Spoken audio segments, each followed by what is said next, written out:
Obono gini kama chozunu Imana chukwa koti womo Onyele miu Nyelu yumi What am I looking for? See my God, he don't bless me, yo. He give you me, give me you. Obun kife la chasha so Obun kife me chasha me. My baby, you know, say you go love for me. Hey, yeah. I do go. I could go. When I call your name, Shakara for me. Oh, Roma. I will be your Romeo. You go be my Julie. Roma, I will be your Romeo. You will be my Julia. Oh, give me your love and I'll go run away. Show me your love and I'll go use you play. Carry me, go me, I go follow you way. Follow you, they go. Maka Munagi, me and you. Okwa Munagi, my baby and me and you. Me and you, Aqua Monagi, my baby. Obuzi kife la chasha so, Obuni kife la chasha me. My baby, you know, say you go love me. I do go. I could go. When I call your name, Shakara for me. Oh, Roma, I will be your Romeo.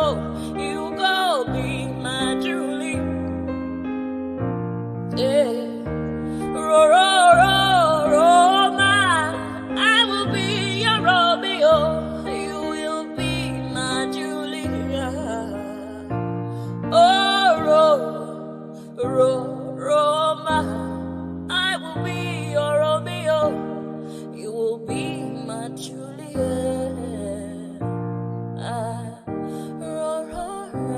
Roma, I will be your Romeo. You will be my Juliet. Obuzi kife la chasha so, Obuzi kife mi chasha me.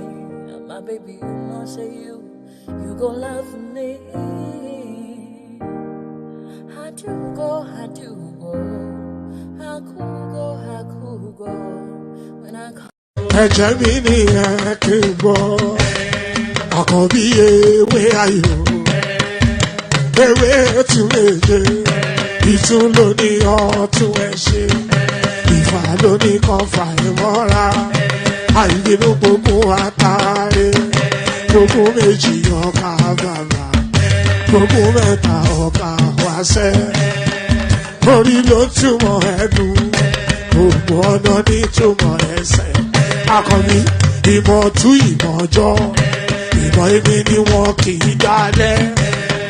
Wọ́n bá lọ mẹ́lẹ́mọ́, wọ́n á fi jóye ẹlẹ́mọ́.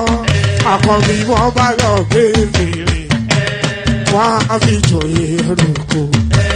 Bọ́ọ̀wọ̀ wọn bá tẹ̀lé, wọ́n á fi jóye aláre. Àwọn mẹ́tẹ̀ẹ̀ta parapọ̀, wọ́n wá jọ ń pẹ́ mọ́, ẹ̀ẹ́mọ́ olóko jẹ. Wọ́n pa Akíntọ́lá ọmọ Ògún. Wọ́n pa Ìyọ̀dà ọmọ Àtàlàbọ̀bà. Àkọ́bí wọ́n pa Jíṣà Tádádé ọmọ ọba Ìjẹ̀bú Mèrè. Aṣíwájú odò gbólùkẹrẹ. Ajagun lólòdì ọ̀run. Tó bá ṣe pé tìyẹ, tó bá ṣe pé tìyẹ, lọ bá ń darí jọ wí. Àpérò mi kún gbọ́wọ́, ọ̀gọ́ ti ṣìgìdì máa gbé, àgétì ló máa ń gbé, àyàn ti ìlàyàn ewúrẹ́. Ọlọ́run dákun má padà lẹ́yìn ẹ, kó má gbàgbé ọ̀rọ̀ tẹ́. Aṣíwájú Ọlọ́run dákun má padà lẹ́yìn ẹ. àkọ́bí ọlọ́run dákun má padà lẹ́yìn yẹn. ọkọ̀ onírẹ̀lẹ̀ ọlọ́run dákun má. Ayandaba, ayandaba, ayandaba, ayandaba. Ayandaba, ayandaba, ayandaba, ayandaba. Atima ayandaba, ayandaba, ayandaba, ayandaba. Wanama ayandaba, ayandaba, ayandaba, ayandaba. Susu, baby, subramia. Baby, subramia. Suku, sunu, baby, subramia. Suku, sunu, baby, subramia. Suku, sunu, baby, subramia. Ejemo, anamana. Ejemeje, anamana. Wana mejemo, anamu. Para chuba jodiri chukuma, tuku chuba jodiri ndimo, egu mawevo. Para chuba jodiri chukuma, tuku chuba jodiri ndimo, egu mawevo. Obodo jisike nubo seruna. Oyibo, It is everyone, be free, ayandaba, ayandaba, ayandaba, ayandaba. Ayandaba, ayandaba, ayandaba, ayandaba. Atima ayandaba, ayandaba, ayandaba, ayandaba. Wanama ayandaba, ayandaba, ayandaba, ayandaba. Susu, baby, subramia. Suku, sunu, baby, subramia. Suku, sunu, baby, subramia. Suku, sunu, baby, subramia. Ladies and gentlemen, sometimes you just have to act like you are drunk, like you are crazy. Confuse your enemies, confuse them. Oboda say yeah, we mo. Yeah, we mo. Oboda say yeah, we mo. No basa ni ka ponto mo. Iye de gugeme. Okwitara kara mi nguru ma mi ga kwuru mu gwo ya baby mo. Abe Maria. How are you feeling? Ayandaba, ayandaba, ayandaba, ayandaba. Ayandaba, ayandaba, ayandaba, ayandaba. Atima ayandaba, ayandaba, ayandaba, ayandaba. Wanama ayandaba, ayandaba, ayandaba, ayandaba. Susu, baby, subramia. Suku, sunu, baby, subramia. Suku, sunu, baby, subramia. Suku, sunu, baby, subramia. Since I was born, but now I am getting youth. Hakuna motangu, hakuna togabu. And there it is, right there. So there it is, right there. Here I am, right wherever I am. There you are, wherever you are, and here we are. So there it is. That is what constitutes here we are. You know, if there's a gathering, and that gathering doesn't even have to be within the same physical location in this time and age that we live in. But if there's a gathering, then there's a gathering. So here we are. So we are gathered. I hope we gather somewhere in the course of the session. You have to excuse my voice, by the way. We're at that season of the UK where everybody's carrying a bit of a gremlin. It's all sniveling and splattering all over the place. That's what's going on in this neck of the woods. So there it is. Oh, it's saying there's an echo. If anybody else can hear an echo, let me know in the comment section. I can't hear an echo, so there should not be an echo. All right. I hope it's not going to be one of those funky sessions. Anyway, let's just press on. Can somebody else indicate in the comment section if you can hear an echo or not? Then we'd know if it's just a Majek system or something from my end. So here we go. Another day, another session. It never stops. Okay, before we proceed with anything, click on the like button just as soon as you're coming in. subscribe if you have not done that already. Our hyperlink that says StreamYard invites you into the studio, and there it is. So this hyperlink right there that says StreamYard, that's your invitation into the studio right there. So people need to be clicking on that hyperlink that says StreamYard early enough, because sometimes there's somewhat of a slow start to the sessions, and often instances I'm not even sure that the session will take place, because I'm just reading these things out, and there's nobody in there, but at the last minute somebody pops up and then the session kicks off. But certainly click on the like button just to give the reassurance that a session will be taking place. That is if of course you are minded to do that. So let's just let's get it straight into matters. Let's get straight into matters and kick matters off with this. So let's get straight into matters and kick matters off with this. So now this is something that I've been advocating for, I think, for at least 2 years solid now. And as ever, the world finally catches up with one man went to more, because I'm at least a leap year ahead of everybody. I've always have been. Ned Nwoko bill proposing that Nigerians carry arms born out of desperation for self-protection. So I've always been advocating, of course, that really the quickest solution to this situation that we find ourselves in that country is that Nigerians should just be allowed to bear arms. And we saw it again repeat in the Ekiti State scenario when I may have to look for this story somewhere else because I cannot abide this thing just so we saw it again in the Ekiti State scenario. All right, let me pick it up from here. I don't like that thing hanging around. Yes. So we saw it again in the Ekiti State scenario when this Bororo Fulanis just casually strolled into a community, killed 2 of their monarchs, and walked away with a bus full of school children, demanding now 100 million naira. So there is it. So this is, and of course, if that community was really reasonably armed, at least they would have put up a fighting chance, go down fighting.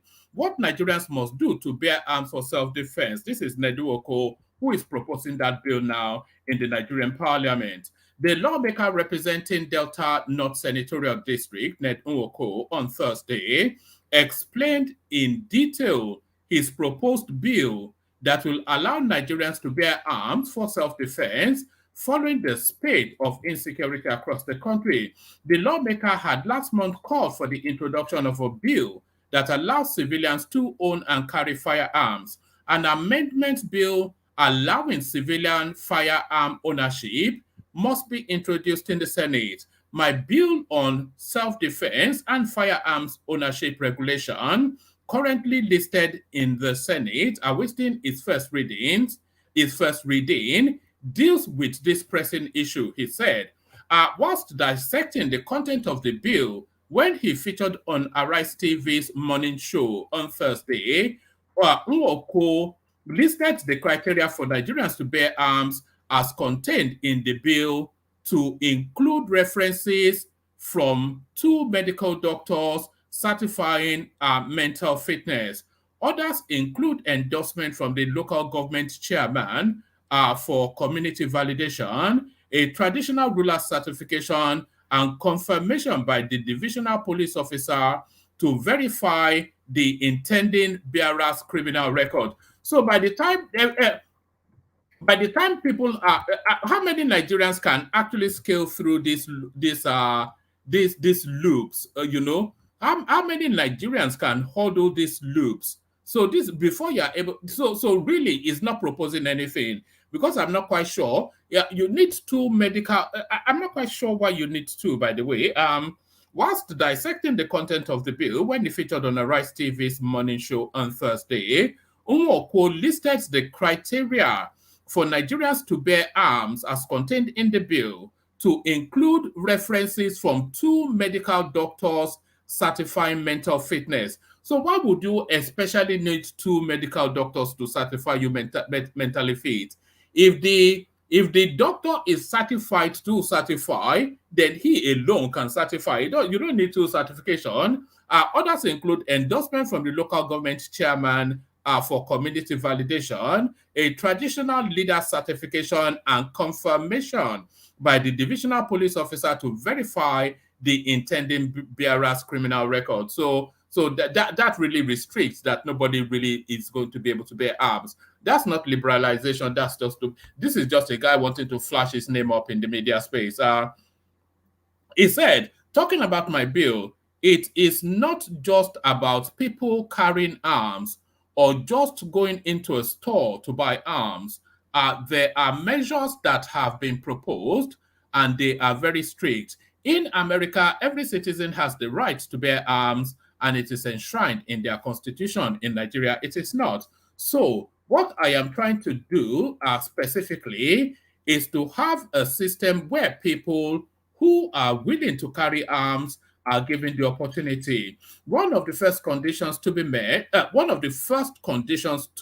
met, is that every local government area must have a gun shooting school. And if you want to bear arms, the first thing to do is to get trained on how to use it. And in every local government, I think it's just a stupidity, the rest of it. But the idea in itself is long overdue. So the idea in itself is long overdue, but this convoluted pathway now that this young girl loving Nedumoko is just a nonsense. So there it is. Though the right to bear arms anyway now being discussed within the Nigerian Parliament. Tinubu government shuts down Bureau de Change centers in Abuja to save face. Lagos market in panic mode. I think it's actually Ajanle Koko that's been championing that these places, or is it rational mind, that these places should be shut down. President Bola Tinubu's government, let me say.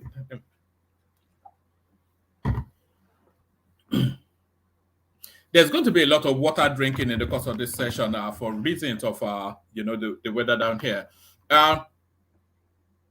President Bola Tinubu's government is behind the shutting down of Bureau de Change in Abuja, Nigeria's capital, correspondents have learned. Sources told correspondents that Tinubu's government directed Nigeria's secret police, Department of State Services, to force the BDC to close down to save face over the free fall of the Naira. It was learned that the DSS subsequently took over the market amidst the government's frantic effort to stabilize the Naira and save face. And Nigeria's Naira dropped to a record low against the dollar on the official market on Tuesday. The currency slipped. Anyway, you get the rest of it. So that's where that is. So now people have been proposing actually that they should shut down the Bureau de Change because somewhat of an illegality. Still within that space, some Nigerian clowns on Twitter celebrating Naira's fall $2 instead of joining forces with us. So this is Kashim Shettima. The Nigerian clowns online, of course, the obedient. Nigerian Vice President Kashim Shettima has expressed his disappointment with Nigerians who went on social media platform Twitter to celebrate the depreciation of the Naira against the dollar, labeling them clowns. Shettima, I think there's actually a clip of this. If somebody has that clip, please send it in so I can play it. There's actually a clip of Shettima making that speech. So if somebody wants to send that in, just send it in. Let me see this.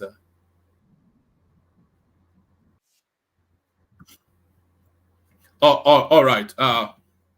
All right, yes. Nigerian Vice President Kashim Shettima has expressed his disappointment with Nigerians who went on social media platform Twitter to celebrate the depreciation of the Naira against the dollar, labeling them clowns. Shettima made this known while speaking at a function in Abuja on Wednesday, January 31st. In the video, which was shared by a YouTuber, Symphony, Vice President Shettima said, "It is not only disheartening and disenchanting, but also heartbreaking that yesterday, when the Naira culminated to 1,500 to the dollar, instead of us to coagulate into a single force and salvage our nation's economy. Sadly, some clowns are celebrating on Twitter of an impending implosion of the Nigerian economy. Correspondents earlier reported that the Nigerian Senate Committee on Banking, Insurance, and Other Financial Institutions on Wednesday summoned the Central Bank of Nigeria Governor Yemi Cardoso to appear before it on Tuesday. The Senate wants the CBN governor to answer questions on the state of the economy and the free fall of the naira in the forex market. The committee, chaired by Adetokunbo Abiru, who represents Lagos East, resolved to summon the CBN governor to provide the way out when it met on Wednesday following the fall of the value of the naira to 1,520 to the United States dollar. The naira exchange at the official window on Tuesday at an all-time low. So yeah, they are calling Cardoso to come and explain, and Shatima. There's a lot of people actually celebrating the free fall of the naira. Actually, Tinubu's 7 months in office needs more time. So this is now the response now from the Aso Rock space. Right. The Minister of Information and National Orientation, Mohammed Idris Malagi, is calling on Nigerians to be patient with the reforms of Bola Tinubu's government. Tinubu, who came into office in May, initiated a string of reforms, including the floating of the naira and the removal of the much debated fuel subsidy. The moves have triggered a spike in the cost of living with inflation soaring. But Malagi believes that these are bound to happen, maintaining that in the long term, these reforms would yield fruit. I want you to remember that the president is 7 months old in office. I am not going to make excuses that 7 months is just a short time, he said. But for a long-term plan, you need a lot more time to put structures. But of course, as you trudge along, there will be shocks, turbulence, and occasional dislocation that you will find. But the vision of the president is very clear. He wants to take Nigeria to the desired prosperity. He works day and night to achieve that. Every day, all ministers and everyone are working in that direction, but the results are not seen yet. We ask Nigerians to be a little bit more patient. Whilst advising that the government is aware of the hardship Nigerians are facing, the minister reassured that the country's leadership is working tirelessly to reverse the trend. According to him, President Tinubu's government had, in the wake of the subsidy removal, introduced some measures to curtail the impact of the move. He listed some of them to include wage awards to federal government workers and plans to roll out CNG buses across the country. Nigeria's labor union, etc., had repeatedly threatened strike over the high cost of living. In fact, in August, the union downed tools, etc. So there it is. They are telling you that you need to calm yourself down, that they're only 7 months in office so far. So, all right, I'll give you one more, and then yes, I'll give you one more, and then we'll come into the room. Hopefully, there's somebody there, and the conversation will kick off. Court jails actress 6 months for spraying and stepping on new naira notes. So that Owambe culture now, they're determined to stamp it out.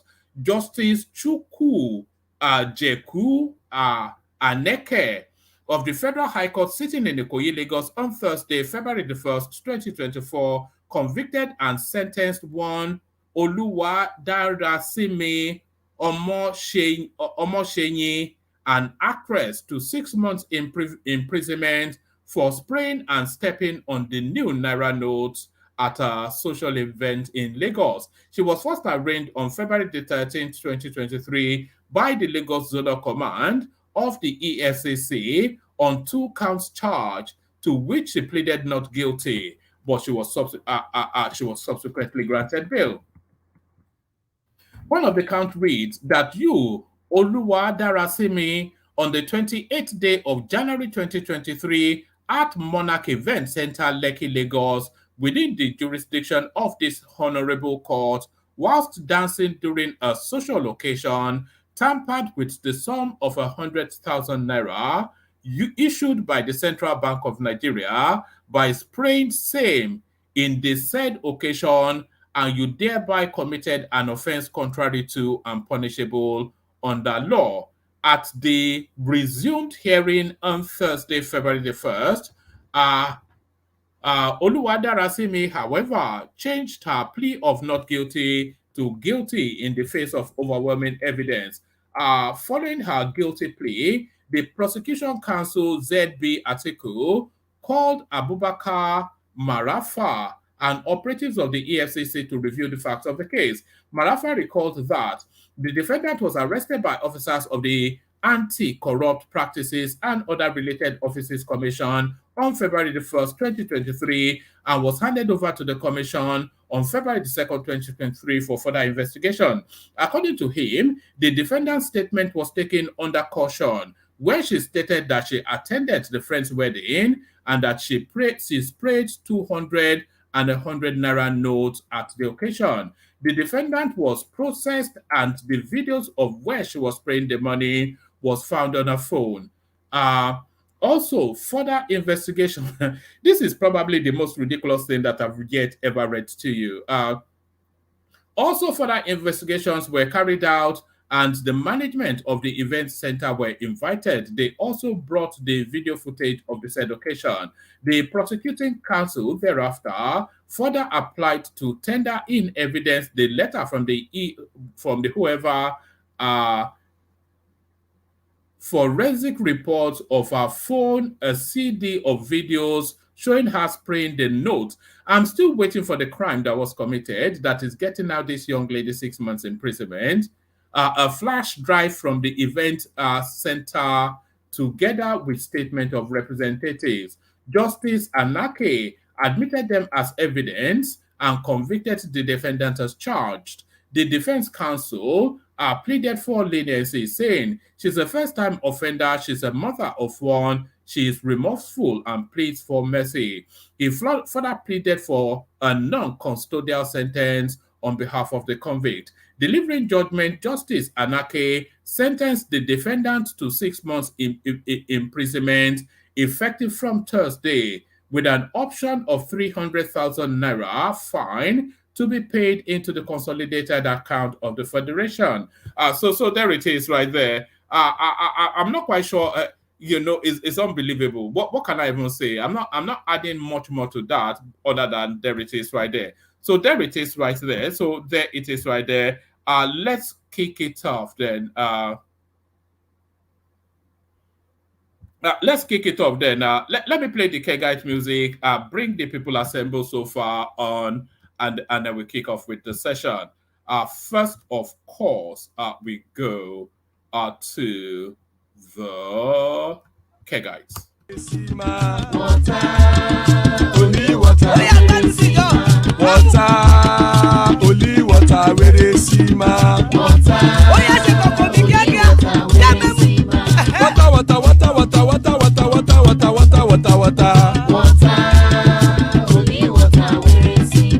Hapa o naido.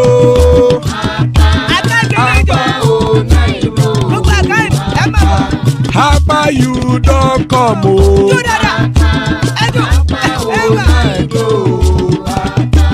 Hapa o naido.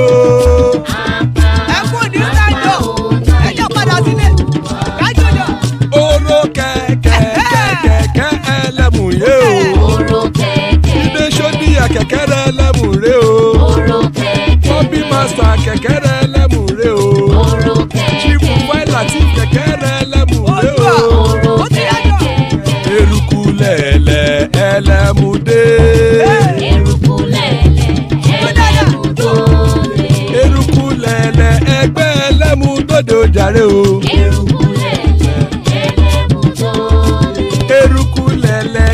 ti dé ẹgbẹ́ bọ́dì o.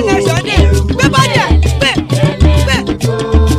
Ọmọ ẹlẹ́yẹ ẹyẹ o ó dilé o. Ìrẹsìlẹ̀ yàjọ. Olúyẹ̀lá ẹyẹ o ó dilé o. Petro Sodana ẹyẹ o ó dilé Kẹlẹ̀ o. ìrèké. Petro Sodunke ẹyẹ rẹ̀ ó dilé o. Ẹlẹ́kọ̀ ọ̀run mú ìní o. Ẹgbẹ́ ó lè jò. Bẹ́ẹ̀ jò jò dáadáa. Àkùkọ ọ̀run méjìkọ. Òdìyà ojú ojú náà wọ́n ta kẹ́ẹ̀dà èmi. Ayé ìlú. Ikú kò ní ríwà gbéṣe o. Àbí o.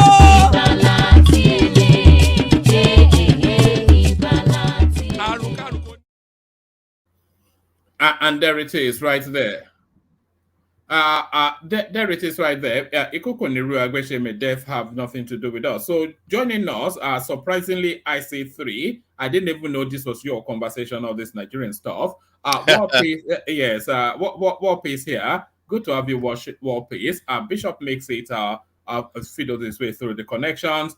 Ajanle Koko, father of the bride, and Larry, who showed us just how handsome he was yesterday when we had the Otumba here. So good to have you, gentlemen. Always a delight to be in your company.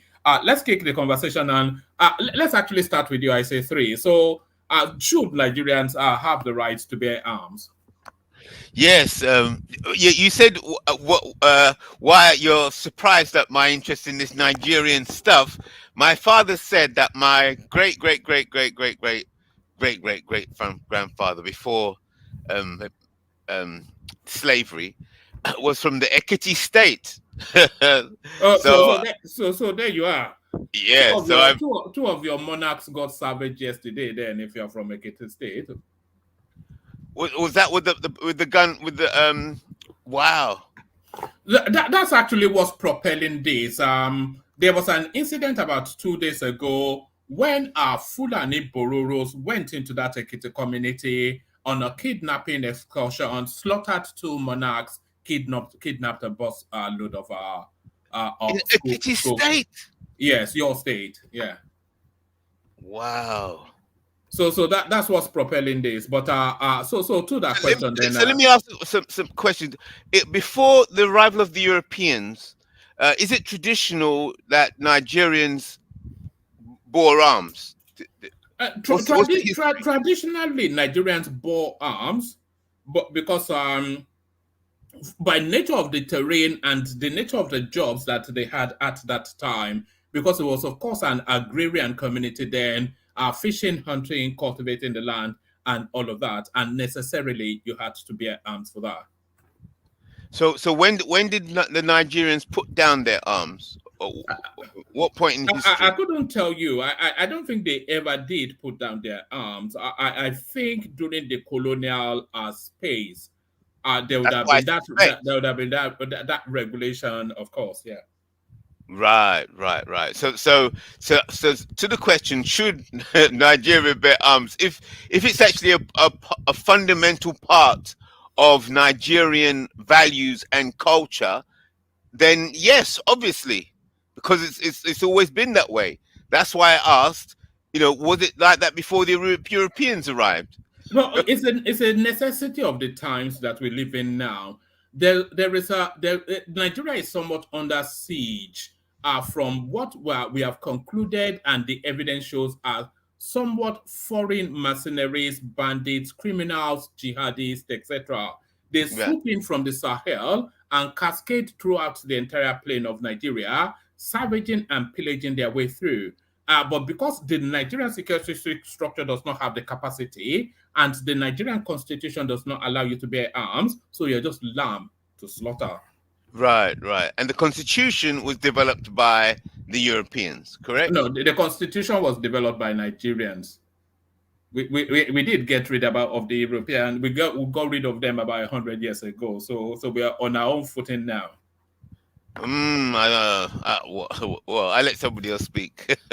All right, Bilal, good to have you on board IC3. Let's take that conversation in the direction of war peace. So war peace. I've always advocated this, and now the parliament finally catches up with your super brain friend Wama Wentumo. War peace. Are you ready? War peace. All right, let's try Bishop. Bishop, are you ready, Bishop? Yeah, I'm available for a Yeah, short time. brilliant. You managed to make your way in. That's great. So to that question, then, should Nigerians have the right to bear arms? Well, honestly speaking, outrightly, I would say no, not yet. Are you saying it off the back of your American experience? No, basically, I mean, very few societies. Our society, documentation, identification, tracking people down, even people with vehicles, with passports, with other things, it's difficult to be able to keep a tab on them. If you can buy a car today, go and register it in another place. People have multiple identity, multiple address, and the rest. And we're kind of charged up. Most society are regulating it heavily. We don't have what it takes to regulate every Tom, Dick, and Harry bearing arms. Yeah, it might be some life saving in some situation. I did quote one movie I saw many years ago here. They call it Max, where some people developed a dog in a lab and the dog escaped. And the man, one of the professors that was, he said, "Look, that dog in the hand of a a good handler can save 1,000 lives, but on rampage it will destroy 1,000 lives within a minute, and that's what it is. One man can be a hero to use the gun to save 100 in one day. But when 10 other people are planning a massacre, it is very, very, very easy. So yes, Liberalizing gun laws, is it not in and of itself a deterrent? Because of course, if you want to launch against a space and you know that that space is heavily armed, then see, you know I, I, you are taking an I'll equal. give I'll give two example. I'm trying to remember this man's name. I used to live in one area. There's a man there. He's from the southeast. It wasn't man.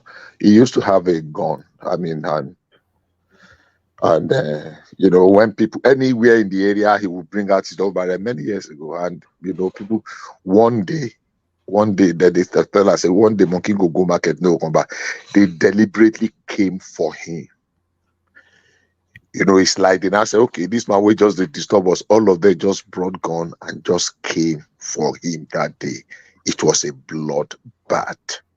Not only him, his wife, his children, the guests, even because he has two houses where his family was staying, and the other flat that he rented out, and it was a bloodbath. Look, if we look at it on one side alone, considering what we are passing through momentarily, people might be tempted to want to say, oh, let everybody, but the truth of the matter is this: we are not there yet. Even people that are there, they are trying to control it, they are trying to withdraw it, at least most society, except for the US, because of the obvious reason. So we're not going to use the US as a benchmark or as an example of what we really want to do in that area, because even the US is a big problem. I mean, it's a big problem. They are and it's been very extremely very controversial. They're talking about is it the Second Amendment or what? That grants them the right to protect themselves. But look, I read a few days ago, a man that's just turned on his family.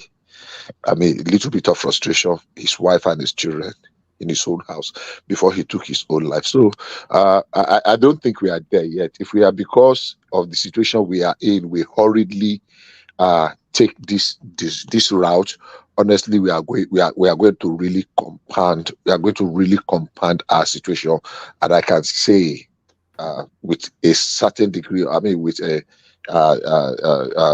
degree of certainty that it will worsen our situation. It will make it worse. All right. Let me play you. Let me play you this clip, Bishop. It's not only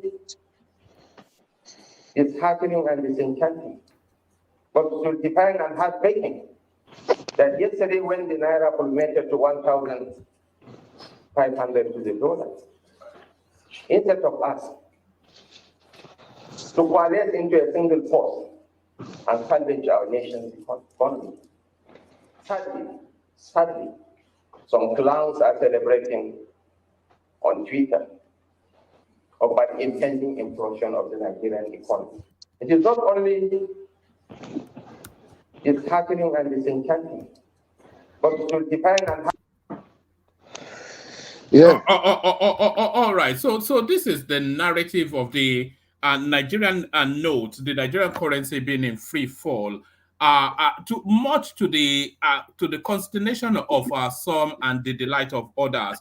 So there are elements on our social media that feels that it is cause for celebration that the Nigerian currency is everything at this rapid level. So a fed up vice president now alarms and cautions to the space. Bishop. There are two things to that. In fact, three things. There are three short takeaways from that. I mean, he repeated sadly. So it was heavy on him to use that word clouds. It was I would have said that's not dignifying because you will not call your citizens cloud. And other person can say it. It's an everyday language, but as the vice president, you won't call your citizens cloud. But he qualified it with that adjective that he repeated. Sadly. Which is regrettably. So that takes care of that. Now we need to say something, and we did say this yesterday when I put my question to our guest yesterday. Now look, even though I'm not accusing you, but you did not allow me to land my question. You were hurrying me off. Well, I wanted to say that the level. No. I understand. He was saying don't. Yeah, go on. So, because I really was compacting my question, I made them very short. I was not any ashamed. That's by the way, just on the side. Wanted to say that, look, what do you think? What are the short takeaway, and how do we deal with this level of toxicity that people now wish Nigeria evil because they did not have their way in an election, and everything that happens to seem, some people, you would think that it is out of genuine. No, there is deep-seated animosity and hatred in the heart of some, and all they want, they wish, and they celebrate every day is the failure of the system. How deep Nigeria is sinking. On the face, I want to say, this idea of "who told you so," the grandstanding, the glorying in evil when evil happens, when disaster happens. There are things that should bind us together. Look, put politics aside. And that was why I said, at what point is politics and politicking going to end, that we're going to really enter and embrace governance as a people? Unfortunately, sadly, we're not there. So that is where we are. Some people are celebrating it, not because they necessarily have naira, not because they dollar, not because necessarily they are going to benefit from it in one way, but because at least it gives them some kind of sadistic satisfaction that, hey, we told you now, you have voted for something. That it serves you right. That's what you deserve. So every evil thing that happens, they celebrate it. So that is a fact. Yeah. Can I ask a question? You can ask a question. Yeah. Okay, so clear point you made there.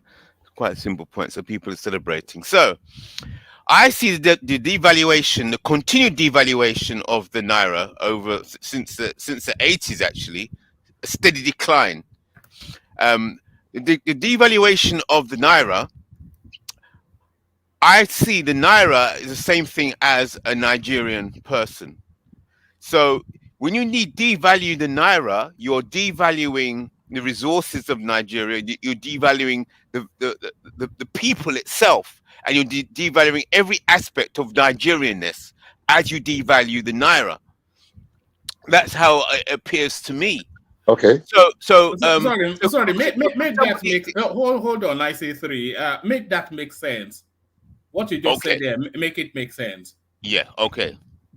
So if you have, on a simple level, if you have a state, yes, a state is a construct of a group of people with their state, okay? And then the state also has a central bank, and then the central bank also prints the currency. The currency and the value in a currency is the value of the culture of that state, of that people. No, that's not. No, that's wrong.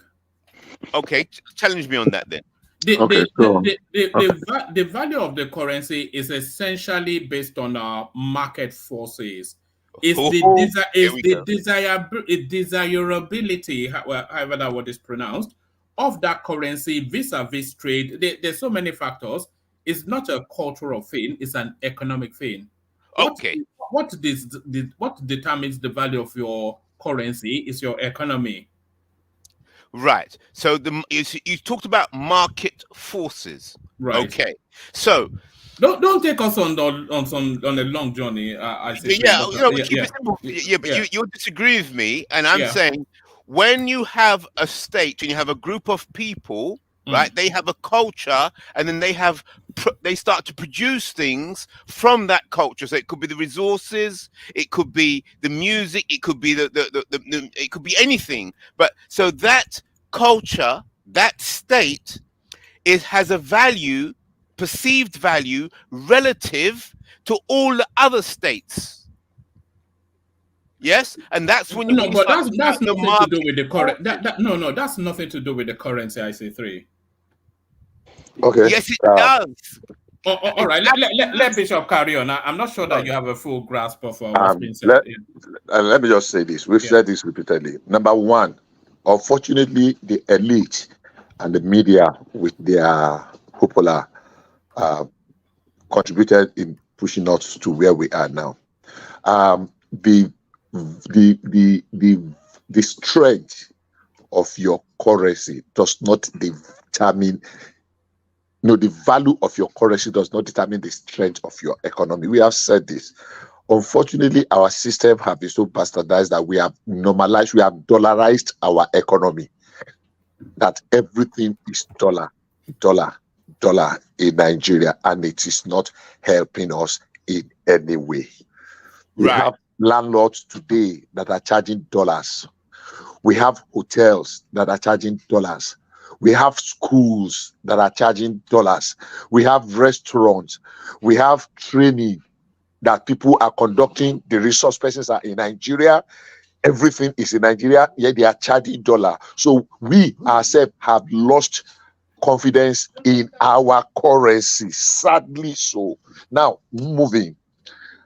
We know what we were propping like a mannequin. Our currency to be was not the true value of our currency. Nigeria was just supporting, and some people were just, it was a free arbitrage, just free money for some very selected few, just free money. They just have access and they don't care. They were not looking back, and that's why some people, to them, dollar is like, it's like just, So can we continue to, and the population of these people that are doing this, they're very, very low compared to the population of the others, the general population that are benefiting from this malady, from this malady. The people that just give me a second. I will round it up. So can we continue in that trajectory? I don't think so. Can it stop immediately? We say, okay, stop. No, these people are going to fight back, and fighting back is what we are seeing. I know the value, because our production dropped continuously from 80s. Even when we peaked, it was not even enough. When our productivity peaked in Nigeria, it was not even enough. So talk less of, we kept dipping.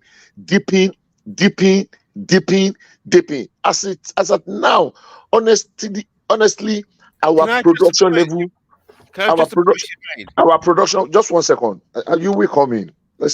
Our production level is absolutely nothing to write home about. So if we are not producing, and I will end by saying, sorry, Bishop, do you think that is what is going on? Because when we had our guest yesterday, he was saying that that Tinubu made a mistake by stopping the new currency, the Naira swap.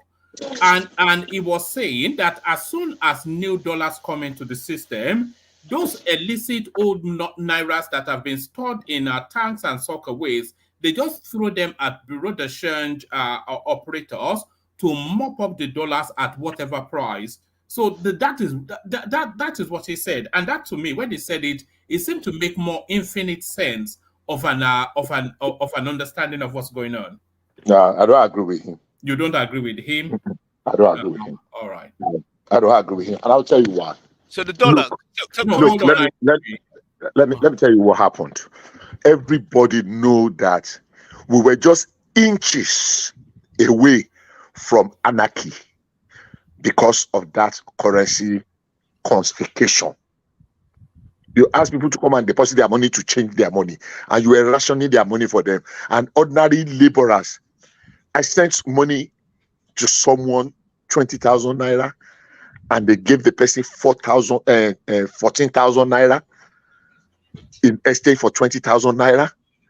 And people were already see how they were attacking banks. People were angry.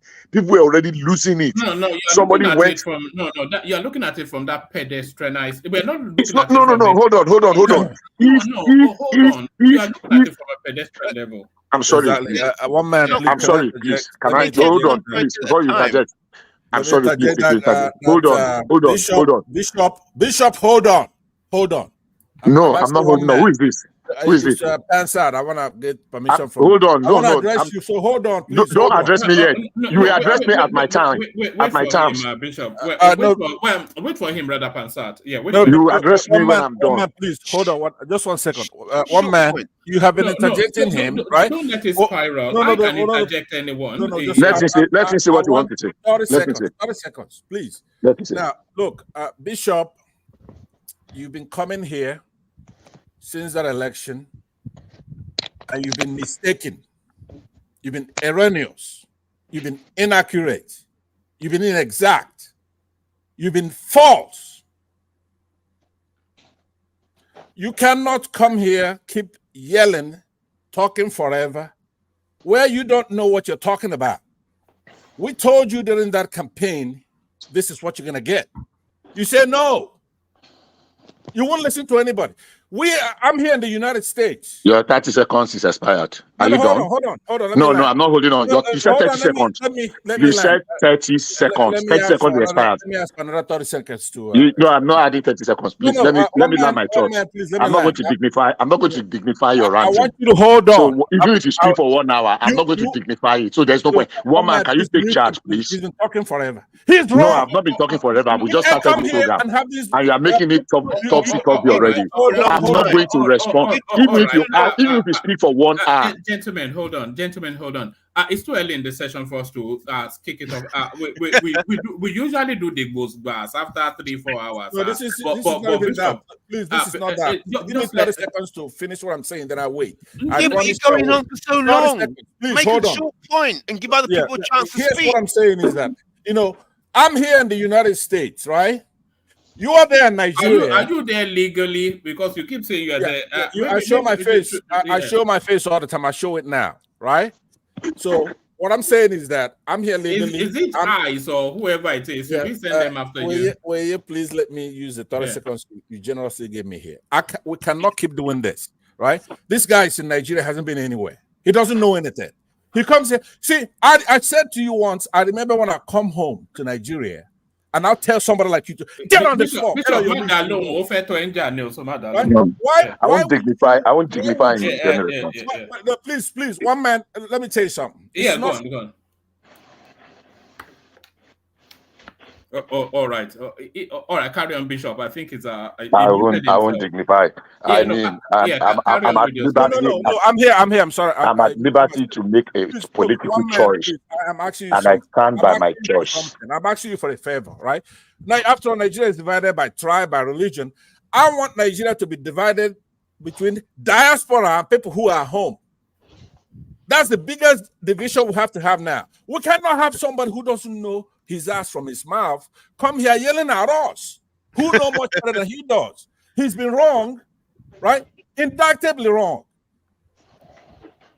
It's okay. Are you done? Exactly wrong. Are you done? No, I'm almost done now. You see, that's what I'm saying. Why would you have no respect? You have no respect. You coming here to lecture. One man. Do you think that we left Nigeria to come out here? That one man. Will you Bishop, I beg, Bishop, I beg, let us talk, make it for comment. Just please, just ignore him. Please, I beg. Right? From today, I want you, it's on you. It's not on Bishop, it's on you. You cannot have somebody who doesn't know anything keep coming here, lecturing Nigerians who are in diaspora all over the world, who know that we don't have are you saying I shouldn't let you on? No, I'm saying, come on now. Every time it's always, do you always have to crack a joke? Saying I shouldn't let you on? No, what I'm saying, you cannot crack a joke all the time. I'm holding you responsible for having somebody who you're gonna have assemble all these Nigerians who are very smart. They're in diaspora, they know everything. We're the elite, we left home, right? And we kept telling this Bishop a few months ago, say, look, Bishop, no, let's get it right. He says no, that Tinubu is it and that Shetima is it. Now he has no shame. I wouldn't be here if I did what he did during that campaign. But he has no shame. Now, when do you hold him accountable for what he did? So it's on you. You cannot have a guy in Nigeria shouting us down. He doesn't know anything. He doesn't know his ass from his mouth. We don't have freedom back there. We don't have the good economy.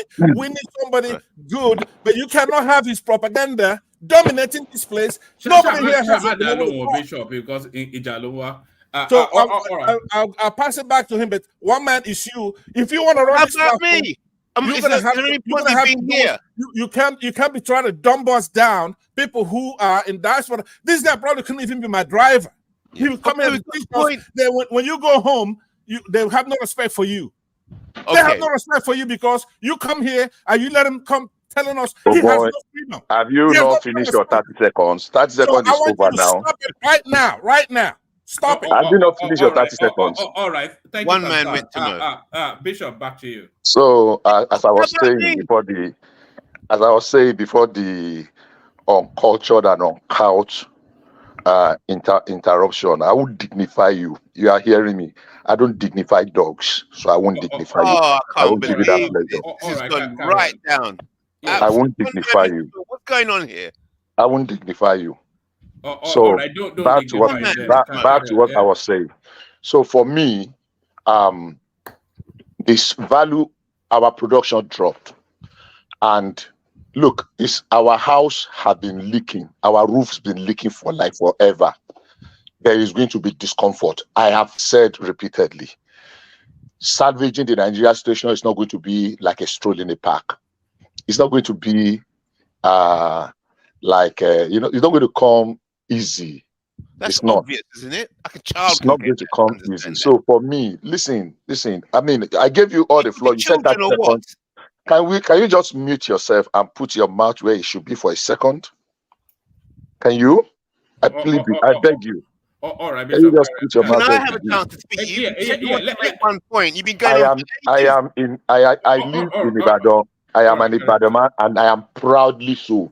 That you are living anywhere in the diaspora, whether it is in heaven or it is in the hate, does not make you better than me. So if you think you can be ramrodded because you are living in diaspora, whatever you are doing in America is your cup of tea. All right? So if you come to Nigeria, let us stand shoulder to shoulder. Let us walk the street. So stop robbing it. Like, because I'm living in Nigeria, I'm a subhuman. I'm inferior to you. I am not. So I shouldn't be spending time talking to you. So, but that's just that. So for me, yes, we're going to be taking a lot of very painful decisions. Extremely, very painful decision. It's going to take some time. Like, there is no magic to what has gone wrong in our land. So for me, that is what I want to say. Now, back to the issue of the currency. The currency consfication was causing a lot of crisis in Nigeria then. It was serious. We saw somebody in the banking hall rip himself naked and fighting. They said people were dying. They were attacking bankers. They destroyed a couple of banks. You know, people that were not really banking their money, they just took their money to exchange, and it was confiscated. So now the question is, Could we have continued in that trajectory? There would have been a total breakdown of law and order. That election would not have held. So it's a catch-22 situation. Look, at that particular time, it was ill time, it was not well prepared, and it was going to lead to chaos and anarchy. Because if people hit the street, already there were a couple of riots in some states. I remember Lagos, Ondo State, I think Benin, and some couple of states. So if the thing had been allowed to spread, quite honestly speaking, there would have been no election. There would have been an anarchy. So that's why I don't agree. Yeah, everybody was happy because that thing put APC in very bad light. That you are making us to suffer like this, blah, blah, blah. So the opposition were making huge gain from it. They want the thing to continue because they were taking advantage of it. But in the recess of it, honestly speaking, I mean, the price would have been too huge to consider. That's my take. And honestly speaking, I mean, we can view it from whatever angle that thing was going to lead to crisis. People died. If you remember, people died because they want to collect their money. People died. So how many more people? They attacked the banker. We saw bankers, ladies jumping high fence just because they want to escape from angry customers. I mean, so for me, that's my take on that. And about the choices we made, people make choices and stick with them. I think we are gone past saying we told you to vote, blah, blah, blah, blah, blah. I think we are gone past that now. If you have to put all hands on deck to salvage Nigeria. You know what is going on now, Bishop, because I've been noticing it all the way through. There's a campaign of harmony. What Kashim Shettima was saying was right. There are Nigerians celebrating the Naira hemorrhaging because, of course, the tonality we just heard now, they want to say that this is a choice that you made. So there are people that want that country to fail for reasons of the elections that just went. Yeah, that's a fact. I don't think there's any question beyond that. And they are campaigning quite aggressively on that. They've been doing that pretty much since the Supreme Court verdict came in. That's just the fact. That's just the summary of it. Some people just want the roof to collapse. I mean, people are already, you can see, what do I call it now? Tweaking people to go on protest, to go on protest, to go on protest, to go on protest. Yeah, if there are justifiable reasons. But the reason is because some people just want to hijack it, make it become, what do you call it, another EndSARS, and so that the government can just collapse. And I said, the deep-seated hatred and animosity, we should deal with it. People that have that hatred in them, they know themselves. Bishop. I don't have Bishop. Yes, sir. Okay, Bishop. Sorry, let me interject. I seriously disagree with you. You are one man that just doing politics right now, on the politically right, how you call it, how you put it. Anyway, when you are in a system, you campaign for, and you're going to do a job, and people are not even seeing particles of the job you said, you promised you're coming to do. People have the right to feel the way they want to feel. And you don't have a right to tell people how to feel or grieve. Now, Kashim Shettima was just sarcastic there. And this is hypocrisy on Nigerian political leaders that feel they can go on national TV, downgrade us, say anything they want, and they go away with it, scot-free with it. What do you expect? You are a boss. You take leadership. You wear the cap of the boss. You stand. Hold on, please, let me learn. You stand the matter of you stand the ground and take every criticism. Which so many times Obama came out. I'm sorry, I take the blame. It didn't come out and say Republicans, people I feel we hate, people want my government to fail. We saw it. They called Michelle Obama gorilla, everything. They make sure they want to make that. Please let me land now, please now. I know, sorry, I know you hate me. Make it snappy. You are just yeah. Or let me finish. When you said you will respond. No, wait. Let me tell you this. Now you are blaming the fall of the Naira of some people chanting on the internet who have no access to central bank. It's not blaming the fall of it. It's saying they seem to delight in it. Doesn't matter. They will delight anything. Yeah, it doesn't matter. They will delight anything. It's government. That's democracy. People will say anything they want. But what are you doing? What system are you doing to prevent that free fall so that people they are mocking will fall in their face? So let me use the floor for you so you don't miss your train of thought. Yes. You see, in one short sentence, when we were growing up, and where I come from, it is possible that your mother or your father, your mother take a misstep and a rapper drop. We know the right thing to do. Even if it's the worst mother in the world, and my mother's rapper drop in the market square or in the public, I know what to do. I don't stop jumping up and making a mockery of my mother. Everybody that is making a mockery, that is delighting in tragedy that is befalling Nigeria, whatever you call yourself, if you are in that mode and category, you are an enemy combatant. You have taken your hatred for Tinubu. You can call Tinubu gorilla or anything you want to call him. I don't care. Tinubu is there today. Somebody else will be there tomorrow. I don't care. It is the hatred for Nigeria and the way they celebrate evil, the way they celebrate tragedy. If you are not seeing it, because I don't want to say you are being parochial, it's your choice. It is there everywhere. People hold on. Let me push back. Let me push back here. Let me push back here. Don't push back because I want Bishop to round up and then I'll move on. Yeah. It is your choice if you are not saying it. I am saying it, and I have made repeated. I saw it coming, not when it started. It started in 2015, just because Jonathan lost that election. We know the kind of vitriols against the former president. What name was he not called? One man will not want me to mention that one. So they say he was a clone, and everybody started running with it. Any bad news, whether it is verified or not verified about Nigeria, if it is a bad news, the way people in this camp begin to celebrate it. Oh, we told you. The poverty capital, the worst country, the country that is going to collapse tomorrow, the country that say, what did Nigeria do to you? I don't even know why Nigeria deserved citizens like some of these people. I don't care who wins. Nigeria is number one. So if you are showing disrespect, if you are showing hatred, if you are showing deep-seated hatred and all manner of anger against Nigeria, I don't care what you show against Tinubu, against Nigeria, and you are wishing her to fail, you are wishing Nigeria to fall, you are celebrating kidnap of people, you are celebrating the killing of people, you are wicked. Whatever anybody wants to say it, you are free. The same way you are free to hold your opinion, the same way I'm free to hold my opinion, and not 1,000 of anybody. Least of all, somebody that is sitting somewhere that is ranting will make that to change. No, it's not going to change. One man, I'm done on that.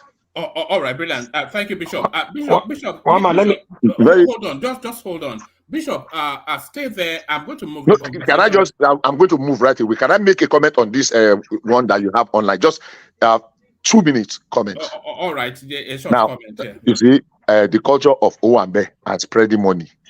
Do you know we have exported it? I've been to a couple of parties that some white pastors will say, well, no, any white people with the party in Ibadan that they do. I will show you something that they are already spreading it. It's just how do we regulate it so that they don't abuse? I think they're just making these people scapegoats. People do it. If they don't spray money now. I don't know whether you never see them. When you put the spray dollar for people head for party, party, especially Nigeria party. If you see them, they don't do it now. So we have exported that part of our culture. Yeah, there is an abuse aspect that needed to be taken, that we need to take care of. But the truth of the matter is that they cannot stop that thing. It has come to stay. So unfortunately, this person has just it's just the scapegoat. So sad. Thank you. All right, brilliant. Thank you, Bishop. So, did you want to have a very short say, and then I'll go on to Larry? No, one man. You called me because I was busy. That's why you went to Bishop. Let me take my time. All right. I'll be busy. All right. Kick it off then with this woman now. 6 months imprisonment for spraying our own money to celebrate her friend getting married. What's going on here, Bob Pace? One man, I don't really have much to say about that woman. Probably she's dating a DPO or one of the SEC directors. Maybe she broke his heart, and then the guy is paying back, taking revenge. I don't see where you spray money and you I know the law is there, but I've not seen people being arrested. Oshomole's son just got married. There was money everywhere. Spraying money, people were packing money shop there. I didn't see them going there to go and arrest her. But so unfortunate, they are testing the law on her body. She's the unfortunate one month. So nothing big for me for this lady. So can we go? Okay. All right. The right for Nigerians to bear arms. Ultimately, we will still have to land here, because I think the problem we are contending is even now past the state police point. Yeah, Nigeria, I don't know why people are saying the right for Nigeria to bear arms. We are in a question, they say we cannot bear arms. We bear arms now. They should put in a proper perspective, the right not to bear sophisticated harm. Then we will understand that. Every Nigerian is entitled to a barrel, to license a barrel. That's they call it a hunting gun, hunting rifle.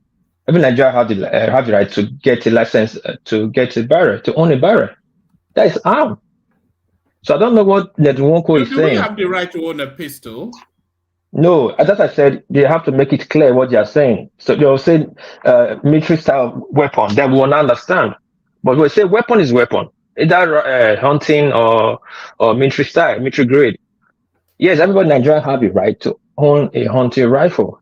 Yes, associated capacity, maybe at 50-meter yard range capacity. Can I just say one thing, if you don't mind? Yeah, sure. It is not a right, and I will tell you why. Because it is subject to an approval of the Inspector General of Police. So it can tell you no. If they give them 1,000 application for license and he only approves 10. No, Bishop, I think it means the law permits it rather than you yes. Oh. So the but if you need the approval of the IG, that means it can disapprove. That means not a right. Yes, but the law permits it, so that makes it a right, subject to you fulfilling the requirements of the law. Even this new bill that they are proposing is still subject to so many criteria. But thank you, Rama. Yeah, true. Yeah, because what I said right, because you are legally rifle shop owners. I know, like here in Benin, they sell rifles. Though they give them options where to sell it, how to sell it, you wouldn't know.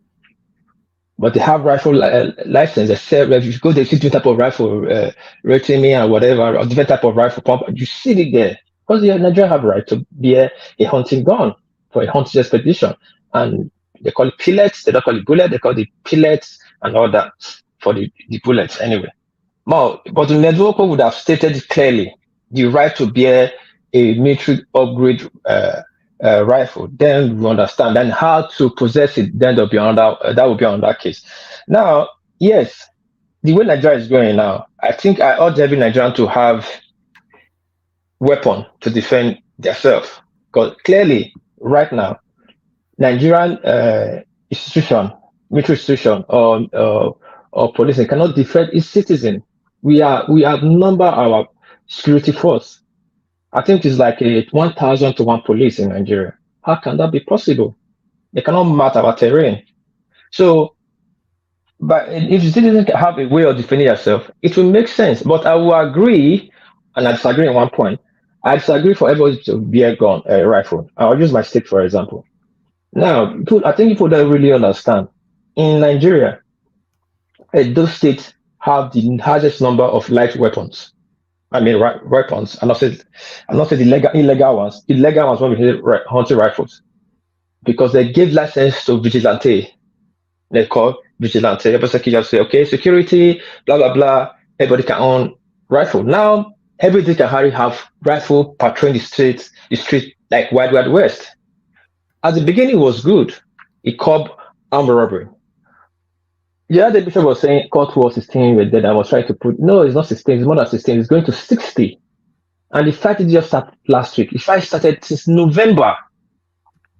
Now, there's guns everywhere, and there are dead bodies everywhere. In a day, you record 3-4 people dead. Every day since November till now. There are dead bodies because there were too many rifles. These are the disadvantage, the bad side when you have too many guns in the streets. They don't regulate it. There's no thing to checkmate it.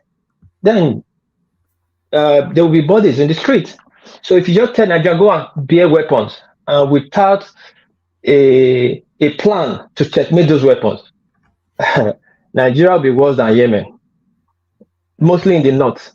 They have this revenge. They have these revenge grudges in their mind, and where those people think. In a day, you hear 500 people dead from one community. Next day, you hear the other community is doing a revenge attack. So they should sit down and structure it very well. But again, if they are licensing rifles for vigilante group, a certain group, like, okay, this group of 20 people is marching this village and we are giving them rifles, we allow them to get a hunting rifle. That will make a little bit sense. That's how I see it. But for the all Nigerians to have guns, to me, I don't side it. I don't really appreciate it. The worst is yet to happen if they allow it to happen. Wama. All right, brilliant. Let me take you to this space. Tinubu government shuts down bureau. What's that noise? Sorry. I'm making my smoothie. Continue. Tinubu government shuts down bureau de change centers in Abuja to save face. Lagos market in panic. So, all hands on deck really regarding this currency situation. I don't know. It's like the bureau de change people are more stronger than the bunkering people. And I said it before. I said, man, before Tinubu came to office, they say the oil Kaba, the Asoro Kaba, and the dollar Kaba. And I grouped the dollar Kaba with, in one phrase, with the Asoro Kaba. I said they are same. I said the crude oil Kaba, I'm not really worried because both international and local. But the dollar Kabas are the locals. And don't forget, every crime is local. Those people can frustrate your government. They can stagnate your economy. And this is what we are saying right now. I agree with the guy, your guest yesterday. There's too much money, there's too much currency in this system. I think we always, I think there's a problem in Nigeria. We talk without action. Rather, let's take action before we talk. You want to close down bureau de change, which is obviously everybody know the major problem of Nigeria currency is these black market people, and they operate without no regulation.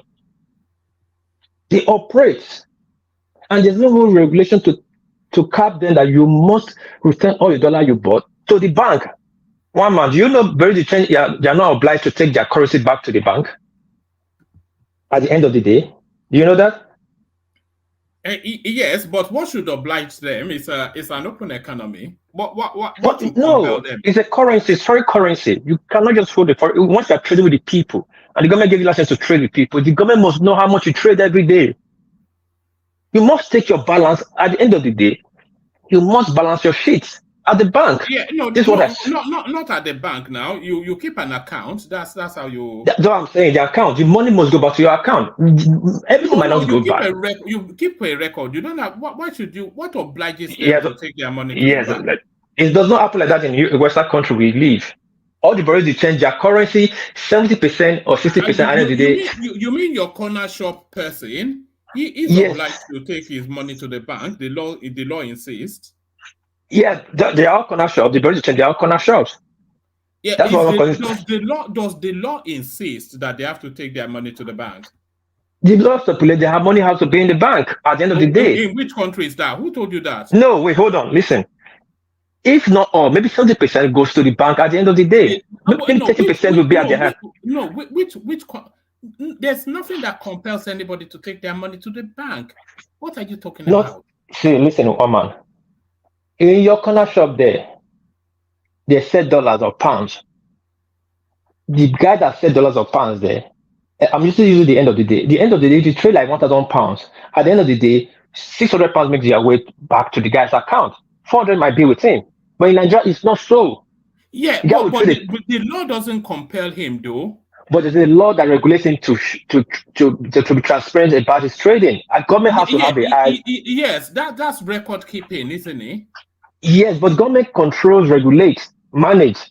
They gave you license. It's not a jungle. Yes, the government regulates the bureau de change as well, but the law does not compel anybody to take their money to the bank.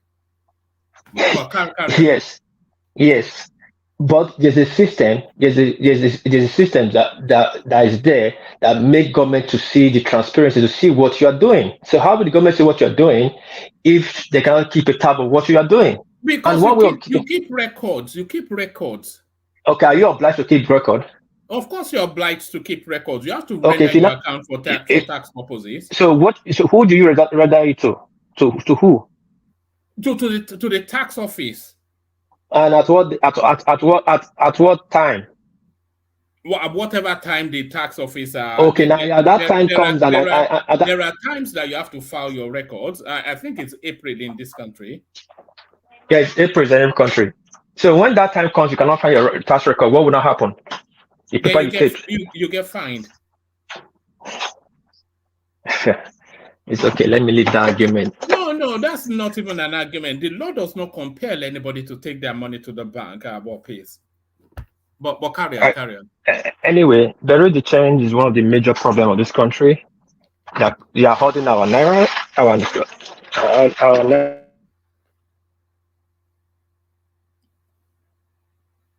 all right. This kind of busy now.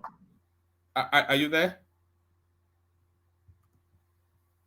All right. I think we lost one pace. Let's go to Larry. Larry. Hopefully, we get a more steady voice. Yeah. I saw you trying to intimidate the girls with your good looks yesterday when the Otumba came on. No. No, It's not like that. Look at that. It's not like that. All right. So to the conversation then, where do you want to kick it off? The floor is yours. Okay, you can be my guide. All right. Let's start off on a soft note. I say a soft note. This lady now 6 months imprisonment for spraying our own money. What's going on there? Is this excessive, by the way? Yeah, actually, I don't really think it's excessive. There is a lot of abuse of that currency, and for me, right, just like someone said earlier, one thing is to have the law, another thing is to implement that law. So she's not the only one. It's so obvious that you see a lot of all those things everywhere. So for them to kind of like use her as a scapegoat or whatsoever, I'm not buying that. If they want to come in with that law full force, so they should definitely, take it as a law and it should actually apply to everybody. Because if you send her to prison and 2-3 minutes after you still see people spraying money, right? So I think it's just more of the people that really need to implement the law doing the right thing, and for people to kind of like know what they need to do with the currency. So yeah, so I don't really have much thing to say about her. I just think it's just normal. All right. Are you a Muslim? Are you a Muslim? Yeah. Is there a reason why you need to know my religion? Yeah, if you're gonna be down on women being thrown in jail for spraying money, I want to know where is that culture originating from? Because no. Muslims don't care about women, so no matter what it is, you wouldn't care anyway, right? No. I'm not really concerned. Tell us, are you a Muslim? Are you a Muslim? I just answer that. Are you a Muslim? I don't want to answer that question. Because you are. Because nobody say. Can you let me talk, please? Okay, well, just for full disclosure, so we know what we're doing with. Talk, please? The chauvinism.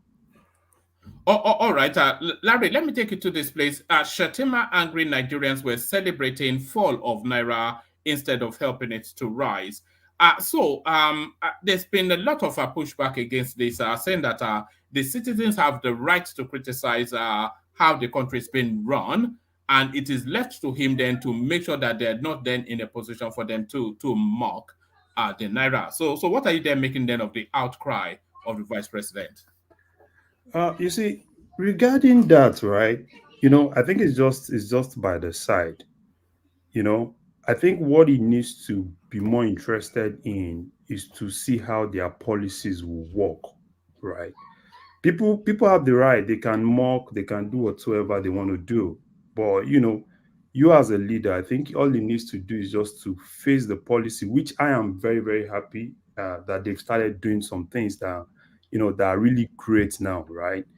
Particularly in order to ensure there is supply of naira, of dollar in that economy, which is actually great. So when you do what you're supposed to do, you just leave those people, right, to keep doing whatsoever they want to do, while you focus on the policies that you're bringing out and implementation of those policies. It's normal, right? It's even in the US here, there are several people, right, that are kind of like, it's more of, more Republicans are definitely against the Democrats, and you see people say whatsoever they want to say. But yeah, you shouldn't be worried if you're really focused on your policies and ensuring that some of those your policies actually work, ensuring the implementation of those policies. So if you implement your policies well, those people that are actually mocking, that are actually happy, I'm telling you, you're going to send a deep shock into them, right? By ensuring implementation of your policy. They're happy that it's actually falling because the government is not really focusing on the implementation of some of those policies. Yeah, just give me a second. All right, brilliant. Everybody being interrupted by their kids today. That's Okay. brilliant. Are you there? Okay. Yeah. So I'm actually here. I'm here. So I think you should just focus more on how to implement that policy. And that policy is not just for them, right? They need the National Assembly now. And this is exactly when I think the National Assembly should come out straight and come out bold. There's a lot of amendments that has to go into, that has to come in now, which is one of those things that the National Assembly really need to do to support the CBN and support the government. They need the EFCC. They need everybody, because for us to really get sorry, Larry, the Senate has summoned Cardoso to come and explain just what's going on with the currency. Do you think the guy has the capacity? Is it demonstrating? Because it's not coming out with anything that should inspire confidence that there's a green shoot around the corner and all that. So, yeah. So in terms of capacity, right? For me, I think number one, with what he has actually done for like 2-3 days now, I think he is beginning to do the right thing. Number one, with this issue of NOP, right? You see, most people think the people sabotaging the currency are just the borrow the change, and it's not. That's not it. The banks are the key guys. The banks are the key guys, and with this policy that I just brought out, I think they are projecting like $800 million going into that economy. So basically, what those banks do, it's just doing arbitrage in a bigger scale. Because this is more like, you as a bank, right? You keep some dollars, and you are able to kind of like have a long position, which means that you're buying, and having a little bit of short position, which means you're not really selling. And take for instance now, if a bank actually hold in their debt, they're able to keep like $100 million, and without fluctuation, that means they are making a lot of money. So with this new policy that I actually did, and he's been able to tell them that they should keep their long at 0%, and kind of like keep their shorts at something that it's actually, that it's within range. So, and we are expecting that the banks don't have a choice, because I think the CBN directive is that they need to sell. What is this guy talking about? One man, can you make us understand? Is it too complex for you? No, just plain claptrap gibberish. I don't know what the hell he's talking about. Can you reduce it to the level that Pansas can understand? I beg you. I don't know what the hell you're talking about. Let me. Yeah, you see, you don't say I'm actually saying gibberish. You can actually tell me to explain, please. And I'm going to explain. So basically, what happens? What the banks do, it's most of the banks are trying to hedge against their risks to foreign exchange. And in most cases, what they do is to buy more and hold dollars. So when they hold dollars, take for instance now, a bank like GTB, if GTB has almost $1 billion that they keep in their reserve. And a dollar, for instance, today it's selling at 1,300 naira. And if tomorrow that money gets into 1,400 naira, so look at 100 naira times that $1 billion. That is profit for them. And each of those banks. Dude, do you think we're doing what we're faced with in Nigeria now, supply and demand? Honestly, are you that naive to come here talking policy, monetary forces? Is that really, you think that's what this administration is doing? Honestly, I mean, that's why I don't understand. Are you here to toy with us? What are you trying to have them implement some kind of monetary policy or what? What are you talking about? Understand what you mean by me toying with you. Well, what I'm saying is that we have a country that's been captured, right? A policy. What policy? What is the policy you want them to implement? Okay, do Which you one? want me to talk or you No, want go to ahead. It's your turn, but I'm saying don't talk supply and demand. I have the time to talk. That's why I'm talking. Okay. So can you allow me to use that time, or you want to attack me? No, I don't mean to attack you, but what I'm saying is, a lot of us have assembled here, right? Not to listen to Ball the Dash, right? Okay. Baloney. Woman, right? can you let him go ahead, please? If he doesn't want any. No, go ahead. It's my turn next. I will use some of my time to you, but go to the point. Stop talking supply and demand. We have a problem in the country. Oh my God. Don't worry. There's a guy called Ijele. I'll phone him to come here in a moment. Then so that's number one. Another policy that you just talked about now is the Bureau de Change guys. One of the reasons why you can't even account for the amount of dollar you have in an economy is because most of those money don't go through the normal channel. Look at US, for instance. You can't just see anybody selling dollars anyhow, selling like anybody kind of like selling currencies anyhow. But it happens in Nigeria. So if they can face some of those guys out, which I think is a very difficult thing to do, particularly the people that are actually dead, right? So if they have the will to be able to face some of those guys out, and let's bring that money into where we can track that money, where the country can actually know how much dollar do we have in circulation, which is, if you look at any advanced country, they have a record. They know how much currency they have in the economy. So if they can actually do that, that's really going to be great. Another thing that is actually hindering this thing, it's actually the IMTO, which is basically international money transfer operators. For me, being in the US, right? Was there not a policy position on that yesterday? Yes, that's another thing I want to talk about. Yeah. So most of the money, a lot of people think the money we send home, right? It goes through the right channel, which is a lie. It doesn't even go through the right channel.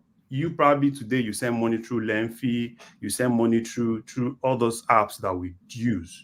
Because prior to this time in September, there was a government policy that says that once they bring that money in, they can't charge more than plus or minus 2.5%. So which means that most of those guys are using the other channel, right, to get that money in. So, but now they've actually taken that out, which means that those guys can actually do the right thing, bring that money legitimately. So the major problem we have is that we don't have money coming in legitimately.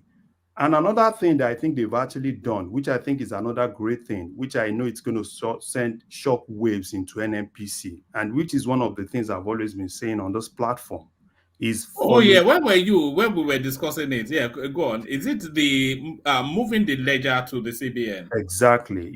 I've always been clamoring this. Like, this is the thing. CBN NNPC can't just be doing selling and kind of like just telling us that this is exactly what they sell. We need to know how much we're selling how much are we getting? Because we are selling in and we're getting dollars. So we need to bring that dollar in, let it come through the right channel, and let us see. So obviously, some of those policies are, they are difficult policies to implement. A lot of people are going to be affected. And another thing I need them to do, which is why I need the National Assembly now, it's with the issue of, you see a lot of people dollarizing the Nigerian economy. They need to bring laws. They need to bring laws in which people need to know that Nigeria spends naira, and any transaction outside that is illegal. So that's another thing I'm expecting them to do. Hopefully, if they're able to really do that, that's also going to help a lot. So it's a lot of policies. So what they just need to do is to stand on their policies and implementation of some of those policies. And obviously, a lot of those guys that actually have a lot of money, because another problem in Nigeria today, it's just that a lot of people, the only assets they are investing in now is foreign exchange. So they because they see it as the cheapest asset to invest in, that's going to give you turnover in days, right? Take for instance now, I take like $10 million, 10 million naira into the Nigerian economy, and I kind of like just buy dollars. So obviously, with this fluctuation, right? So in 2-3 days, and if there's 200-300 naira difference, right? Obviously, look at how much I'm going to make. So, but if they can actually stamp on those policies, so it's definitely make people want to not seeing that as a great thing. So another policy, the last one I want to talk about that I think they need to start. Oh man, give us a break, man. I mean, give us a break. Yeah, let me just say this, and I'll give you all the time. Hold on. I think Prince Daddy wanted to come into what you were saying. Prince Daddy, did you want to hold him on something you said, Prince? Yes. Hello. Yeah. If there's not too much noise in the background, is Larry speaking, right? Are you telling Panza to shut up? Oh, okay, he will shut up. Carry on. Carry on.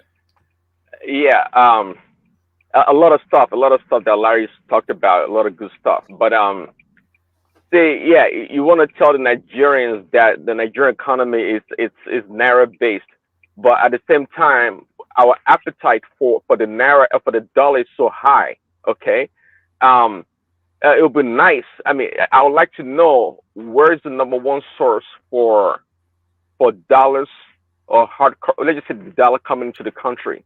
Is it through apps like SendWave and whatnot that bring most of the money into the country, or how do we have the accumulation of dollar in the economy? It's good to know that. And I believe it used to be that if you send money through those apps, obviously you have to collect it at the bank. So that's a good way to track the dollars coming into the country. So at the same time, they can make a policy to make sure that they convert those dollars at the bank at whatever rate they think is okay. Because those dollars, nobody changes the dollars at the banks. They take their dollar and go to the street for a better rate. Okay, there's so many loopholes in the country when it comes to this foreign exchange, just like every other sector, from the oil industry to whatever. That's the way the country is run like that. That's where we are. And Cardoso or these people, they need to get a good grasp on where they have to target first, to try to balance things or bring things into equilibrium, quite frankly.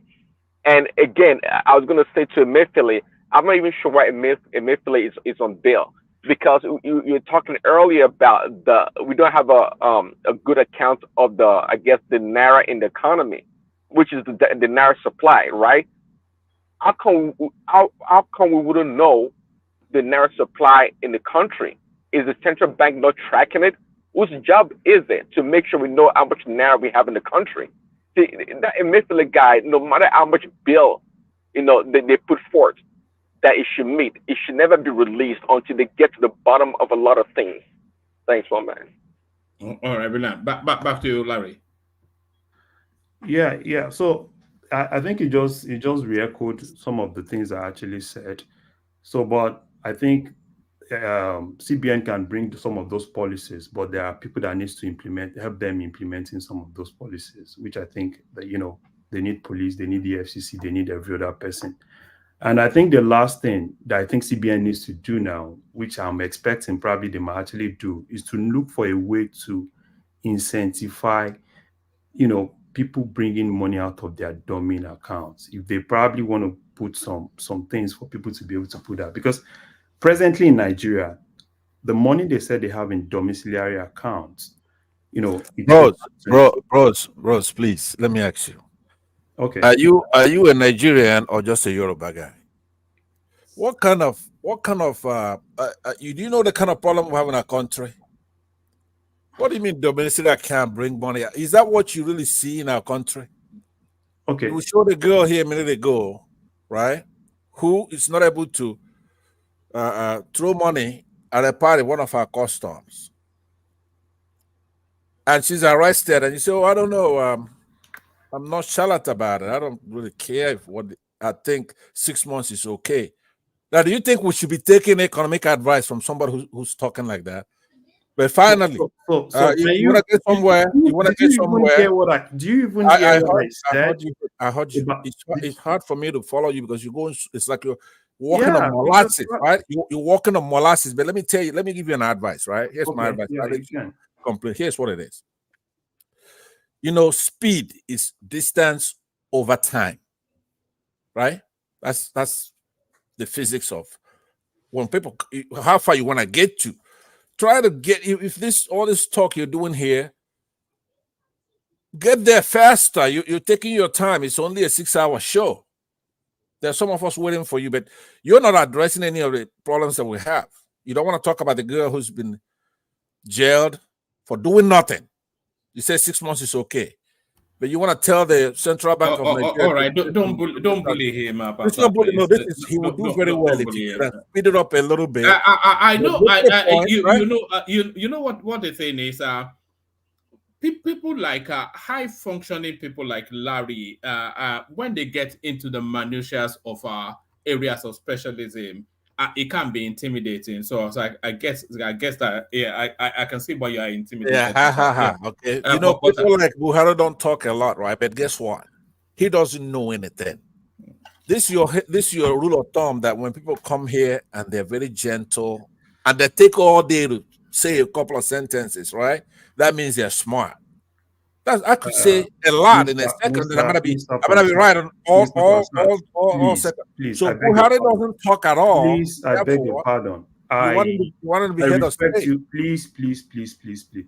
If you respect me, speed it up a little bit. I respect you. And care about the women. Care about the girls who are thrown in jail. Please, if you want me to let you talk, please care about the girl.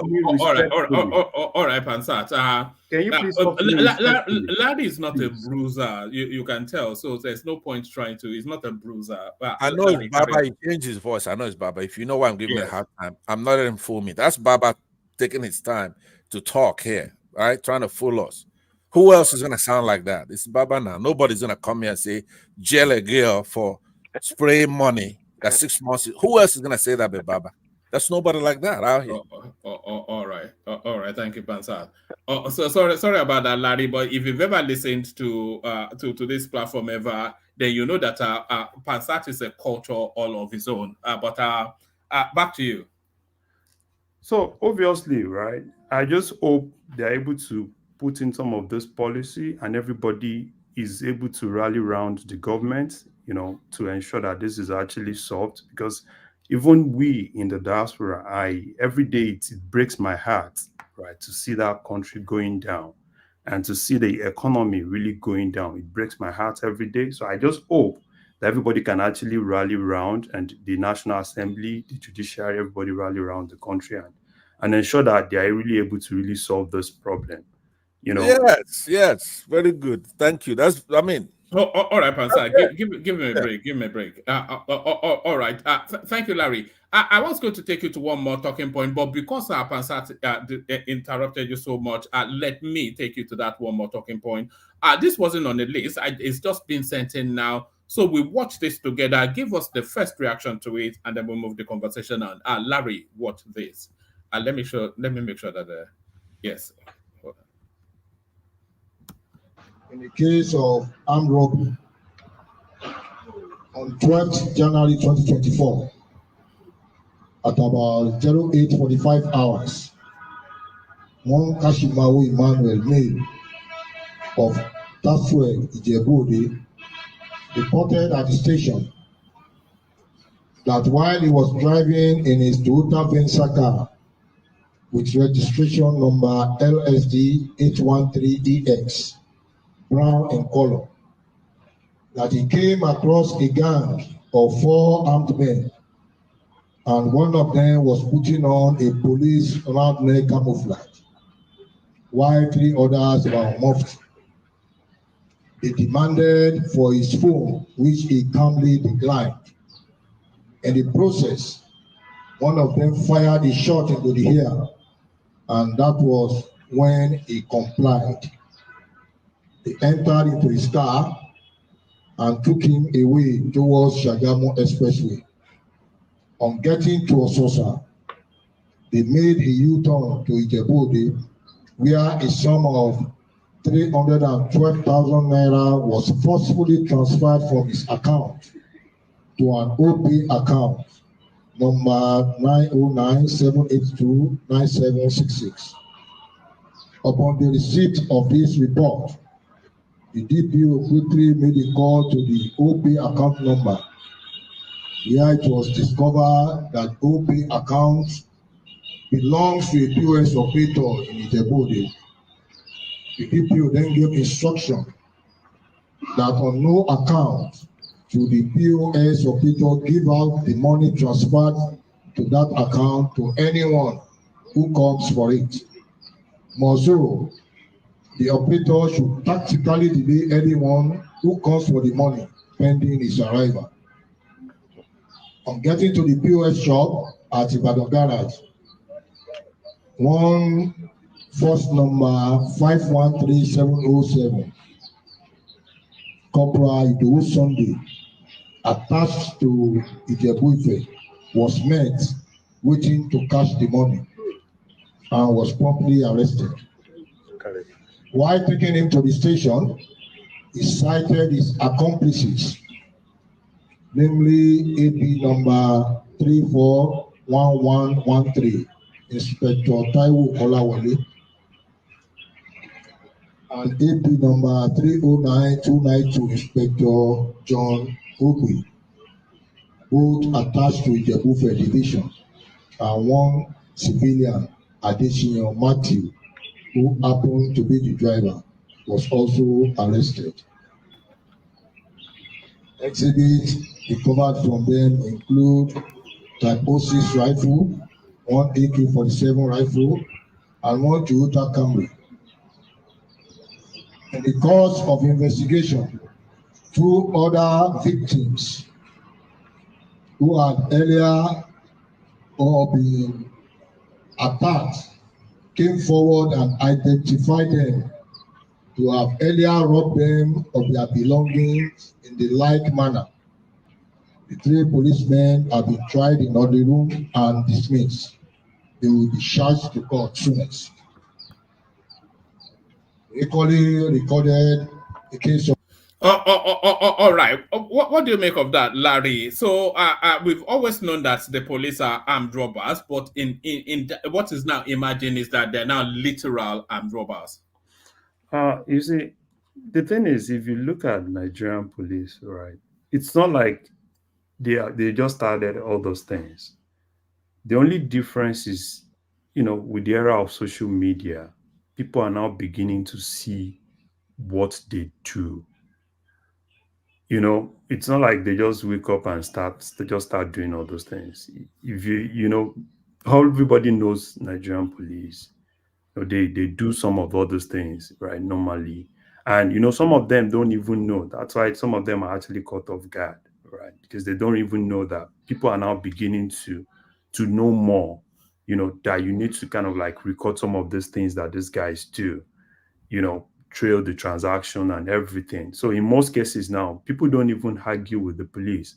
All you need to do is just look for an evidence, right? Even if they catch you and they're like, yeah, you need to transfer your money and everything. Just give it to them. Just make sure you keep an evidence that you definitely use in getting them. So I'm not surprised, and mostly, right, it's because people are now beginning to ask questions. That's why you now see the police hierarchy now coming out to discipline some of those police. So, but yeah, I think more of this should definitely come, and rather than people arguing with them, because you can't even trust some of these police. I've seen people arguing with police, and they had to shoot them and stuff like that. So it's more like I would just want to give it to them, look for a way to kind of record them. I know I would definitely get my money back with a lot of apology from the police. So it's normal. Hopefully we see more of these things and people are beginning to get evidence against some of these police, and people are beginning to know more and more about all the bad things, that some of the bad elements in the police too.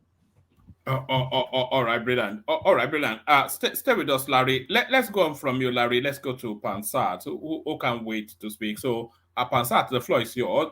Go to Thank the you very much. conversation as you feel. Yeah. And let me ask Larry, with 1 second, what you mean the bad things they're doing? You mean some of it are criminal, though, right? It's not just they're doing a bad thing or the wrong thing. What these police officers are accused of doing and what you are familiar with them doing are criminal, serious offenses, right?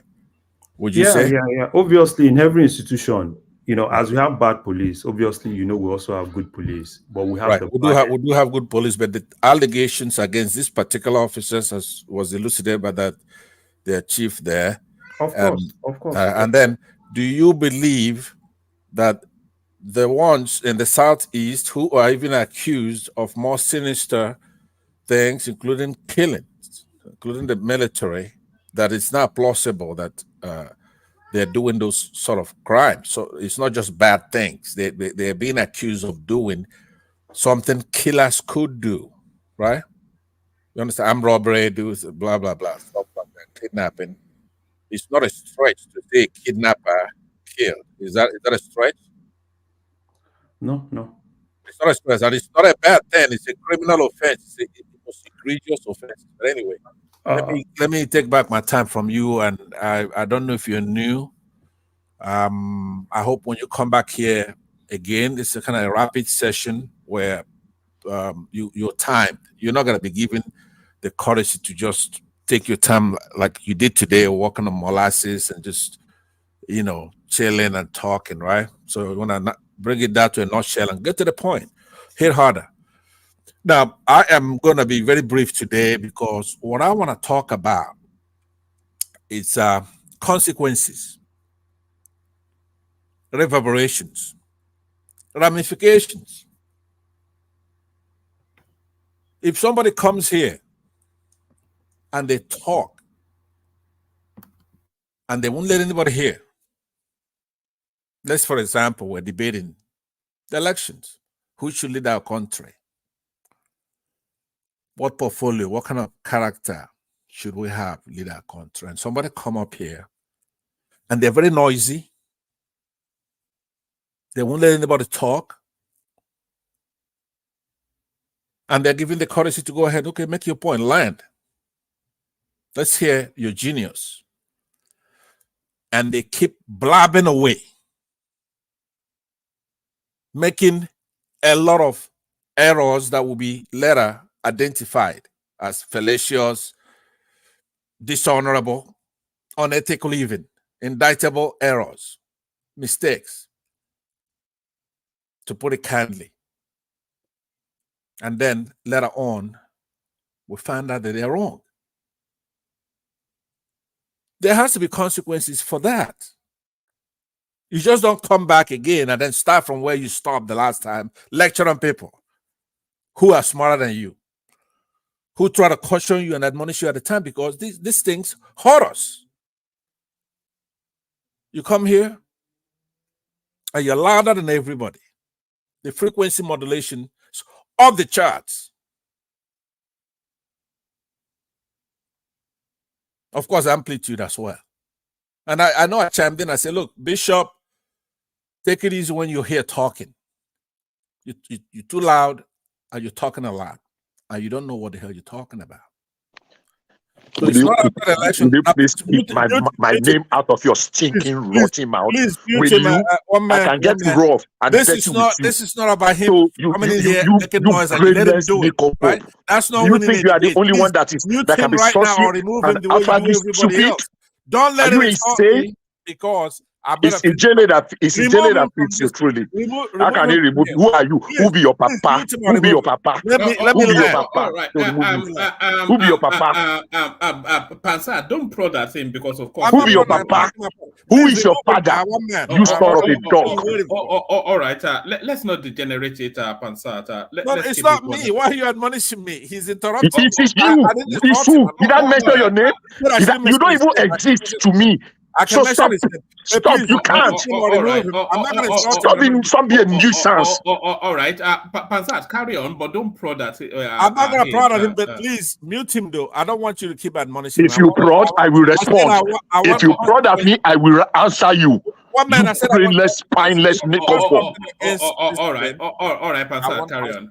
Consequences, please. I don't want any more admonition. I want him shut down from interrupting me. No, you were invited. You cannot shut me down. If you mention my name, I will answer you. You brainless, spineless, whatever my submission. I'm not going to insult him. Ijele was right about you after all. Please. All right, carry on, Pansa. Carry on. One man. Did you remove him? Don't behave like a Yoruba guy. Remove him right now. I want consequences. Remove him now. You are a coward. You are a bastard and a coward. A bastard and a coward you are. Let's settle down now. Bishop, let him carry on. Carry on, Pansa. Please remove him. I want some consequences. That's what I'm talking about. Carry on, Pansa. All right. Carry on. So, like I said, somebody come here and they're speaking baloney out of nothingness. With misbehavior, rubbish, blathering around.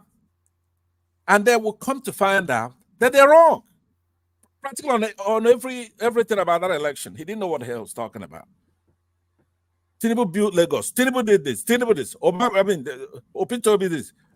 And then, once they rigged the election, he came here and he hopped and popped. And then once the economy went down, everything started going down. He ran away from here. I kept looking for him. For weeks, this boy was nowhere to be found. So now he must have been under the bed somewhere watching us. And he saw the others come back here and there was no consequences. Nobody is saying, hey, look, you were wrong. So he snuck back in here. And I've been watching it. It's been quite an interesting progression because he started off by just sitting there, chiming once in a while, here and there. And I was watching to see if he's going to apologize for getting it so wrong, criminally wrong, ruining our country. Your father is a criminal. Your father is a criminal. You are stupid. I will answer you anytime you disrespect me.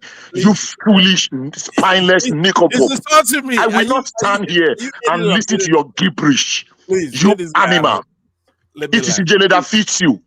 All this rubbish you are talking, and look, if you prod at me, I will answer you. One man, I'm waiting for you to do something. I will answer you. If you prod at me, I will answer you. You spineless nickelpop. You put this boy. I think Ijele was right. I won't use those words Ijele used. I won't use them. But he was right about everything he said about you. You cannot. And let me tell you something for free. Let me tell you something for free. Look, listen, you this pig, you this dog. Let me tell you something. Let me tell you something. I'm going to give you. I'm not going to let you on the mark. I'm going to deal with you right now. Pansat, I'm going to throw a challenge at you.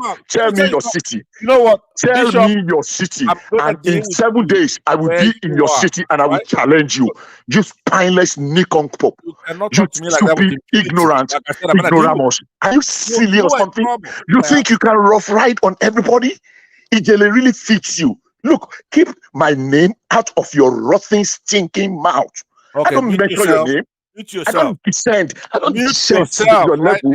I'm treating myself, and that's exactly what I'm doing. I'm responding to you because you are spineless, you are weak, you are spineless, you are weak, you are lazy, you are a coward, a bloody coward, bloated mouth, a drunkard. Tell me your city, I'll pay you a visit, and I will surprise you. How are you gonna pay me spineless in idiot? Nigeria? You can't even get a visa, right? I don't even need a visa. You just tell me, be bold enough to tell me your city. Be bold.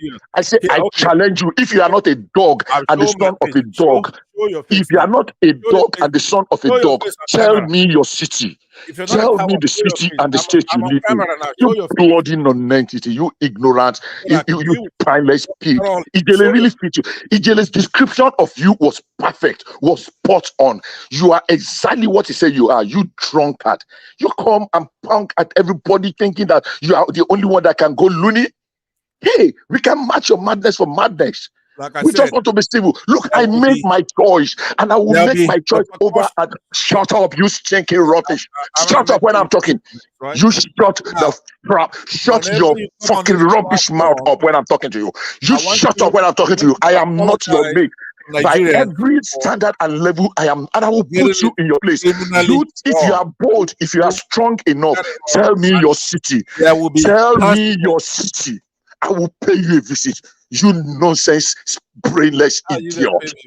I will come to I said, if you are bold, mention your city. Right? If you get through head, if your papa and your mama born you, if you were not conceived the way Ijele said you were conceived, you tell me your city. If you were not conceived the same way the way Ijele said, you baby factory product, a waste. If you are not exactly what Ijele called you, you mention your city, spineless nincompoop. All right, gentlemen. Please remove him. Let me land my point. Carry on, but don't prod at him. When I please remove him from the platform, though. No, but you better go. Why should you remove me? So that I won't answer you. Because you said you're gonna come to my city. Are you in Nigeria? You don't have a visa. How are you gonna pay me a visit? If you continue to prod at him, I'll put you back in the ring. And I challenge you. Mention your city. In 7 days, I will visit you. I will visit you. Look, one man. I don't know how to fight like a Yoruba guy. You don't know how to fight dirty. Make noise. You don't know how to fight dirty. So I know how to fight like an Igbo man, right? I don't know how to fight like a Yoruba guy. So what happened with the Ijele then when it was slapping you around? Ijele is a fellow Igbo man like me, so I didn't want to cut off his nuts, but I still dealt with him. All right, to the topic. Anyway, so what I'm saying to you is that we cannot have somebody come here for months. He was running around this platform, doing exactly what he did now. You heard him say, give him my city in the United States. He's going to pay me a visit. This boy's never left Nigerian shores. He cannot get a visa. Now, he wants people listening to your show to be, just for that, you should ban him for weeks. So he knows that you cannot come here and just talk anyhow. There are many ways for us to figure out somebody who's just here running their mouth. And this is one of the kids that does that here. And you have to be honorable, one man, and do something about it. This is not an infraction. All right, Pastor. So do you have any thoughts on Nigerians' rights to bear arms? Of course, Nigerians have rights to bear arms given to them by God, not by... I said that yesterday to you, right? Nigerians, coward Nigerians, they come here, especially people from the Southwest and the Southeast. They come here, give us right to bear arms. Who's going to give you right to bear arms? There are rights given to us by God. Those are inalienable rights. How you know a coward, somebody who comes and says, is that part of the Bible? Which inalienable right you're talking about? Where's AK-47 in the Bible? It's in there. AK-47. Everything is in there. But look, let's not trivialize. This is a serious question you asked me, right? But I'm giving it to you straight. I'm not like Larry here. It's gonna take all day, milk toast, wasting all the time in the war, talking about supply and demand in Nigeria. I'm gonna give you the answer. Only a coward is gonna go to Muslims, not that Muslims. I say, oh, give us the right to bear arms. Who, oh Lord, to the right to bear the arms they got? Where did they get the right to bear their arms? Because they cobbled together an Islamic army and police harassing people, terrorizing people. You saw the one you asked Larry, the last question I asked him. Those are Muslims. They may be in Yoruba land, they may be in Igbo land, but those are the Muslims terrorizing people. It's not in our blood, Nigerians, real Nigerians, to kill. Curiously, the man advocating for the right to bear arms is a Muslim too. Nedunwoko is a Muslim. Nedu, I don't know. It's an Igbo guy, but not Igbo. It's a Muslim. Yeah, it's not pure. Any Igbo Muslim is a Wayo man. There's no real Igbo person. Any Igbo, how you know a Wayo man is? Anybody says I'm Igbo and I'm Muslim, right? He's doing some kind of fraud. Do you understand? The Igbos are not wired to be Muslims. It's not in our blood. It's antithetical to our nature. We are for Chi. We know who made us. But to tell you the truth, anybody who's saying, "Oh, give us the plebiscite to go and decide if we're gonna leave Nigeria," it's a coward and it's an idiot. Anybody says, "Oh, we need to restructure. Please let us restructure," it's an idiot, right? There's no need to beg these people for anything. Besides, remember, they're not playing. Their brain is this small.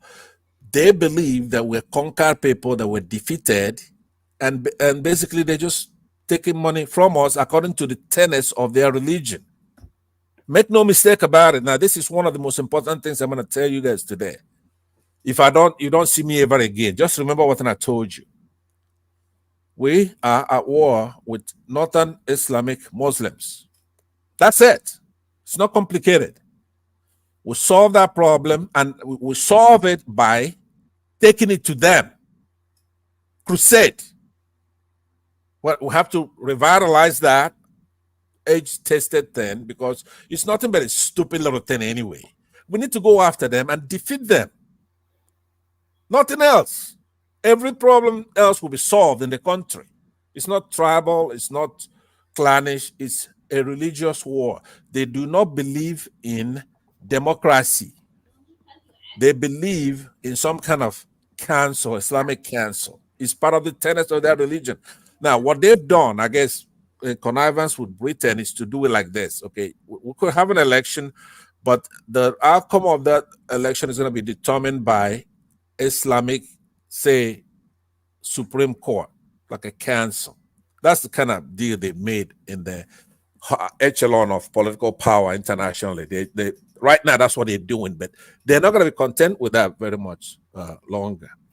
So we have to solve that problem. One man, you are smarter than this. You know better.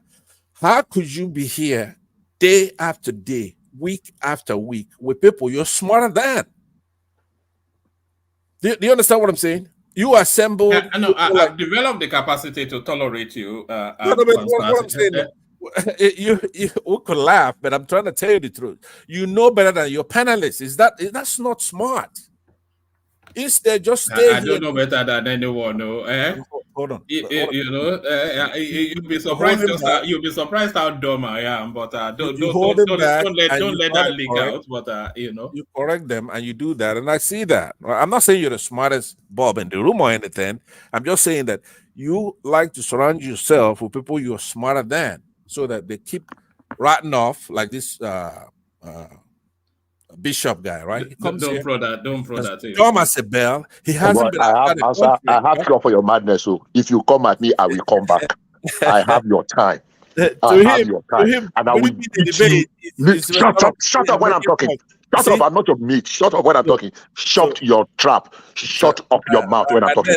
Shut up! Shut up! Shut your stinking rotten mouth. Shut up when I'm talking. Shut up! Shut your stinking rotten mouth when I'm talking. Shut that your dirty stinking trap when I'm talking. Shut up! Yes, one man. Bansat, I think you don't have to go after anybody. If somebody go after you, I think you will respond. But so you heard him going after me and insulting me. I didn't go after him. What did I say? I said that he came here and he talked about elections and he was wrong. You were here. He doesn't want you. Hey, Bansat. Oh, he cannot control what I say. He cannot. You are you are you are you are Look, you are even a coward. You are not even bold enough to say what you say. See? You are not even bold. Look at you. Pansat. You are a spineless coward. What are you calling me for? Talk to that kid that's abusing me. Your father is the kid. I am not your mate. I can tell you boldly. I am not. Ajalekoko, let me answer this dog. Let me answer him once and for all. Let me answer him. Ijele is your medicine. Go and take your medicine. You are sick in the head. Are you guys watching a Yoruba guy trying to You are sick in the head. One on one, you are no match for me in everything. So stay on your lane, maintain, make your contribution, and keep your dirty mouth shut. Stay away from being an arbiter. Just stay away from it. Now, look, one man, mute that guy because I'm almost finished. Let me lie. Mute both of them. Mute I think what you came to do tonight is not to cause disruption. You didn't came to talk. No, I'm making my point. The guy is insulting me and my be going family. after people. You can't be, you have said. Tell me one thing I said. Tell me one thing I said that's going after him. You have said a lot of things. You have said a lot of things against Bishop. Like what? You wouldn't. I mean, for him, and he has the right to respond. So if you have not said anything, stay out of it then. Stay out of it. Let me talk. Let him respond. Stay out of it. Just go straight. Don't mention him. Don't make any reference. I'm gonna mention him. I'm gonna mention him. If you are attacking his personality, he will attack you. And a lot of people still want to talk. I want to talk. You can't stay here for the whole day, man. This is wrong. You can't go. You are the one. You went after Larry when Larry was talking. You are saying he was talking gibberish. He was talking like a baby. How can you be talking like this? This is wrong, man. And the same way you are attacking Bishop. You think everybody gonna be? You think everybody will be so calm like Larry? The way calm. I mean, Larry took it calmly and respond to you. Okay, stay out. Stay out. Stay out of it. You should stay out, man. What you are doing tonight, you just come to disrupt the session, man. You are not coming to contribute anything. No, right now I'm answering the question he asked me about. You've been going out. You went after Larry. You went after Bishop. Maybe who else are you going to? I mean, is this the way you want to? What are you trying to do tonight, man?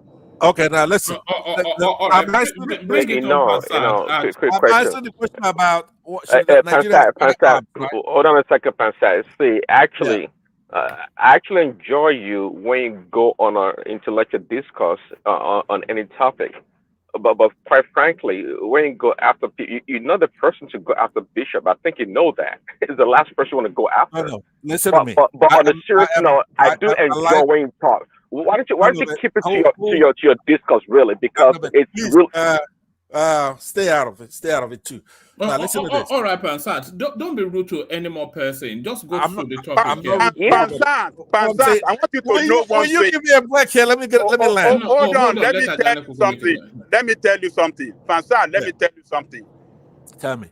When you are talking strictly on issue, do you know that a lot of people enjoy you? And I'm one of them. I understand that. You don't know. You don't know. That's not my mission, though. I appreciate that. You don't know. But when you start going after people, that is when you mess everything up for yourself. Okay. All right. Let me. First of all, when you go straight to the issue, a lot of people enjoys you. All right. Thank you. I know that, right? Listen to me. I know that. I like to be liked. Enjoy you, man. You know, I like to be enjoyed. I like to be liked, right? But that's not what I'm here for. Now, I hope I'm liked. But when somebody comes here, all right. No, you've done that already. Okay, so I want to stick to the topic, but one man, I gave you the answer. But John Loco is somebody you revere, you respect him. I thought you wanted me to tell him. Let me tell him that I do like that. Sometimes I come here and we play around a little bit, right? That's fine. But at some point, people can't come here. One man, I don't know how else to tell you this, right?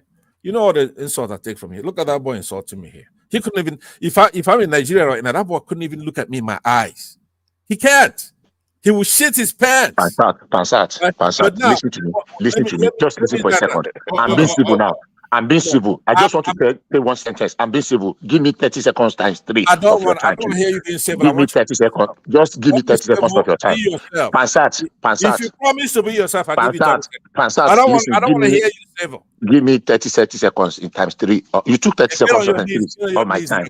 So listen. Pansat, let him talk. Listen, Pansat. Let Bishop talk. Pansat, I'm equal to any task. Let's set this record straight. I am not your mate. All this you're rambling about one boy living in village in Ibadan. I'm living in a village in Ibadan, and I'm very proud. So I have challenged you to give me your city. I will pay you a visit in 7 days, anywhere you live in America. Okay, thanks. Just listen, let me finish. My 30 seconds are not finished. But can you just, I'm not going to respond to you anymore. Not whatever you say this night, I will not. And I will try and take it forward because you are not worth it. I won't respond to you. Just say, you can mention my name 1,000 times. I won't even dignify you with a response. But I am not your mate. I am not your mate. Let that sink into your that sink into your empty skull. I am not your mate. Age-wise, in every experience, in what we have been, me and you will know the category. All right. I am not your mate by any standard. All right. Okay. I think that's starting to wear. It's not entertaining anymore, Pansat. Let me move on from you. Go to. No, let me land. I have to land now. Are you speak to the topic, or I'll move on? Yeah. I've only spoken to the topic, right? I'm saying that first of all, there are rights given to us by God Himself. Those rights are inalienable. Not Nigeria could take it away. Not United Nations could take it away. One of those is right to life. Right to life is not given by anybody now. They try to duplicate it and give it to you in the Constitution, but you have right to life, freedom and liberty. Now, how do you get those? You have to secure those with defending your life, defending yourself. So the short answer to that is that we have the right to bear arms. It's natural. Now, if we come together and give up that right at some point with caveat that's limited, we're giving the government we'll delegate some to the government and they're giving limitations on how to use the power we're giving them. That's fine, but we don't have a constitution where Nigerians actually came together and gave up their rights to anybody. So we've been operating with a temporary, shambolic constitution, and I think it will suffice. But what it doesn't do is to take away our rights. Now, I'm actually an advocate to go back and get these people who have been buying people in our country. I'm talking about as far back as forensic activities could show. So that's my position. Short answer, yes, we have the right to bear arms, period. What's the next one? All right. They moved then to shore up the Naira and the latest strategy shutting down Bureau de Change. Do you think this will work? It will not work because they're not sincere, right? The Bureau de Change bullshit they're doing, it's an Islamic tenet. It's terrorism. They've been doing it for a long time now. They didn't start it today, but this time they've taken it over the top. It's part of Islamic terrorism in Nigeria. So who's gonna solve it? This Tinubu that we're talking about, are you sure you're gonna see him again? When you talk, they say, "Oh, it's a conspiracy theorist." That's what they say about Buhari. It's not Buhari. You may not see Tinubu again. Maybe Shetima has already given him the Abiola tea, and he's gone. Because I see Shetima quite active lately. The last couple of days, he's been effusively making his point. Now, who goes and run away from his country after he knows that the last guy for 8 years did that? What kind of disrespect is that? You know, you're supposed to come out and say, "Look, I'm gone, I'm sick, or I'm gone, I'm gonna give over power to XYZ." And then when people start going and killing people, bombing people, and doing, you run back home and say, "Hey, look, I can't get a minute rest here. I'm back because my country is going through XYZ, or the inflation is over 30%, right? And this exchange rate." No, I don't think Tinubu is even alive. To me, I have to be seeing him every day to know he's alive. The pretty much patchy evidence have been shown enough now that every day that he wants us to believe he's alive, he has to make a live appearance, preferably to some press report that we actually trust, not just every pressman. He has to show that he's alive every day, else he's dead. He stole that mandate, and you know that. That's not a contention. But do you see people come here like what's his name here? There's Bishop guy here, and say, and even worry if Tinubu is alive. To him, it doesn't even matter. To him, it's a foregone conclusion that he's there. This is a sickly old man who probably doesn't know his ass from his mouth most of the times. He's gone now for weeks. And then there's been increased activity from northern Muslims. Sorry, let me ask you this. I'm asking you, and this by extension, a question to your space. What's the object of this exercise? Because Tinubu will be the president for the next 4 years, probably 8 years. So is this going to be endlessly where you always will be? It seems like you are stuck in some sort of a repetitive loop. Okay, and not you being the example of that wider space. Jabba, jabba, jabba, jabba, jibby, jibby, jibby, every single time. Absolutely, nothing that coheres, nothing that hinges together. Just inane banality, you know. You can be wishing and just talking, right? Look, let me tell you the way the world works, right? Right. Everybody knows what we're talking about. You can wish it away. He did not win. Let me land now. No, hold on. You will land. You know, but it was this same window that you guys opened that allowed Buhari to get away with a lot of atrocity. When you went and packed in that banality, and then he just hid all of his atrocities behind your banality and feasted for 8 years. Is there no learning being taken from anything? Is there a capacity to learn in your space? There's nothing to learn. There's something to actually teach. Right. See, you're not listening. When something illicit, unlawful has been done, felonious, right? Somebody stole the people's mandate. You're just not gonna wish it away. There'll be repercussions. There'll be this kind of things happening. He's illegitimate. It's not only in Nigeria, that's where it is worldwide. You cannot go because a people, like Nigerians, true Nigerians, they're not quick to anger, right? They're not revolutionary, right? So they're watching. But there's Ani, there's Amadioha. In that land, he cannot do it. Buhari is like a madman. He did almost the same thing, not as frontal as Tinubu did it, right? Let me land now. Let me land. No, because you're not really saying anything now. You're not listening. You have to wax your ears. Wax your ears, because what you're saying is that I wonder. You know what you're saying? If somebody stole something, you're supposed to go. What I'm actually wondering I'm not going to talk about it again. No. What I'm actually wondering is if your narrative and by you being the example of your space, if that narrative still are not Igbos, just people who are against Tinubu. No, APC. not PDP. people are. No, I'm talking about inane banality.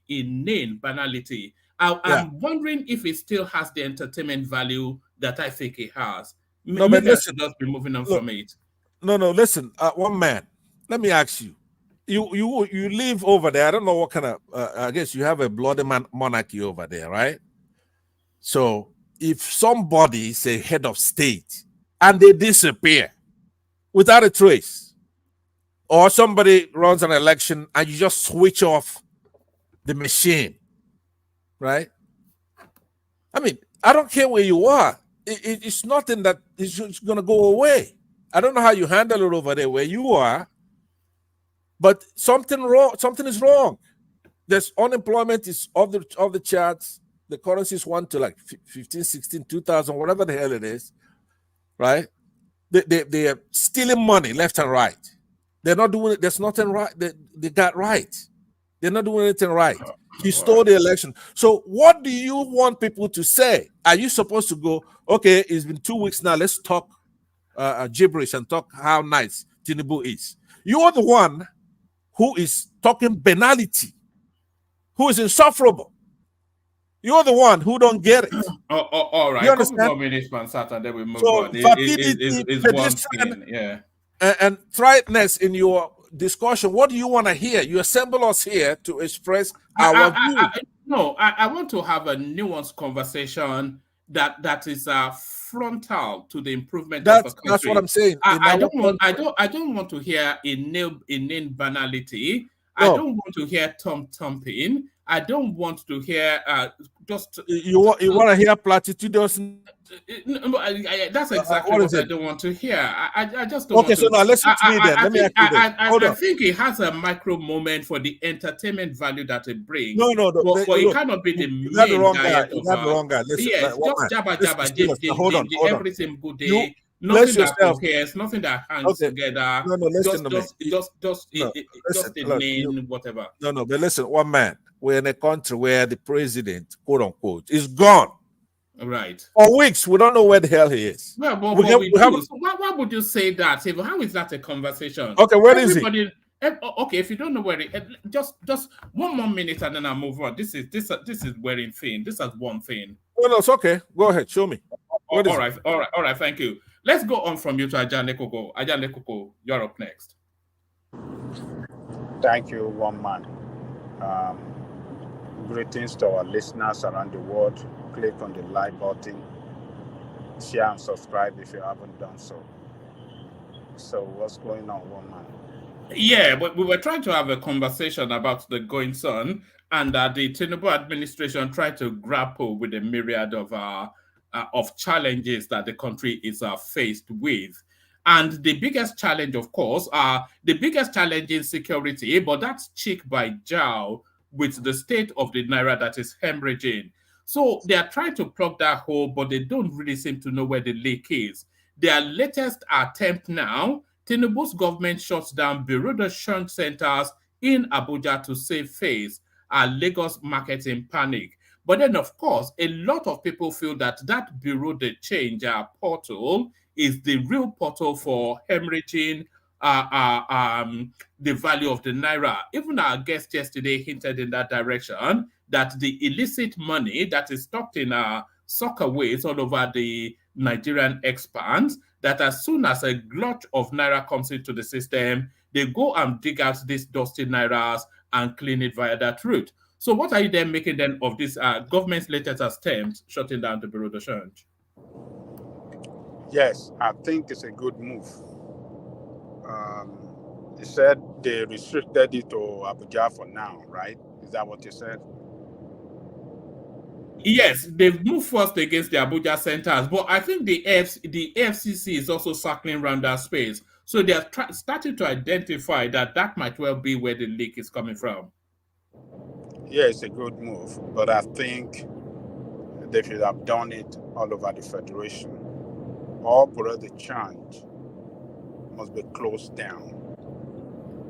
They have to scrap them. They must not allow them to operate again. It is Bureau de Change that Babangida introduced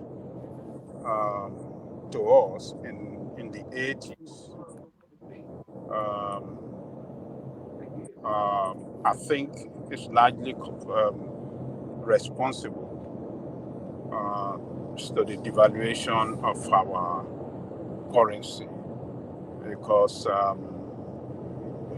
when Babangida introduced SAR and then allowed Bureau de Change to start operation, since then we never got the value of our currency right. If I may remember, during Babangida time, the same crap that they are saying now, all these nonsense excuses. Oh, Naira never got his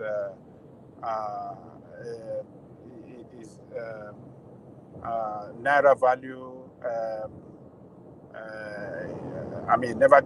I mean, what do they normally say? They said Naira never got its value right, or something like that, or we should allow Naira to get its value right. Its true value, I think, is what Its they true value, yeah.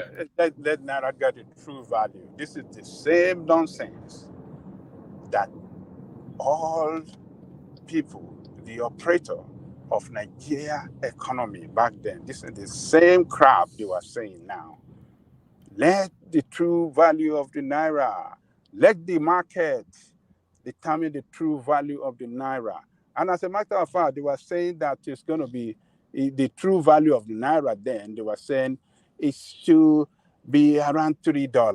It's $3. When Babangida came in, I think it was 1-to-1, 1 Naira to $1. And pounds was like 2 pounds to $1. And since he introduced this structural adjustment program and brought the change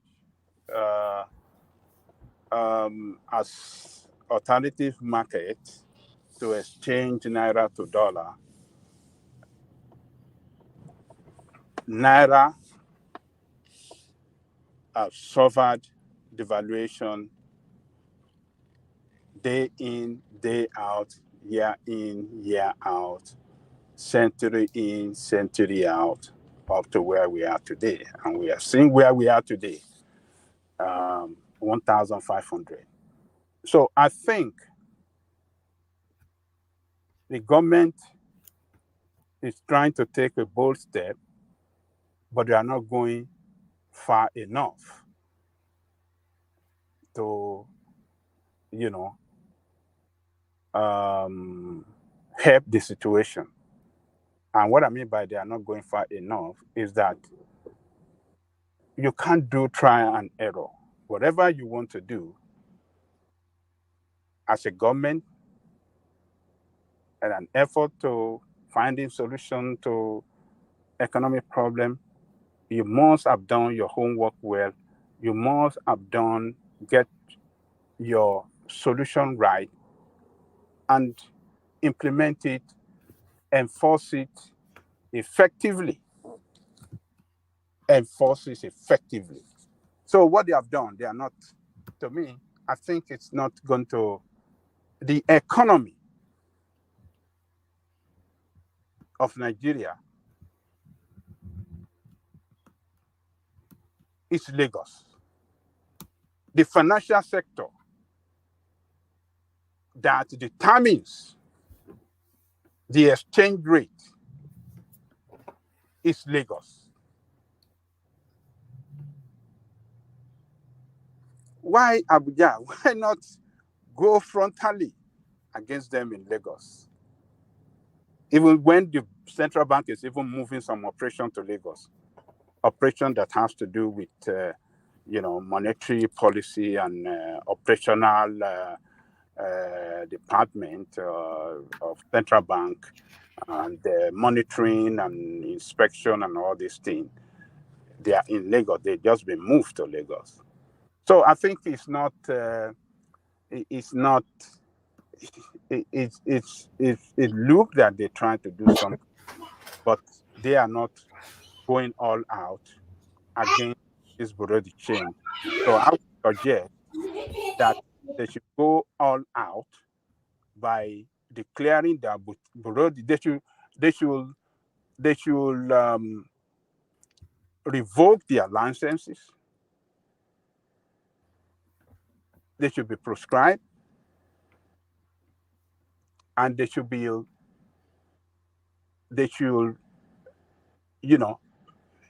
make a pronouncement that whoever that operates Bureau de change after social date is operating illegal financial Bureau de change is operating illegal Bureau de change, and therefore is,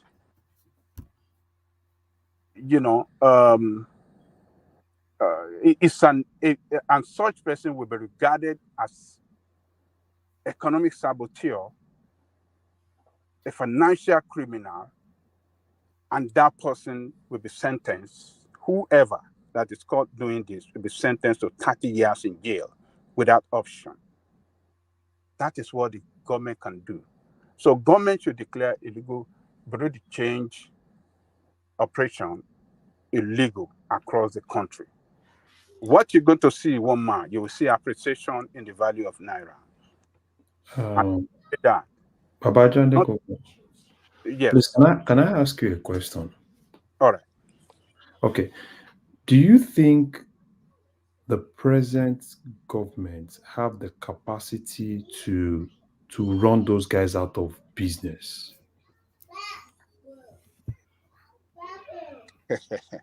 Look, Larry. What if they just declare them illegal? How about that? Are they even legal or just a quasi legal? You know why I actually asked that question is because of politics. And because they are dominated by their bookies, Abi, is that what you mean? yeah, it's part of it is that because of politics, and that's why for me, I'm always more like, when are we going to have a government that will not really, care about politics and care more about tackling issues? So that's why I'm more like, do you think present government, the way the You know, for all of our Pansat's gobbledygook, there is some, you can unpick a little bit from what he said. If we don't take out that feudal north, which is and the Bureau de Change space is still an extension of the feudal north. If we don't, and I think Nigeria is in mortal fear of the feudal north, and that is really, it's still the same story, isn't it? So, Larry, politicians in Nigeria, a lot of them own those bureau de change. If not directly, they own them indirectly. Their friends, their cronies are the owners, and they uses their position in government to favor them. So, and I believe that's the reason why the president and his team are not going all out against them, because they are members of their party, they are members of the political class, and they favor each other some kind of way. So I think the president or this administration should, declare the operation. They should revoke their licenses, declare the business illegal, and I want to tell you, Naira will record appreciation in value. This happened year back in 83. I mean, this parallel market, black market as we call them, was declared illegal by Buhari Idiagbon administration. The same as we are witnessing today was what we experienced back then. I'm not saying it was very bad as we have it today, but back then, before the civilian came in 1979, the black market operation was not noticeable. I'm not saying they didn't do it, but they do it on the ground. Was not noticeable. But during the time of Second Republic, between 79 and 83, we saw this black market, in Bristol, in Martins, in Broad Street, they were limited in that area. And Ikeja Hotel, Ikeja Airport Hotel, there's just scanty of them. They are not. You cannot, but you can see them on the street at the corner side in Lagos Island, around Broad Street, Bristol, Martin Street, and those places. You can see them. But when they are going to declare them as illegal, our naira appreciated in value because naira value was already going down. It appreciated, and all of them were so scared. They run away because the military, even I could remember back then when, some of our people came from London and they have, some pounds, and they're trying to change it to, what's the little difference? Maybe a difference of maybe 50 kobo or 1 naira, and they want to change like 300 pounds, and they say, oh, that little difference makes something. We have to be very careful because it's illegal. You that want to change money and person that want to change you the money, if you are caught, both of you will go to jail. So they enforce it. The military government then under Buhari and the Diabo enforce it. So everybody ran away. So this is what do you call it? Tinubu's government. This is what they should do. As they declare the Bureau de Change illegal and, revoke their licenses, they should declare the black market illegal as well. The black market, you cannot have a rivalry market that is destroying the monetary market of the country. The monetary market of the country is in jeopardy. And as long as the federal government allow this black market to operate, you can never get your economy right. That is just the fact. They will always sabotage every policy made by the government.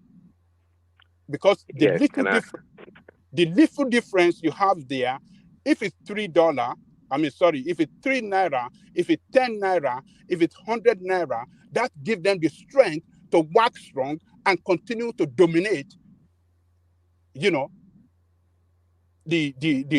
monetary market. So, except government have to go all out, the black market must not operate again in Nigeria. Only the central bank, only the commercial bank should exchange money to anybody. Only in, only the commercial bank should be the only bank that you can walk in and exchange your dollar or whatsoever. And it has to be, for business. If we that in outside the country are sending money home, it should be exchanged, it should go through the banking system, and our people should be given. What sort of, sorry, I think Prince wants to interject, but what sort of economic model is that? But Prince Daddy, you wanted to come in. Is that, hold on, one. Is there what sort of economic model in that? Can you hold on. Can you freely exchange money on the street of London? London is currency not against London is not Nigeria now. What are you talking about?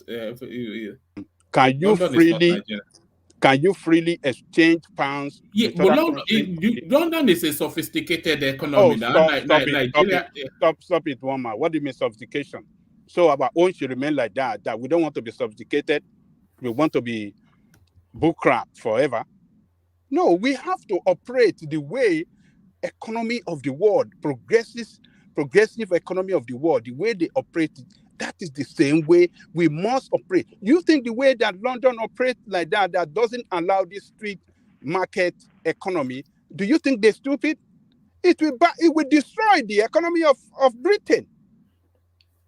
It will destroy it. They will be like us. They'll be useless than Nigerian economy. So, because it means that the monetary the monetary market is not in control of the money in the economy. The greater percentage of the money in the economy is outside the monetary market, and that is what is giving us this problem. So they have to go all the way out. They have to go out frontally against all this illegal way of exchanging currency. You know, that is the only way out. We sending money here, we should send money into bank account of a recipient in Naira. I mean, a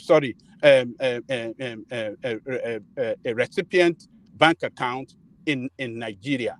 And the recipient should be given. Let me interject. The recipient should be given Naira and not dollar. If you send money to your people here, they should be able to get it in dollar. It should only be in Naira. That is the only way out. So, Prince Daddy, come in.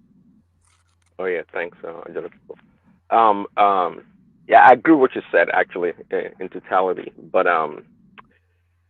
the exchange. See, it used to be like that. See, the people in power, obviously, the beneficiary of the system.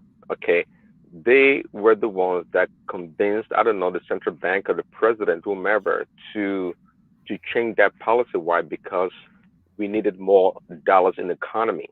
Okay, so now if you go get your money from the bank, they give you direct dollar for the transfer. That is what is going on right now, and that was supposed to help the economy. Okay, that was supposed to help the economy. Now, before we go after illegal money exchange sources, what about we concentrate first on the legal institutions, just like the bureau de change you're talking about? Those are legal, right? They're not illegal. Those are legal institutions that have license to operate. Do you think the license should be revoked, like Angelico was suggesting? Yes, yeah, I'm agreeing with Angelico. The licenses should be revoked, like immediately, like today, tomorrow, really, because they say when the lay people like myself talk, unlike Cardoso with all the credentials, it sounds to me like Cardoso and these people in power, including Tinubu, may not have a clue about what is going on with this issue. I don't think they have a clue. I say it all the time. They try to apply a Western model to solve their problem, but they don't have the same problem. That dumb thing to do, to go borrow money at a high exorbitant interest rate to try to revive the Naira, it's a dumb thing to do. How long are they going to continue to do that? For them to survive, they need like $500 billion or more to do anything meaningful. What is $3 billion going to do for Nigeria's economy? Isn't that a joke? It sounds. I mean, so you have to. If you look at people operate, you get to know and have an idea what they're all about if they understand the question or the problem they're trying to resolve. And it sounds to me they don't. They absolutely do not have a clue what is going on. See, when the Western world, when it went after Russia, when they with their military exercise in Ukraine, if you guys didn't forget, they went after Russia with everything they had in their arsenal to destroy Russia's economy. They did. Because Russia is not crumbled right now, and they're begging for, and the people are begging for food on the street. That's why we're not talking about it. Only if you knew the level of attack that they did on Russia, you would know that it was a really serious issue.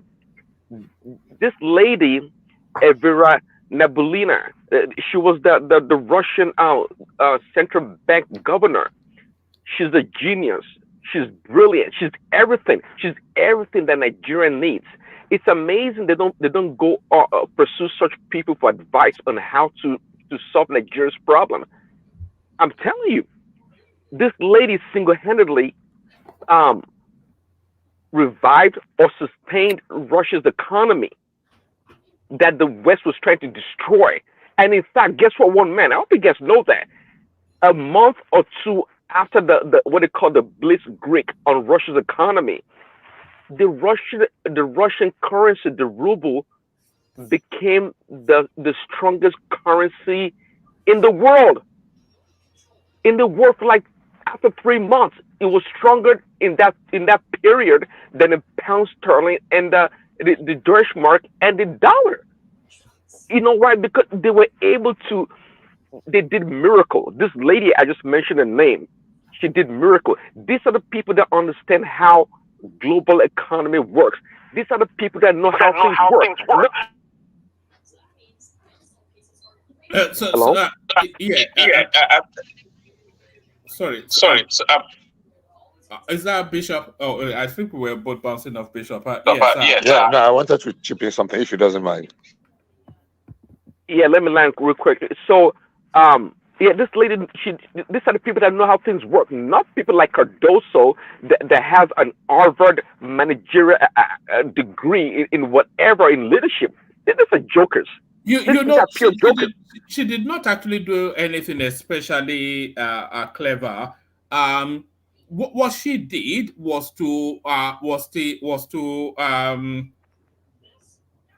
she localized their economy into their currency. That's just the thing. And she said then that anybody that wants to transact with Russia has to do that in the ruble. So they still had to buy the ruble with whichever exchange, whichever currency. And of course, the whole of Europe depended on Russia for gas.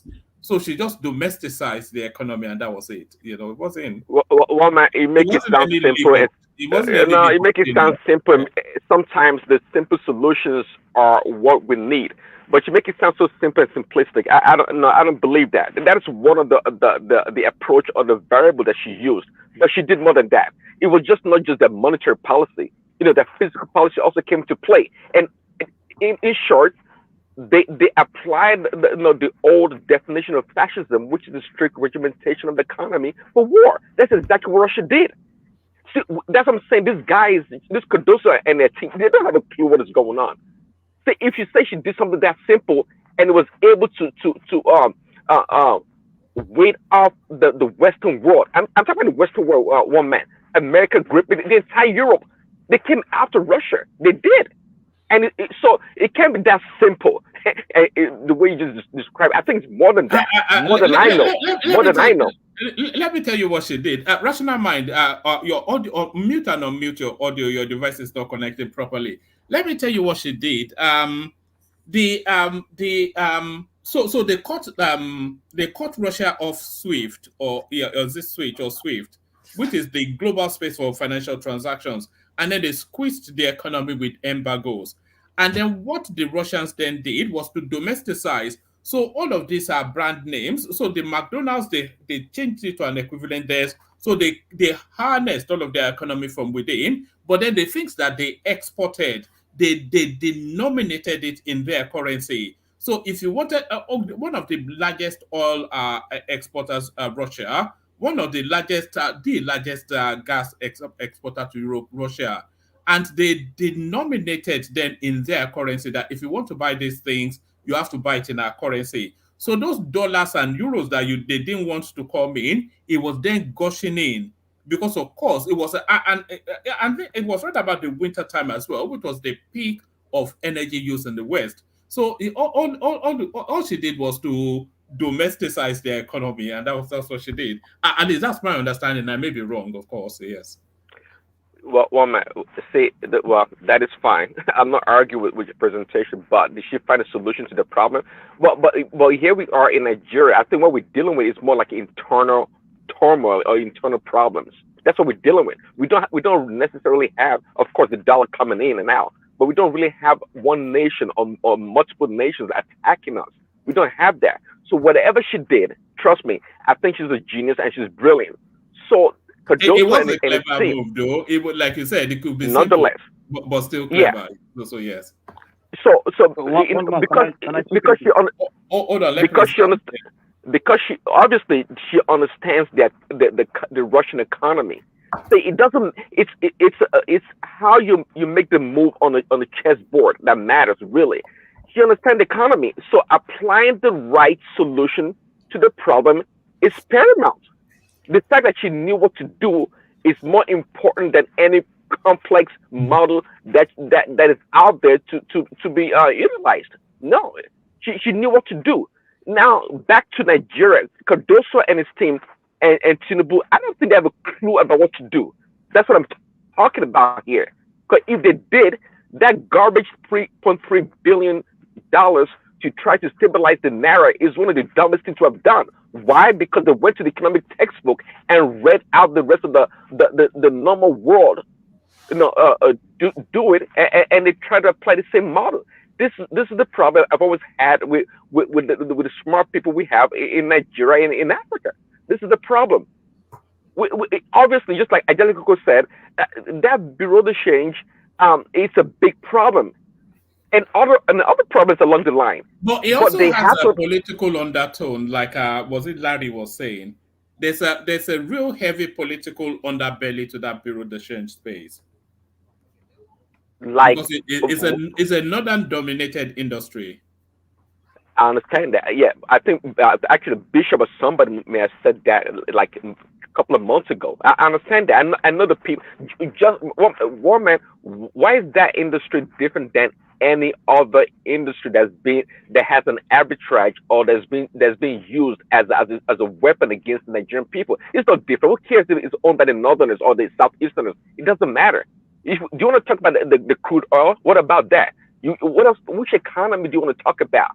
Is it agriculture that we talk about? Oh, the senators or the governors, they own the land, they get a contract. The whole economy is like that. There's nothing unique about that. The fact that we have to tribalize it, or put a coloration to the subject about being a northern thing, it's almost irrelevant. Do they know what to do? Is the question.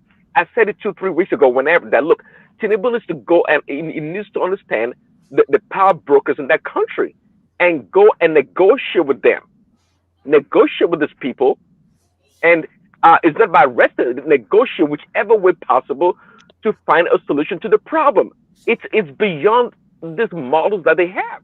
It's about being, and that's why I trust someone like Tinubu being able to do it because it's a good negotiator. He understands a lot of things and he's smart. So do you think he has it within him to recognize that the direction of travel might be wrong and it needs to pivot quickly, or do you think he would double down on it just to save face or whatever? Because the direction of travel, it may well be, or maybe there has to be a deviation in the direction of travel, even if they are still headed in that direction. Do you know what I mean? Are they capacitated to have a clear understanding of because it's somewhat is very experimental, a lot of things that they're doing. Well, it's not that's the problem, one man. It's not. If it was experimental, that would have been good, one man. It would have been good because of what they tried this permutation, it didn't work, and so we understand what they're trying to do.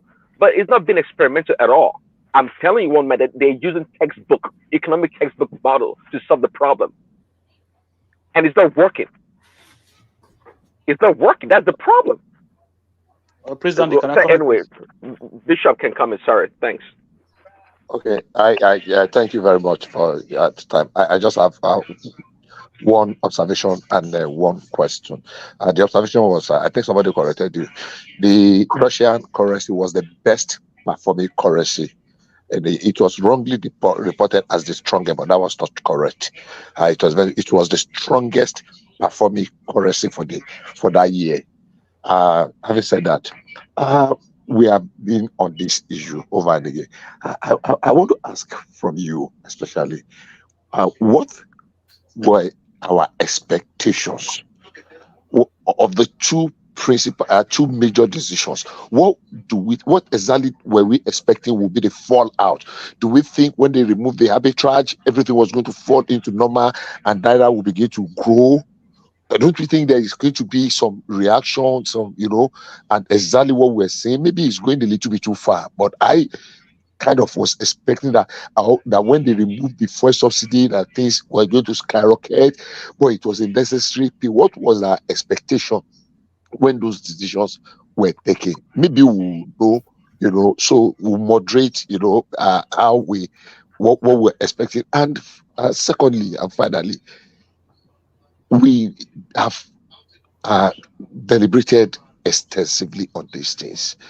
But sometimes, if we can get what is the solution that we think will be the way forward, it might not necessarily be that's what they apply, because sometimes, even for medical doctors, and I know there are some medical doctors here, except you have a case whereby you can test, what do they call this thing, when you want to give antibiotics, to match. What's the name now? There's a medical term you medical doctors use for it. That you know which one, the reaction and the capacity to take care of what. Except you have what you use to test. Sometimes maybe you just give this, and if it doesn't work, maybe you increase the dose. If it doesn't work, maybe you increase the dose, or you give some combination and the rest. What do we think is going to be the solution? Bishop. When they removed the fuel subsidy, let me tell you, I mean, this is just from my perception. When they removed the fuel subsidy and they removed the subsidy on the Naira, I think anybody with an IQ over 2 digits knows that difficult times are coming. And I think the country braced itself for those difficult times, but there doesn't seem to be, the way the Naira is helped. And by the way, removing the fuel subsidy should have counterweighted removing the subsidy from the forex space, because removing the fuel subsidy gushes in a lot of money into the Nigerian economy, and then that should then support the Naira looking for its value. So there should be some counterweighting in those two policies. But the way the Naira has been hemorrhaging so heavily, it doesn't. There's no systemic structures to it. There is nothing in the and there is nothing coming out of the central space as well that you can vest confidence in. So the whole thing just seems wishy-washy, somewhat handed. It doesn't seem structured or knowing. Oh man, can I say something? Okay, yeah, let our person. Yeah, come in, Akim. Yeah, thank you very much, man. I actually came in because I was listening to Obaja Likoko's submission. I think that was I think his submission was kind of misguided. I don't think you can apply those solutions under the military regime of Buhari at that time to the economic situation that we find ourselves today, one man. At the time, Obaja Likoko, you yourself can categorically confirm that 90% or more of the food that we consume at that time were locally sourced. So this is a highly import dependent economy today that we are facing. Majority, even the food that we consume today, you can even say 70% plus of the food that we consume today are kind of imported from outside of the country. A lot of the things that we use, one man, we're bringing them from outside. So if using Russia as an example it's even a mistake, because Russia does not have that level of dependency when it comes to importation. So you can look, one man. It is not about the Burundi change. It's about patriotism. Nigerians as people, one man. I went to Morocco, right? On the street of Morocco, you have 3-4 Burundi change. The dinar is still 10 to 1 euros in Morocco, 10, 11 to 1 euros in Morocco. It does not go falling like the way the Naira is crashing down today. Okay? But they have Burundi change. But what you don't have are maybe politicians who take their local currency and convert them into a dollar and then go and stash it. What you don't have is a governor or citizens throwing a lavish party in Grenada then putting a lot of pressure on the local currency. So the institution of government, when it comes to enforcing laws, it's not working in Nigeria. So how are you going to enforce a law when you know that you don't even have the instruments to enforce the law in the first place? For me, I think the way they are trying to find a solution around the current system, the current situation that we find ourselves. To try to force people, it's just going to make it worse. Trust me. If you close Bureau de Change today, the bankers will become the Bureau de Change themselves. In fact, under that Buhari government, that was what was happening. They give money to the banks. What does the bank do? They'll sell it to the Bureau de Change. Inside the bank, they will tell you, oh, we don't have dollar. But they will be the one directing you to a mala, to an aboki outside to change money for you. What is the government supposed to do when you have citizens that are compromising the system?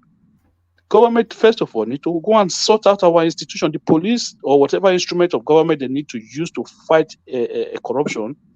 That is what they look. I think by now, the Tinubu government should be working on the reform of the security system, like the police, the DSS. They have to overhaul all those institutions if they want the country to genuinely work. Because as we speak today, one man, a lot of Nigerians are compromising the country. All right. Larry, come in. Larry, you wanted to. Oh, okay. Yeah, I think what I wanted to say was just close to what that person actually said. You know, a lot of people are saying, yeah, a lot of people are saying run out the bureau de change, and I don't really think that's actually it. I think the major thing is just like if there's a way we can, leave the registered bureau de change, because averagely the total registered bureau de change in Nigeria is still a little bit around 6,000, and if you look at Abuja alone, go to Wuse 3, Wuse 2, go to Wuse 2, go to Wuse Zone 6. Averagely, people in Wuse that are selling dollars, right? You can see almost 10,000 people doing that business. So probably what they need to do is to run those other guys out, keep those things with the normal guy that you can track. Because like he said, like he mentioned a country where it's normal. Yeah, people sell, right? But I think the major thing is in those countries, it's within the system. They can track every foreign currency in the system. But Nigeria is just so crazy that you can't even track, how much is actually in the system. But another thing is, I think another thing I want to ask people is, this issue of having former bankers heading CBN, I think to me, I don't think it's the right thing. And probably I might be wrong. And I think part of the issue that Cardoso is actually having is too gentle. Probably he needs to have this kind of like Sanusi look that is ready to bring those policies, stamp it down and let it be. But I'm not sure because he still needs the president, he needs the president's support to be able to do some of those things. And probably what I think he should do, this one, the National Assembly is actually calling him. So he should just tell them the truth. So to me, I think they know the right thing. It's not like they don't know the right thing, but they were afraid to do the right thing, right? Because they believe it's going to cost them a lot. Politically, it's going to cost them a lot. And, some of those guys are beginning to fight back. This present thing that you see, I think it's more like they are telling him that they want to fight back. So all those, and that's why I said it when we were talking about them bringing money. If you bring $100 billion into Nigerian economy, give those guys 2 weeks, they will mop it. Until you're able to handle the main issue, Tinubu just need to hold up and kind of like say, yeah, these are the guys that they are terrorists, right? Face them. And the major terrorists are even in that National Assembly itself, because those are the key guys. And if he tries to run those other guys out, you see them coming out. So what I think he needs to do is to, let Nigeria know these are the problems, these are the people, and I want to go against them. So probably he needs to go and consult people like Obasanjo to, give him that, he needs to just be able to stand firm and face it. Because if it doesn't face it, those guys, because they won't bring laws, right? They will be the same people. They will turn the laws. And at the end of the day, even when people want to implement that laws, you know, those National Assembly guys are the problem. They can shout and shout and shout. Why are the people stocking the dollars? Even governors, it's shocking to hear that governors are often part of this problem. Somebody was analyzing what the governors do. They go to Abuja, they collect that money, they put it into two, and they call their bureau de change guys, and they put it into dollars. So everybody is trying to mop every dollar you see in that country. So, you know, those issue of, they were, imagine, taking loans and everything. You can take as much as possible loan. The guys that have enough money, enough naira, they will mop it up. So I don't know. I just think Tinubu just needs to come now. Let Nigeria. Should they not then take loans and let the naira, let it end up wherever it ends up? Then how do you insulate the population from that? Is just the issue. You see, now let's look at it. You're taking loan, right? Because I don't think the government should be loaning money to defend the currency. We are saying the same thing, right? Yeah. If you take loan and you put it into an economy that you can't even track how that money moves. So it's more like, you have a basket, right? A basket that is leaking, and you're pouring water in it, and you think the more you pour water, the more it holds water. It's not rocket science. So they just need to do the right thing. The right thing is go against the saboteurs. We know them. Everybody knows them. Even the the economy is too heavily is to import heavy reliance. Another example I want to give you. Do you know that Atiku has started shouting, right, with this issue of letting CBN account for everything that they sell? Yeah, he said it was illegal, didn't he? Yeah, that is part of the problems, right? Because that's another thing. Because you can't tell me that let's say averagely, Nigeria sells like 1.3, 1.4 million barrels per day, and we have this dollar coming in. And CBN do you know that since 2020, CBN has not even remitted, NNPC has not even remitted any money into the Federation accounts. Not until recently, right, that they started bringing money. All they do is just that they collect the money, they spend the money themselves. Yeah, but you have to be fair, though. The reason why NNPC is able to remit money now is exactly because of the removal of the subsidy. Because it was actually NNPC that was insulating that subsidy space. So essentially, the money they sell for crude, they use it then to insulate the price of petrol in the country. Okay, who does the accounts? Do they even give us a financial report? Yeah, that's just the thing now. It's shrouded in mystery. This is more like, I gave you money, you tell me, don't worry, I'm helping you to spend the money, I'm getting the money, I'm selling for you, I'm getting the money, and I'm helping you to manage it. Nobody knows what's happening. So at least if they can get that chunk, right? Get that chunk. Let's know what we have. Let's know how much money we get. Let's know how much dollars. And it will definitely help CBN if they need to reappropriate those money into people that really need the money. So if I know Nigeria is import dependent, right? I don't have a problem. In as much as the right people are getting the money, if you want to buy those things as very, very expensive rates, right? Go and buy it. So, but at the end of the day, the people that need the money, because presently, people that even need the money don't even have access to it. Everything is so crazy that even if you're an exporter, if you have the opportunity to have some of these exporters in Nigeria that export things, it's a whole lot of things. So Larry, you just made a good point there, but the lacuna is, how sure are you that if even the money is given to CBN, then they will do the right thing with the money? Do you understand what I mean? Yeah, the thing is, money going to CBN, right? It's more trackable now. In CBN is more trackable. Because the thing is, all they need to do, right? If every governor, because every governor has right to the federation account, just as federal government has right to it. And if CBN is the custodian, that means aside the federal government, every other state government also has access to know what we sell and what we get in. So it's okay, then let me ask you, when Yeah. they return the monies that Abacha stole, for example, right, millions of dollars, and they bring it back, and the United States remits the money back, it's traceable. It goes to CBN. What happens to the money? Where, if you look at the item budget, right, that money is nowhere. I mean, there is no accountability for any of those. No, there is accountability though. They repurposed it for social intervention. That's what they said. But where? In essence, you made the point about 5 minutes ago. The same point. Essentially to Abubakar Malami's pockets, really.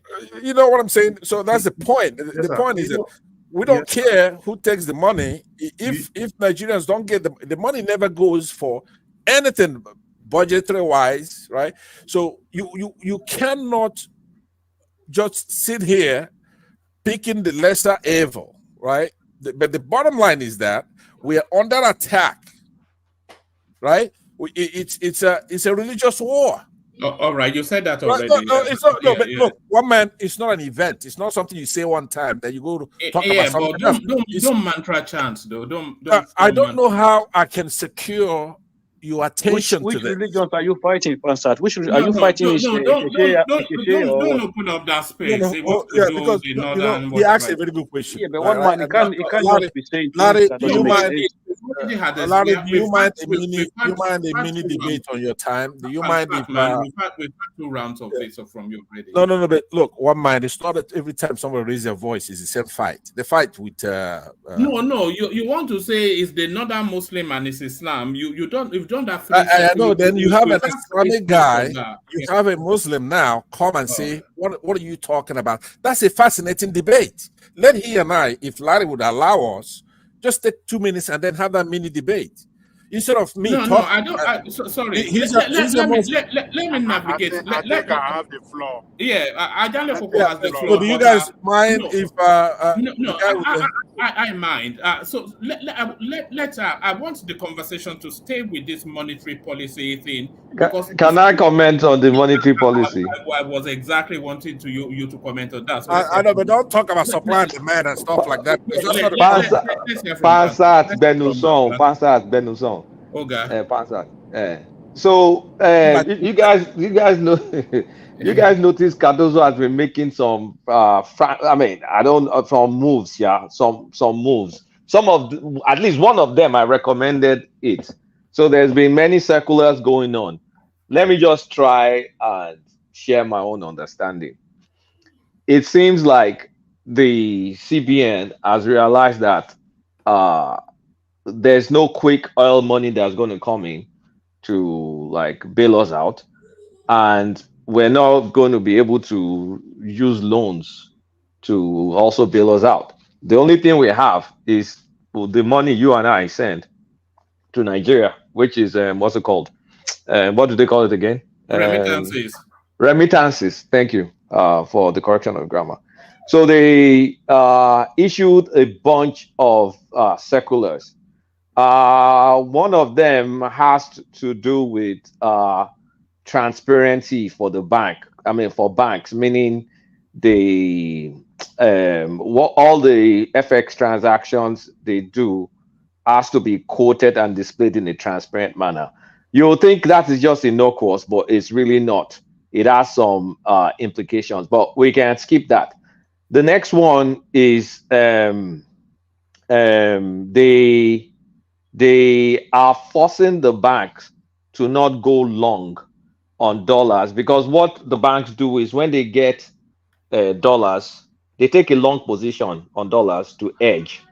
So now they're making all banks to have 0% long and up to 20% take a short position. So that means they had to dump. They gave them till yesterday. What is today? The 1st of February. Yeah, They gave yeah, them till the 1st of February. they gave them till today. Yeah, they gave them to today to dump all their long positions, and the only thing they can have is 20% short position. So that means they have to trade dollars. Then next, another circular allowed the banks to now trade like BDCs. They can trade directly because there used to be like a 2.5% like a 2.5% margin that they were Fox. I think it's called NAFEX rate or something. Yeah. They've eliminated that now. IMTO rate. So they can now bring it and sell directly. So in fact, the banks are now the parallel market essentially. So this is the time you're really seeing arbitrage removed, because there was arbitrage before, because you could still get 800 and something or whatever, I'll go to the parallel. So this, you can notice for the past 2 days, the rates are kind of like converged into 1,400 and something both. And then the last one, which is, I think that one happened today, they are making IMTOs, people that can do Forex, have a capital requirement of $1 million. I think that's the one I have been recommending, that we need to like get rid of this mushroom or this mushroom FX bureau de change and create high capital requirement. I felt it could have been $5 million, but they made it $1 million. So that's why. Lotta, excuse me. Let me just finish. Let me finish this sentence. Let me finish this I want the sentence. conversation to stay high, Pansat. So that's why you will see. I mean, I think that's why you are seeing a lot of BDCs kind of like going off. I don't think government closed them down or whatever Sahara is writing. That's not true.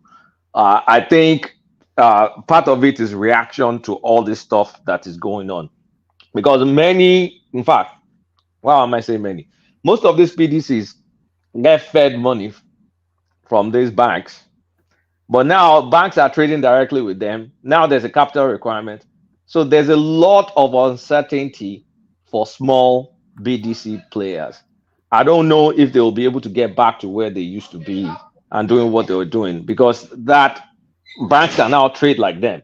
So why will you get money from a bank to now give some BDC when I can go directly in the market and do whatever you guys are doing? So it's kind of like equates the rate. So it's, I mean, it's then bold new moves going on. We shall see how it goes. Was that really bold? Are you telling me that these guys did not know They about knew the solution before? Well, see, here's the thing is, to fix Nigeria is very simple.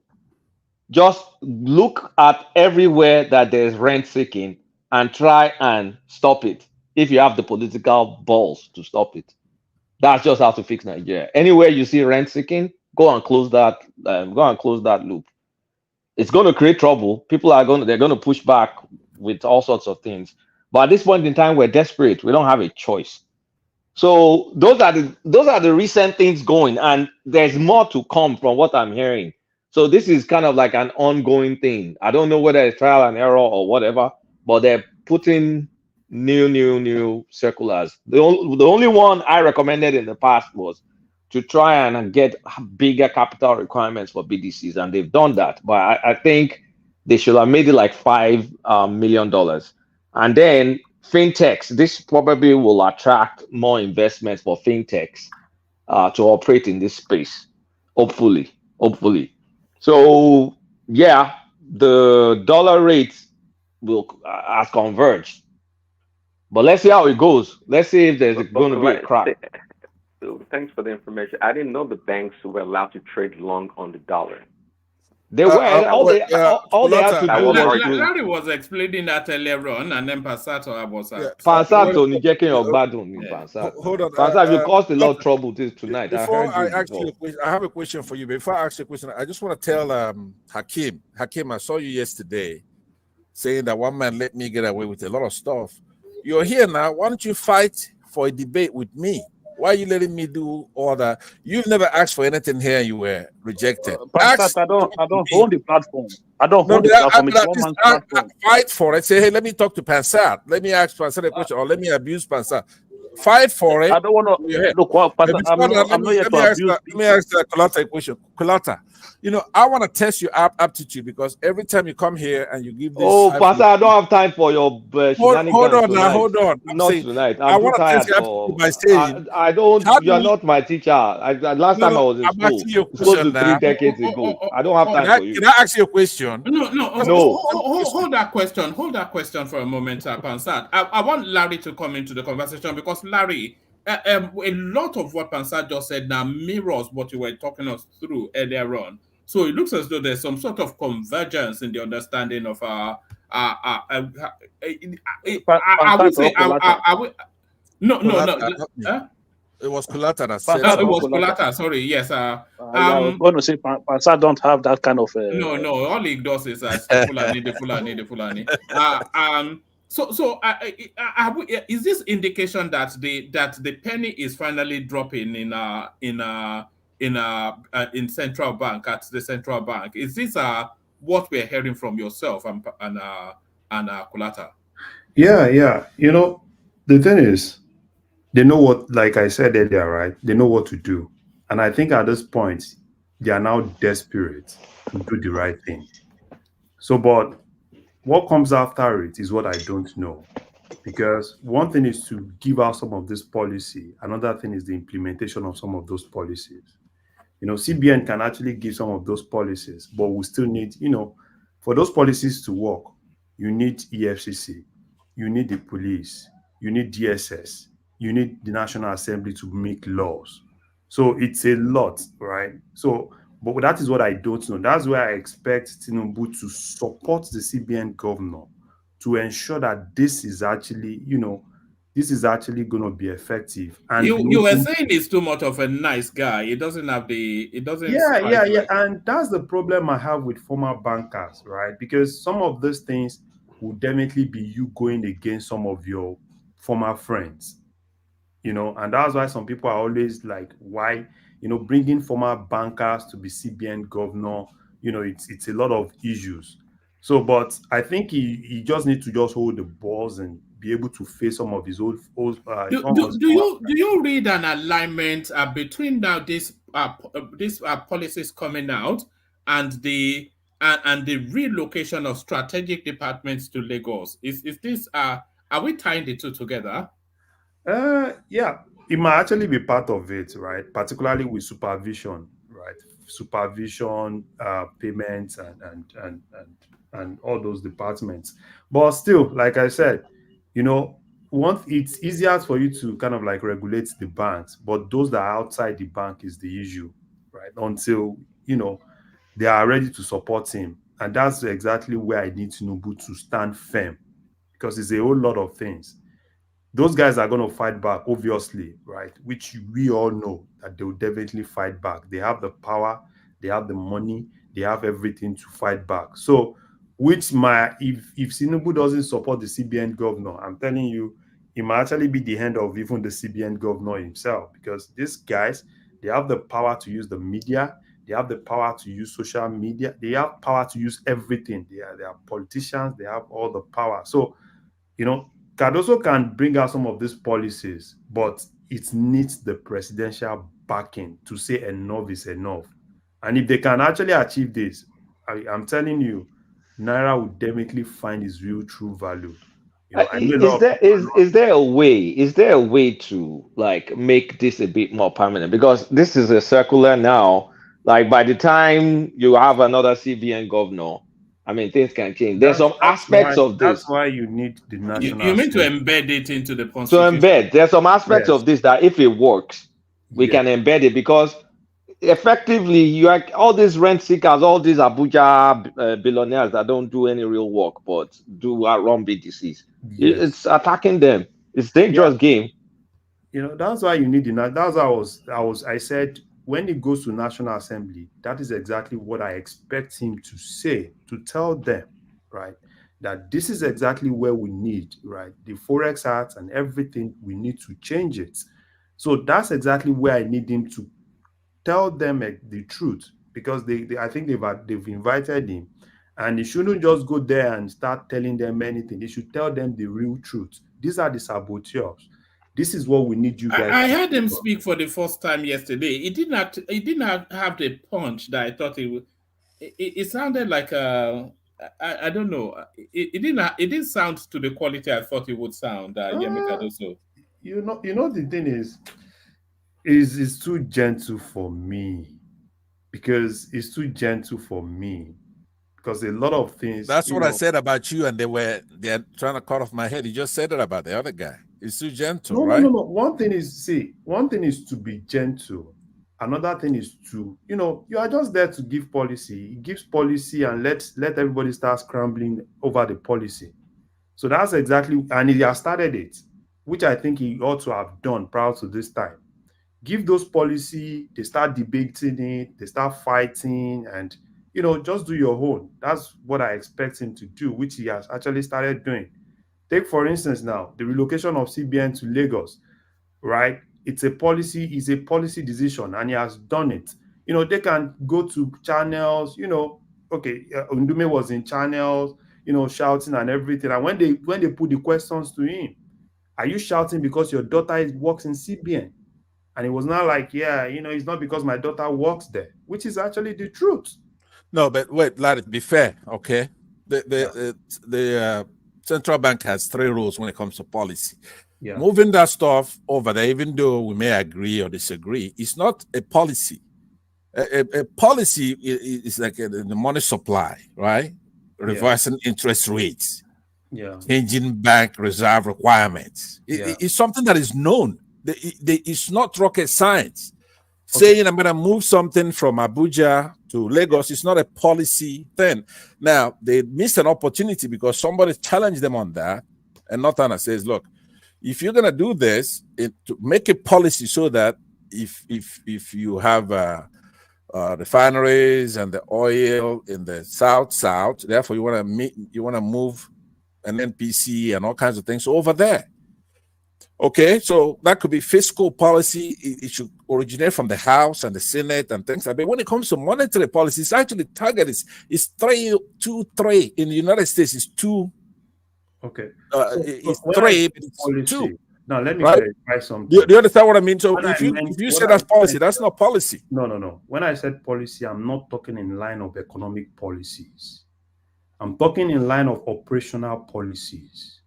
And this is more of it's a position. It's more of operation than economics. So what you've actually said is more economic policy. So no, what you said is more of a all right. Administrative policy. Let's not get monetary policy in semantics. Why do you always come to the defense of people who could defend themselves? No, because I want the conversation to stay where it is, but you would just want it to take it to a bruising fight. That's but if we let our countrymen know what monetary policy is, what's wrong with that? A lot of people don't know what it is. A lot of people don't know what the CBN's role is. It's a limited role. I never said monetary policy. I said policy. So you kind of like push me towards the economic policy. No, but when you're talking about CBN and policy, when you join the two together, you're talking monetary policy. That's the only role they have. They don't have fiscal policy. Would you ever allow Larry to even talk on this? No, Larry, am I bugging you? Larry, are we having a good conversation, or am I disturbing you? It's a bit tiring. That's just what it is. All right, whatever. I will. You want me to come back? What? I could leave and come back. It's up to you what to do. Just go with the. You have to know where the conversation is and be there. Not just. It's not. That's not number one. That's not what I'm doing. Or do you want to have one-on-one with Larry? No, that's yeah. No. I want one-on-one with Larry. I want one-on-one with Akeem. No, he's everybody. Ever since he took that beating from Ijele, he's been looking for somebody else to let me say, look, I'm gonna go on camera. Listen to this. With the country we have, we're not coming out here to have you enjoy any conversation, right? If you're gonna talk about a skunk, it stinks, right? We have a problem in the country. You're talking monetary policy. Do you know how our people are suffering and what's that causing? And they can fix it right now if they're listening to us. somebody like Larry is making sense, but if he's going to be saying policy, then let's talk about that so our people will understand that these guys, the CBN is not a panacea. They cannot fix everything. But what they have a role to play constitutionally, it's a monetary policy. That's it. So if there's Wayo going on, Tinubu is playing Wayo, moving things. It's not even him. It's what's his name there? Keyamo, trying to please the Yorubas, right? You want to move something from Abuja to Lagos. How does that help? Mr. Let him land. I want to bring rational mind into the conversation. Rational mind, I think you've also always championed that the Bureau de Change space that you know I see a flaw. One man. You still have the flaw. Are you skipping me? No, I'm not skipping you. I want the rational mind to comment on this, then I'll come back to you. I just wanted to move away from where Pansat was trying to take us to. A rational mind, yes, that Bureau de Change that you've always had issues with, it looks as though it's not been addressed. Well, I hope so.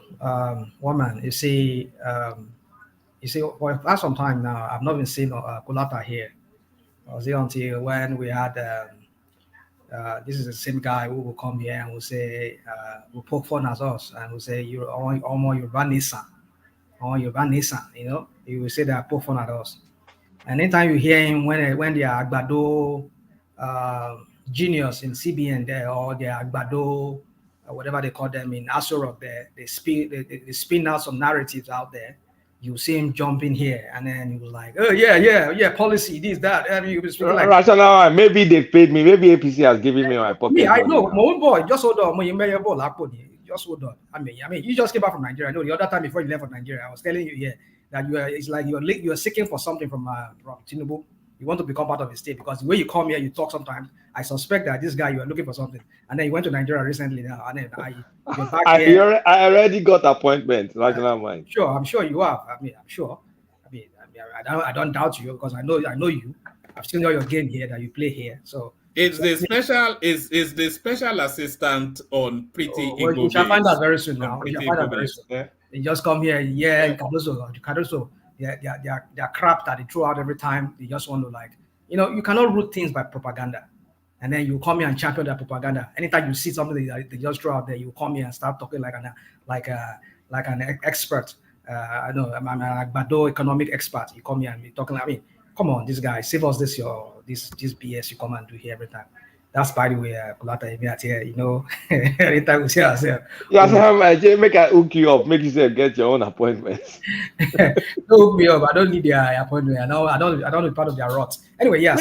Where were you? Anyway, when we were having our guest yesterday, Rational Mind, I was expecting on my big hitter. Yeah, I was supposed to be there. I'm so sorry. I know it's fine.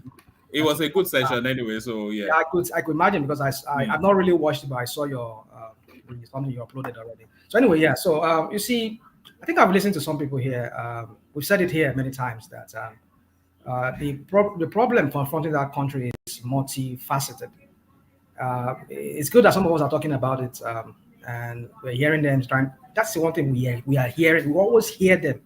They want to do this. They harmonize the whole FX or whatever. They do this, and they have instructed the CBN to start collecting this money from NNPC. And this, I mean, at the end of the day, zero. What your friend will call zero. That's what we'll see every time at the end of the day. So you start wondering.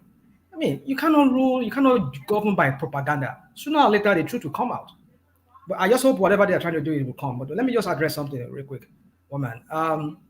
You see, my recent tour in Europe, has really opened my eyes to some things when it comes to this FX thing. You know, the way it's done there. You know, some of you live in Europe, where you might be able to say much. You see how it's structured. They are kind of FX, the way the regime of FX, how the administration of their FX policy in these countries. You cannot just go by the road and say you want to change. All of them have like even their train stations where you go, you travel and you need to change money. You walk in there, you be online. It's just like a mini bank of its own, and then you have to change money.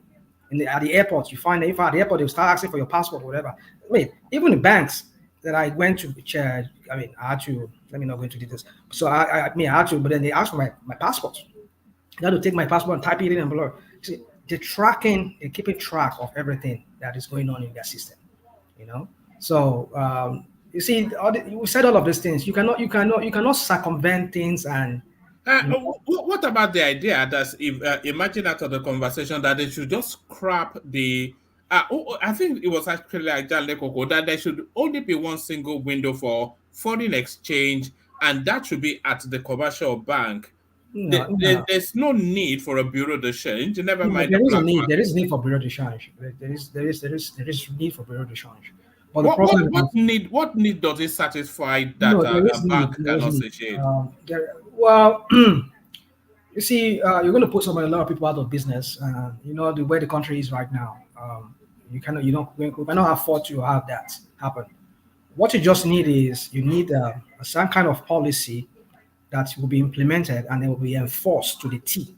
What I'm trying to say is you have to deploy technology in this matter, because every money coming into the system, you can keep track of them. Make the bureau de change, whatever they want to. If they have to continue having their people work with them, they need to connect to some kind of a central system whereby whoever is coming in, you discourage people being given cash. You get what I'm trying to say? And if they have to be given cash, you have to limit that cash to a certain amount of money. Now, the question we should be asking ourselves is this: that some of us we were here during the election when it was looking at APC was fighting, his own party was fighting Tinubu, and we saw this booming of this roadside traders in the Nigerian local currency. Not even what's it called? Not even the dollar, the naira. You have to buy naira to get naira. What kind of system is that? And then we all lament. I mean, not me. The Agbado people came here. They were lamenting. They want to do. They're trying to prevent Tinubu from winning. Tinubu won. Cardoso is there now. Why is this the same thing? It's still going on. These are the same people who say they want to fight the same corrupt system. So let me go back. What I'm just trying to say is that these people just they say one thing, they do another thing, and you start wondering: are these people really sincere? I mean, I've said it here many times. I said I don't believe in Tinubu. Somebody who lacks the moral. I mean, I don't expect him. You don't give what you don't have. I'll be surprised if he gives what he doesn't have. I'll be surprised, but I'm not expecting anything much. So my point is that, yeah, it's multifaceted problem facing us in that area of that foreign exchange, the management of that foreign exchange, and we have to use a multifaceted approach to it, to resolve it. One of them is not like some of them are very spoken here. And somebody said we're not patriotic. Yeah, Nigerians are not patriotic. Especially more so in this ever since this evil party has ever been the APC. Nigeria has gone downhill. I mean, the patriotism is no longer. It's now to personality. Formerly it was say Baba. Now it's Agbado man in the Aso Rock. Everybody just they pedestalize him. Either he does wrong, you cannot question his wisdom. Like one stupid governor once said. I mean, you start wondering: are we patriotic to the nation or to an individual or to people? When you pedestalize person, you worship person, you see him as it's like he can never fail. Anything he does, you not even want to criticize him. And then the other people want to criticize him, you look at them as enemy. And if that person is from the same tribe like him, you say, oh, go like some idiots who come in and start talking. So you start wondering. No, we should be able to criticize people, even if you're my party man, criticize him. Even if somebody that let him know that what you're doing is wrong. So for me, I don't know how Tinubu is going to solve this matter because this is their media trial they do every time. I don't know if you listen to what the EFCC chairman was saying recently. I heard on was it on Arise when he was talking about he said they've discovered that some churches and some I don't know when churches have started funding terrorism. I know he just used that just to make it look like it's only criticizing the other religion that is always known to always. Some of the extremists among them are always known to do that. Says churches and what's it called? I'll be surprised if churches are funding terrorism. Don't get me wrong. I'm not saying they cannot do that, but I'm wondering what kind of terrorism could churches be funding, if not just to launder money, their pastors. But then he's saying that churches and mosques now are funding their laundering money to sponsor terrorism. So why would you even? I mean, I don't even know why you wouldn't. Why don't you just go after those people? How did they even find out that? We're talking about why I'm digressing is that. We're talking about economic sabotage here. People are sabotaging that economy. The imams, the mullahs, the whatever they call them, and the pastors and the whatever reverends, so they're all sabotaging the economy by laundering money. How did that money go through the system? I mean, and then finally suddenly they realize that you're coming to like maybe kind of audit their accounts. They now have to get a restraining order against you from doing that. See, I mean, you start wondering, there's something wrong with that system. So my point is this: is that patriotism, like what his name said, a guy from Ireland said, Nigerians are not patriotic, and the number one chief unpatriotic person is Tinubu himself. Tinubu is not patriotic. He's not a patriot. Whatever he's doing is just for his own interest. His interest of wanting to, I mean Lokon, no, that's what he said. I mean, he wants to be president, now he has been the president. Now, what the crap is he doing? And this is the same people, some of you here will say he's the most prepared person. He has prepared all these years, and let's look at the crap he's doing. If you are so prepared, you know what you're coming in for. You should have been prepared. In fact, I have one ABC options of realizing your goal, but no, this guy is just doing trial and error. So my point is that for me, I just think the sabotage is not just the people themselves. Tinubu is one of them. Now, let me give you an example. Somebody was talking about patriotism. This is the same guy who went to what's it called? A governor's inauguration, and was saying that we will supply the world our brains. When in your own country, you don't even have the brains. Your brains are leaving. Sorry, are we talking about the Bureau de Change still, or the? No, I mean, you know me, one man. I know I digress a lot. I know we're talking about the Bureau de Change. What I'm just trying to say here is this, one man, is that the problem confronting Nigeria is so numerous, especially when it comes to that FX foreign exchange management of the foreign exchange. There are so many things. There are so many beasts after it. You can talk. One of them is patriotism. Our Nigerians are not patriotic. Our senators are not patriotic. Our governors are not patriotic. I mean, you collect the security vote or whatever money, you change it into the money that is needed by the manufacturers. You collect the money, and not as if you get the money back into the system to build factories or where businesses that people will work in. You launder that money and go and buy a house in some other economy. And then we're looking for the scarce resources within Nigeria. So the patriotism here I'm talking about is that Tinubu is number one unpatriotic person. Where is he now? A patriot. You love that country. You think Nigeria first. Where is he? And you want an ordinary Nigeria like me to be patriotic. You wonder why our armies are not patriotic. Because even the leaders, the ones that should be at the forefront, they're not patriotic. So the Bureau de Change, for me, there are so many things around that Bureau de Change. We have so many unpatriotic people. Why do you say change rather than change? I'm saying it in French. It's a Bureau de Change. It's trying to be French with it. With this. Even I am picking up on that now. French put on. Even the French don't say it that way. How did they say it? Now, like French with this one. Yeah, so how did they say it? Now, may I hear you now? How did they say it? Guys, sorry, before we deviate that much, Rational Mind, why don't you tell us more about why we don't need the Bureau de Change? Why their services cannot be rendered by the banks?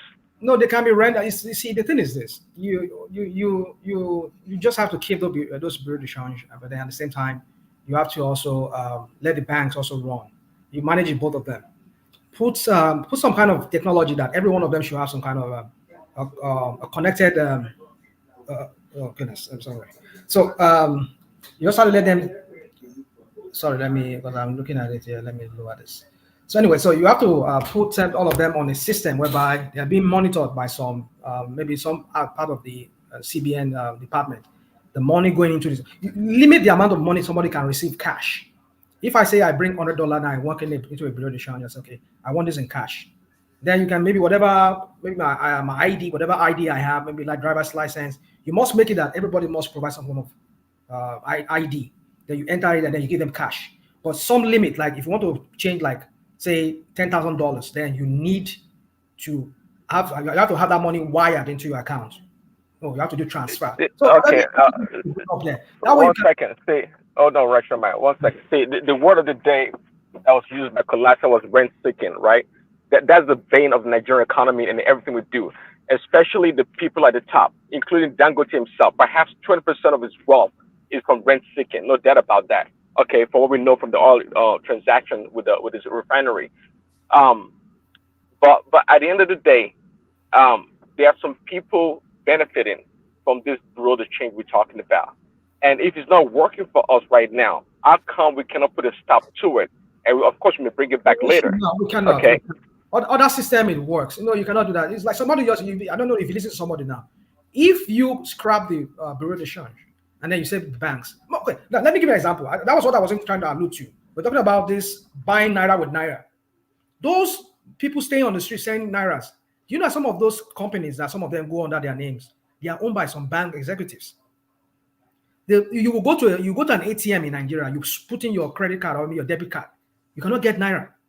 So that will force you to go outside and go and meet these people. You have to give them 2,000 Naira just to get like 10,000 Naira, I don't know, whatever amount of money. You use Naira to buy Naira because it works for them.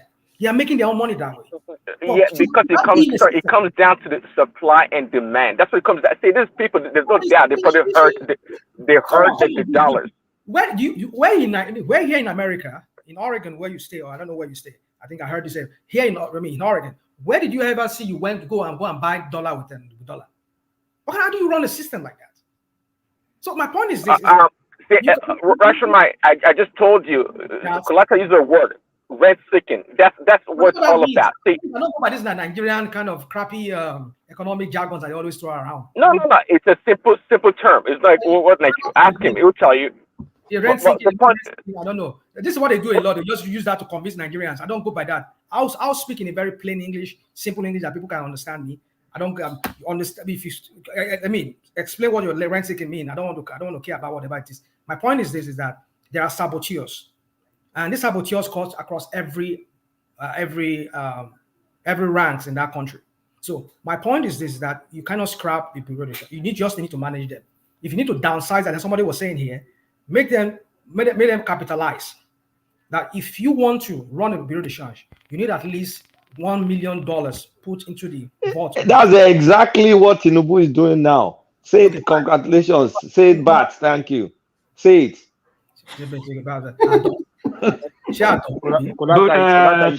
Tinubu has been talking too much. Tinubu has been. Hold on. Tinubu has been saying things without actions. Then he gives head count before they even do it. Oh, we are wanting Boris to change to stop not to choose money again. We are bringing policy. We are coming up with policy. Why can't you just do the policy so we see the action? The policy is taking effect. What's wrong with this government? We are giving Martin order just massacre people again in other places in Plateau. Nobody arrested. They just massacre other leaders in Kwara. Nothing. When I talked 2 days ago, Bishop, my brother, was coming for me. What happened, Katie? He's under the rug already. He's still in France. And we are saying he's coming up with policy. What, since 7 months, soon it'll be 1 year. When it was go to 3 months, we said, oh, give him 6 months. Now 6 months, oh, give him 1 year. Now it's almost 1 year. Now we'll say give him 2 years. We should tell this guy he's dumb as a rock and take Adeso to live there. If he cannot fire there, they will know it's like Buhari, then we'll know how to face the economy. Rational might continue. Well, like I've said it, Mama, let me just bring it home real quick. You know me when I digress a lot like this. But you did not congratulate Tinubu for doing exactly what. Why would I congratulate him for that? I mean, you see what I'm saying now. You see what I'm saying. This is exactly what I'm saying. You people look for validation everywhere. I will not pedestalize. This is what he. That is what he. I mean, just like you writing an application, which when he did during the election, and you're giving a job. You are not as if he's doing it for us for free. Taxpayers are paying him to be the president, to work for us. And let me see here. And the guy is in what's it called? It's in France. And you're telling me that I should congratulate him for what? That is his job. He should do his job. So this you see, this is what you people don't. Oh, we thank the president for not meddling in the election. We thank him for this. It's the father of the nation. What kind of crap is that? You see how you people subject yourself to this mindset of idiocy or whatever they call it, idiocracy or whatever they call it. I mean, you people just come here and pedestal a human being like yourself and make it look like it's a godlike person. You know, Shegun, do his job and let us live and have peace.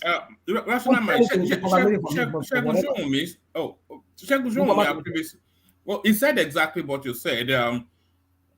He said it's indicative of a failed judiciary system when people win victories in court and then they go to thank the president. He was just saying that yesterday.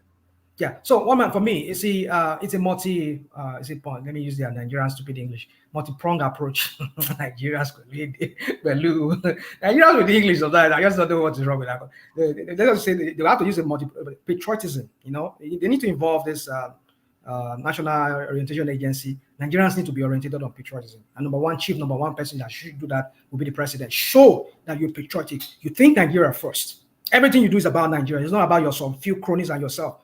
I mean, you see, patriotism is number one thing, and actually that patriotism is what will be the springboard for all other things that are also attached around it.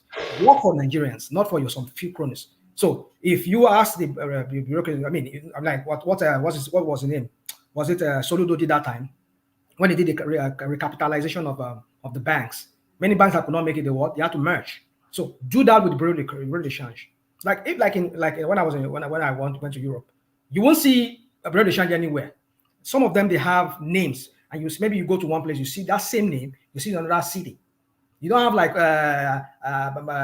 Alhaji Abdul Fattah, Alhaji Malik, Alhaji whatever. No, you see them. I mean, like what I'm trying to say is that you see one name when you say like Bank of America. No, the Bank of America, you find it everywhere. You talk about Chase Bank everywhere. So the point I'm trying to say is that if they cannot, let them all merge under one and connect all of them into a system whereby, I mean, I don't need to say that these people, they know what, they should know what to do. But my point is that you need to monitor the system. When people know that they are being monitored, they will sit up. Because when they know that you're being monitored, and if there's any infraction that is found, you'll be penalized for that. You will go to jail, whatever term that is mentioned in the law. You have to face it. Everybody will sit up. Even if it is Sheyi Tinubu or Yaloja, that daughter that launder money, arrest her, put her in jail. Other people will sit up. Question: Do we know if they monitor? I mean, audit the Bureau de Change? Did they audit them? I'm sure they do. They can't just read them. They don't. So please, let me ask. Who did that? Yeah, they do. Who did that? The CBN. Prince, let me answer. Prince asked a question earlier. Hold on, Passant. Now you asked the question. Hold on. Hold on. I want to answer the question that Prince asked. Rational mind, and then he followed it up with another question. So the question I asked you before, the answer is that arbitrage, right? Prince, arbitrage in economics and finance is practice of taking advantage of a difference in price in a market, right? Striking a combination of matching deals to capitalize on the difference, the profit being the difference between the markets. So if they go to this window and they buy the naira or the dollar at a certain price, then they sell to Nigerians at a different price and they just rinse and repeat, right? So how is that going to work? Whether they're paying taxes, whether they are being audited, why do we always have to go that deep when we're dealing with these people? How can you be buying something? This is our currency. This is our money. That you create a special tribe, religion, and their job is to buy money cheap and then sell to Nigerians at a higher price. Are you willing to tolerate that? Is there an arbitrage in spare parts dealing? Say that again. What are you talking about, dude? What are you talking about? It's a spare parts. Is there an arbitrage? Is there an arbitrage in spare parts dealing? Of course not. Of course not. Okay, but which ethnic group dominates that? Oh, come on. Which ethnic group dominates that area? That's a private business. What's the point with this question? What's the point? Yeah, let me answer him, because you see, somebody, Rational Mind, by the way, you tried, and let me post right here. Okay, you're talking about patriotism. Okay, Now, this is the hero. One man, maybe you could read this out to them, right? Buhari, for example, is a patriot to the, it's like a god to Northern Muslims, right? That's what he did. What I just posted for you at the private section. Petro, in 1985, Buhari voted against his country in place of his tribe. So, right? Pansat, who was the CBN governor? Who was the CBN governor under Buhari 8 years? I'm not talking about CBN activity now. We're talking about patriotism. Somebody voted against his country when it came time for Mr. Onu, right, an Igbo man at the United Nations to emerge as Secretary General in 1985. Buhari voted against him in favor of one Mr. Omauru, a Fulani man from Niger. On top of that, you saw he sent trains to them. We have people who are not Nigerians, they're not patriotic to Nigeria. So but what does that have to do with arbitrage or whatever we're talking about? Yes, what it has to do with arbitrage, let me link it up for you because I'm going to have to remove you, Pansad, because you cannot let this conversation happen pretty much. Yeah, go ahead and remove me. It's one of the best things that you should do. Oh, yes. You should remove me. All right, thank you. All right, sorry. I think we've had enough of him for one day. Sorry, Ajane Koko, back to you. Thank you, one man. Yes, I've listened to everybody. I'm listening to Prince Daddy. When Prince Daddy was talking about Russia and the economic measure taken by Russia to have their currency stronger against dollar and major currency, major international currency. So I think Prince Daddy,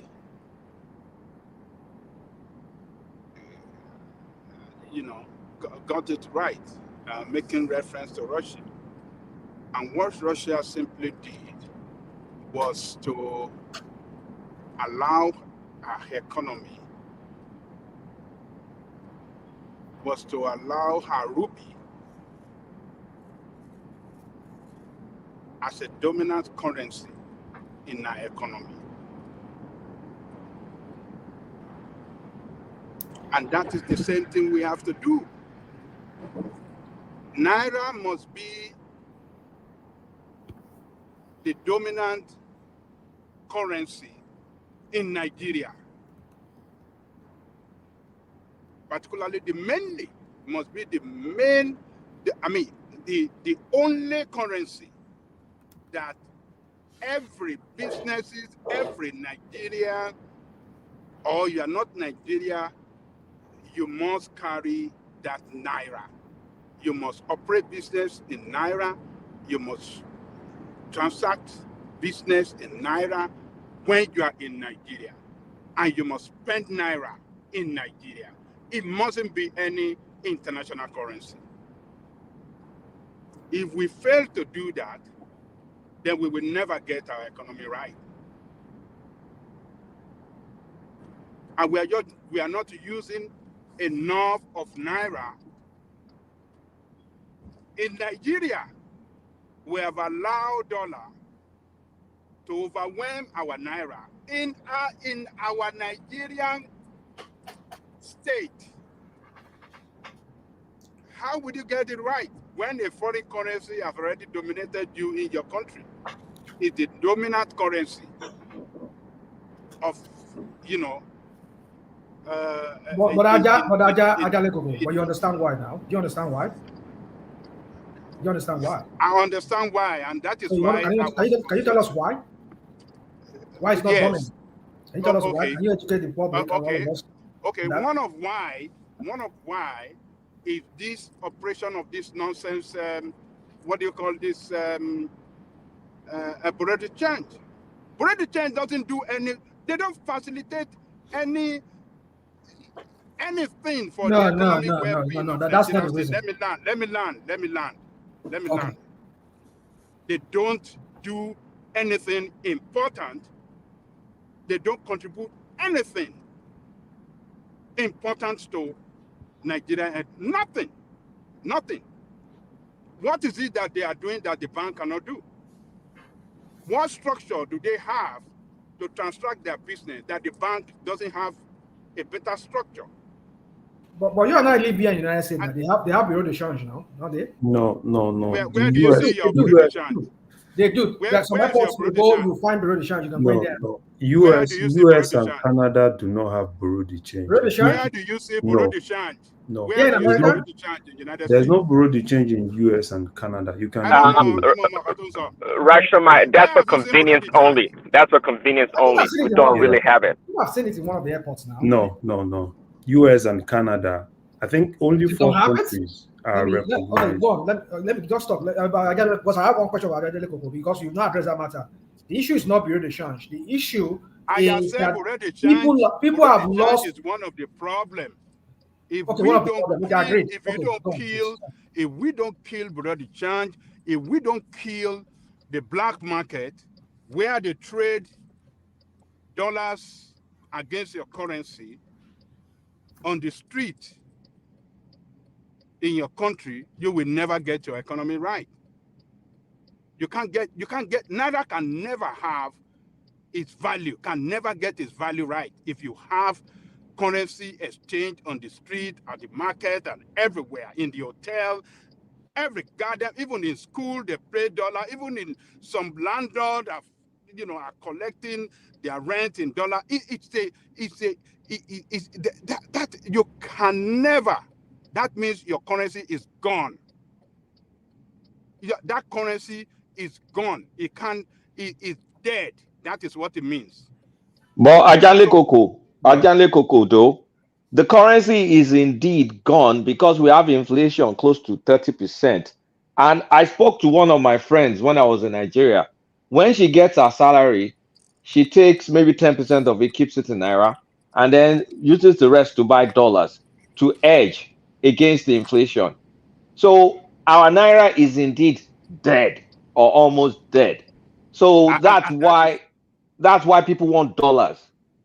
And that is why I said to get the value of our currency back, we must not allow dollar to operate in our system. Dollar must go. That is when it's going to be hard. It's not going to be hard. Yes, sir. Can I ask you one question? Yes, sir. Don't you think the government is part of this problem? Oh, yes, they are. Do you know why I said that? Yes, because the government charged dollars on some transactions in Nigeria. An example of that is Nimasa. Nimasa charged dollars. I mean, how can you allow that for government? So if government is doing that, how do you think the citizens won't do that? Because, if government is not leading by example, you're transacting with Nimasa, Nimasa is expecting you to use dollars. So where is the magic coming from? I think I agree that with you in totality. If government is operating in using dollar to carry out transaction in Nigeria, and that means that they are not leading by good example. And this, what am I trying to say? So until we allow our Naira to be used as the only currency to transact business, to operate business, to do everything in Nigeria. When we cannot go back there, we will never get that value back. Sorry for cutting you short. If that's okay. Yes. Yes. So thank you. I still don't. I still don't think all of these things are the problem, because I think the major, the biggest challenges we have in that country is our reliance on importation is too much. Like it's almost like even Papa Ajay Koko, even they are bringing Gary into Nigeria these days. It never used to be this bad, because at the end of the day, you go all those look, when you travel to some tourist country, they allow you to spend multiple currency in those countries. It's never a problem. You could go to some tourist nation, you have dollar, you can spend your dollar in their shops, it's no problem. You can spend euros in their shops, it's not a problem. But the problem we have is that we need so much dollar to continue to run the economy, because a lot of the things that we consume come from outside Nigeria, and that we need to reverse that one as quickly as possible. I would say that those people, those lovers of a Russian strategy, please, before the sanctions came in, could you guys tell us what the value of the Russian rupee was, and compared to the current price today? It's crashed. It has somersaulted. So this president of Russia, they didn't do nothing. Their currency is actually less than a cent as we speak today, or around 1 cent to the Russian rupee. How is that a clever policy? For me, I think what we need to do is a lot. Look, it's just Papa Jalico, just look at food. Just look at the food alone. If we How can can just you? How can reverse, you? When the whole world, when they cut off SWIFT against Russia and sanction against Russia. So what do you expect? But what we yeah, are but saying is no, that I they've understand been that. able I to understand push that. back. They've been able to push back. They've been able to put some measure in place. You know, in order for them not to, in order for their economy not to completely collapse. That's what we have. Your country, there is no sanction against your country. Why is your currency collapsing every day?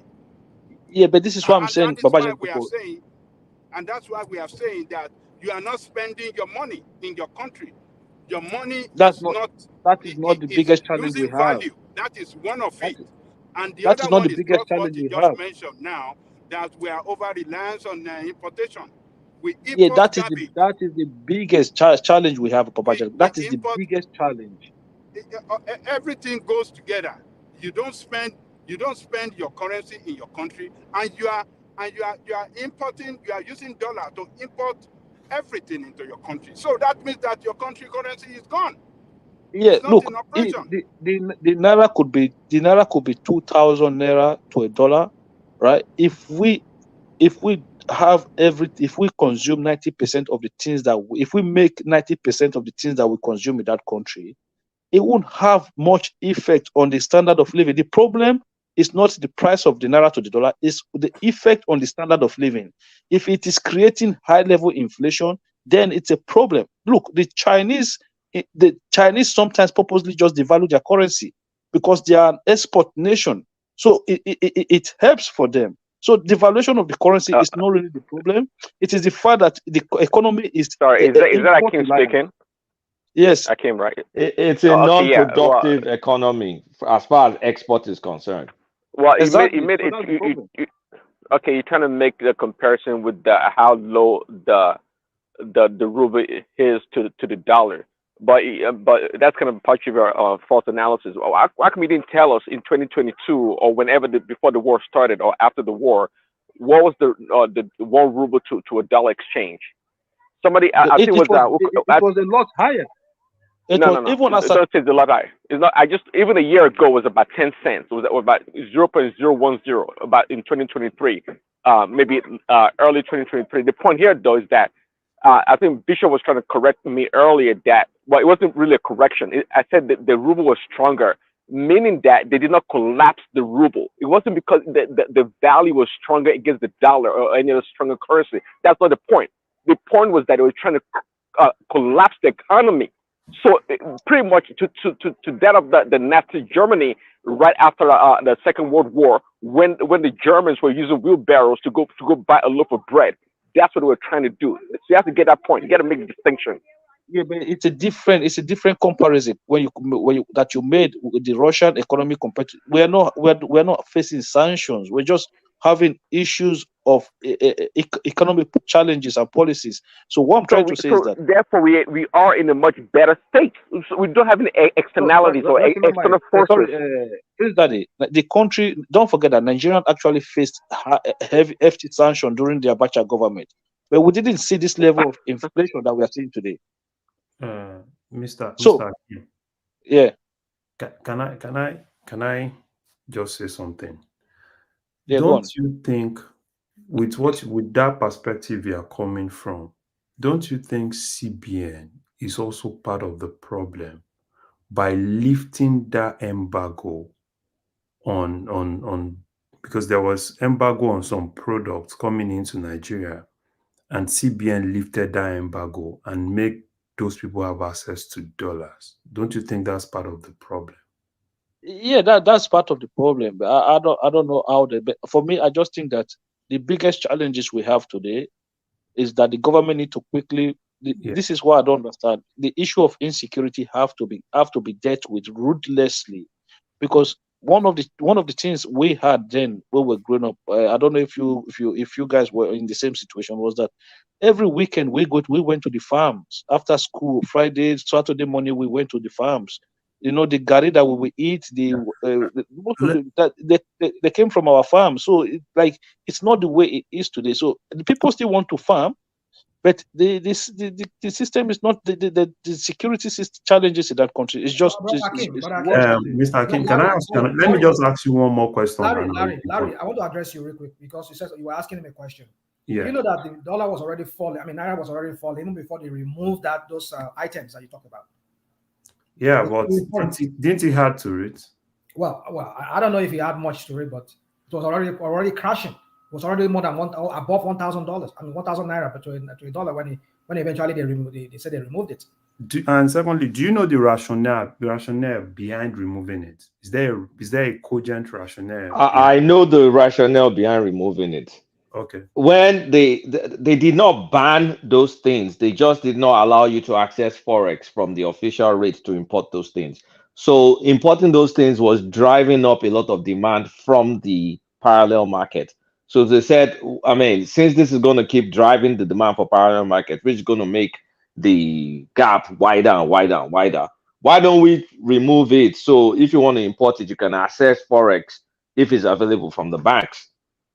That was the rationale, which was sensible at the time they did it, because those products were not banned. Is it not part of the Agbado things that you and I were? That time they did it, right? You know what's the meaning of Agbado? Or understand me? I remember a woman. You can go back to our listeners can go back. I don't understand what you're saying, rational mind. You and I remember. You and I just because Larry said talk about this now. The same thing. I don't remember. Well, I'm saying to you, one of our session here. You have to understand that rational mind forms his thoughts in real time. So it goes to a default that are attacked in Obo, and then it starts to speak words and then try and tie them together to. One man. Let me say this. Okay, you and I were having a debate some months ago. Here, you brought this item that were removed. This same thing you said was what you said. And you were saying because it's the truth that I know now. I mean, what do you want me to say? So you see what I'm saying to you? We were saying to you that these people are just doing trial and error. They don't get their crap together. Rational mind. You have to learn. Okay, they made when they floated the currency, right? They did not do every other thing to make that policy work. Now is when they are kind of like realizing, okay, we have to do this, we have to do that, we have to do this, because there's so many things. I mean, the way the CBN operates. I mean, there are many policies, many circulars that has gone on that you have to unbundle before you can look. The two biggest problems we have, if I'm going to just articulate it into two, the number one is liquidity. We don't have the liquidity. We don't have the dollars flowing in and flowing out. Number one. Number two is the inflation. When you compare the relative inflation of the naira to the dollar, it's also one of the things weakening our currencies. Those are the two big ticket items. Liquidity is what they're trying to fix now. And by the time they do the next MPC, maybe they're going to jack up the interest rate. to start attacking inflation. It's not easy. If it was easy, like Peter Obi will be able to do it. It's not easy. Follow to call Peter Obi by anything. What do you consider Peter Obi with this thing? The man in Aso Rock, the man that is there. Can I come in? Can you hear me? We can hear you. We can hear you. Go on. Yeah, I think it's not as if they don't know what they are doing, kind of. You know, when you are trying to tackle a particular item, maybe, for example, in exchange rates, there are a lot of variables that are involved. So when you tweak a variable, the market begin to respond.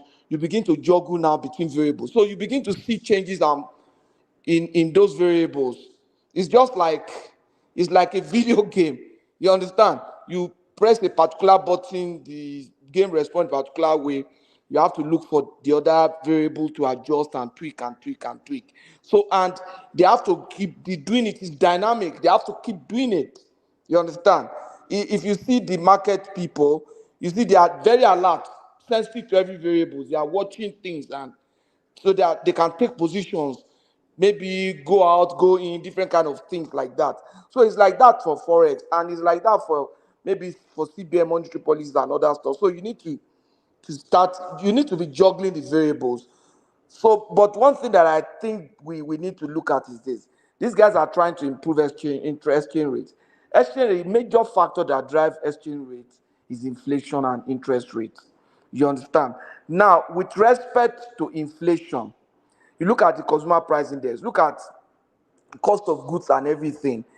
The only way they can work on that is to fight insecurity, just like one of my brothers said, so that we can jack up even in the short term, the things that we can produce. For example, food. Planting season is coming. I keep saying this. They promised us that Nigeria, they will make sure that 2/3 of the arable land are engaged.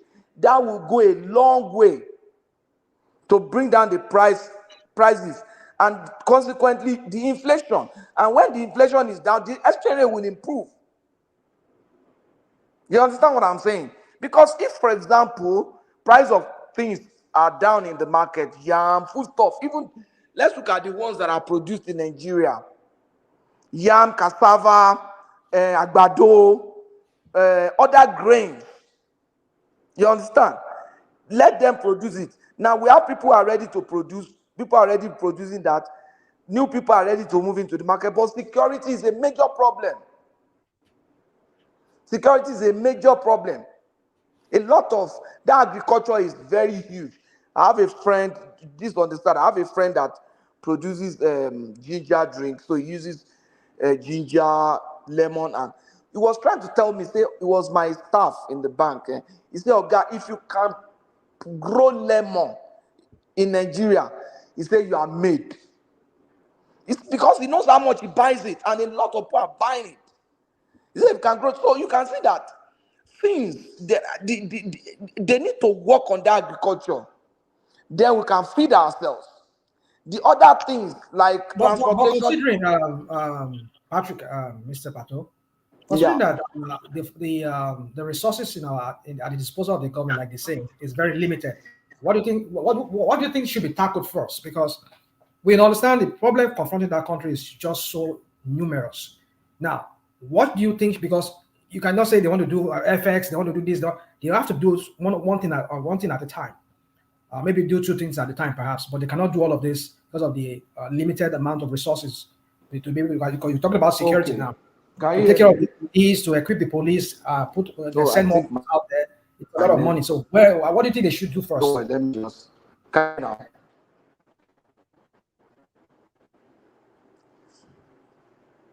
Too bad. Did we lose him? Can you hear me? Is anyone there? We can hear you. Go on. Yeah. Pato, are you still there? I think we lost him.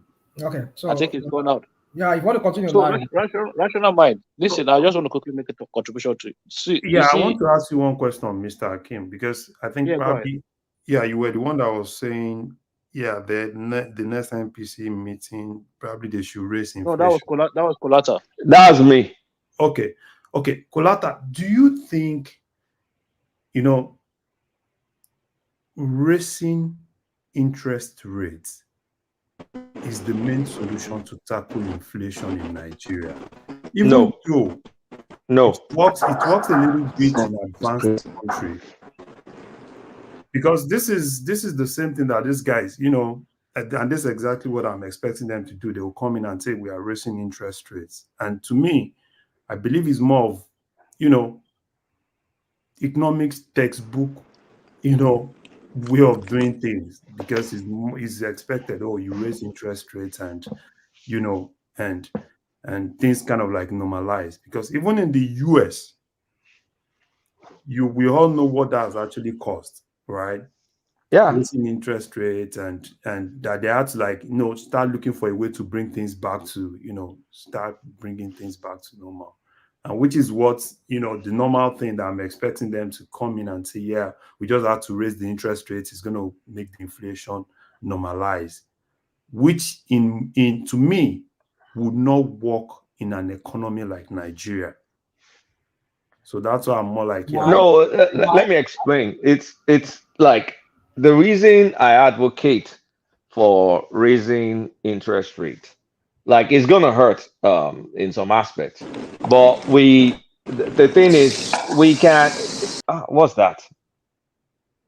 Like if we raise interest, that was Patrick, his system is not muting. Sorry, carry on. Okay, so if we raise interest rates, right, to an extent, we will be able to attract, our bonds will be attract. As you are talking about that, please also address the multiplier effect of raising that interest. I know. I'm gonna talk about it. It will. Our bonds will become more attractive. We'll be able to get. We'll be able to get institutional investors and open market operations. You can reduce. The liquidity, excess liquidity naira we have will reduce.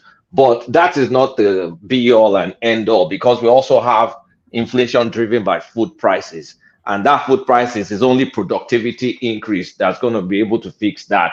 And that means security, so people can go back to the farm. So you need to address it in other ways. Now, the effect of that is going to make getting loans, getting all that stuff very, very expensive.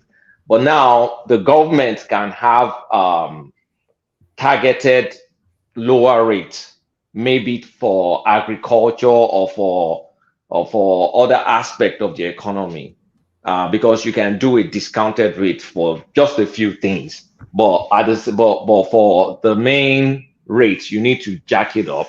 And because right now, I don't know, we may have even negative bond yields, or your bond may not be making anything by the time you look at the inflation. And if you have that, there's no way you can attract investors to your country when you're going to lose money. So if you jack up the rates to a good extent, you can mop up some excess liquidity into bonds. People will buy up your bonds, and that will be good. That will be good in terms of the financial position, but it will make the regular Joe that wants to go and borrow money cry. Now, government can subsidize some loans targeted. But as long as, if we can now bring the inflation down, but we can't just bring it down with that, because that's just pure textbook. We also have to bring it up with improved productivity, especially in farming, and that is security. If we don't address security, our food inflation is not going to move. So we need to address it two ways: through that raising interest rate, and through massive security efforts, so people can feel safe to grow goods. Okay, but for me, right, if you ask me, that's even not in any way going to solve any problem. It's going to add more to it, because we are talking of in the short term, it's going to make something worse. Well, you are talking of a country that does not even have a single digit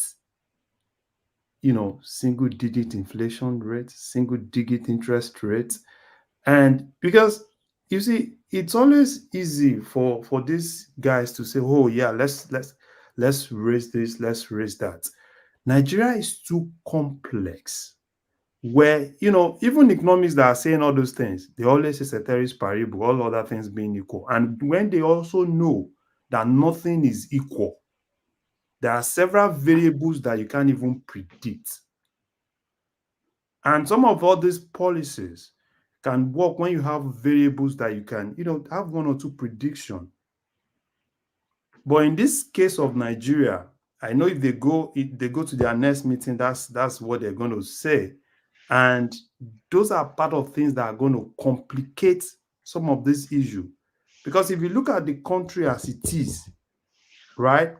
For me, I would rather say, rather than raising interest rate, look for a way to cut money supply. You know, there's a lot of money in circulation. And that is what is really pushing inflation. Okay, so how do you cut it? Because I want you to get to the main two drivers of the inflation.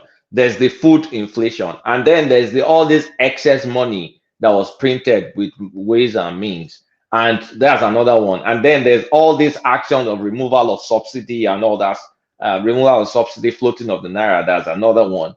So when you cut money supply, then you're going into either the Emefiele draconian, some draconian measures to cut money supply, or to do price controls, or I mean things like that. No. I mean, economics, you know, you cannot. There's no one method.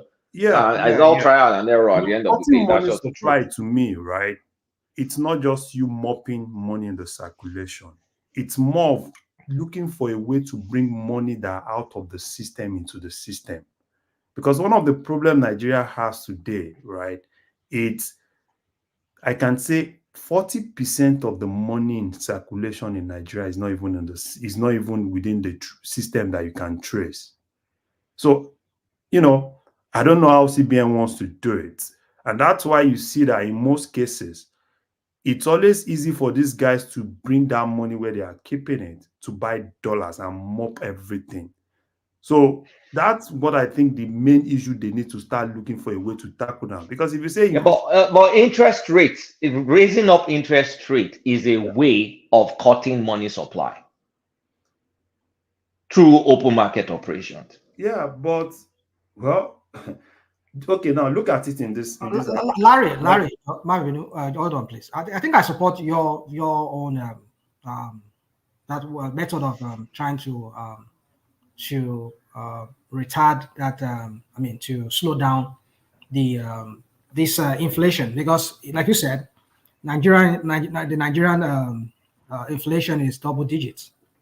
Most economies that usually apply such method of trying to jack up interest rates usually economies where they are just on single digits.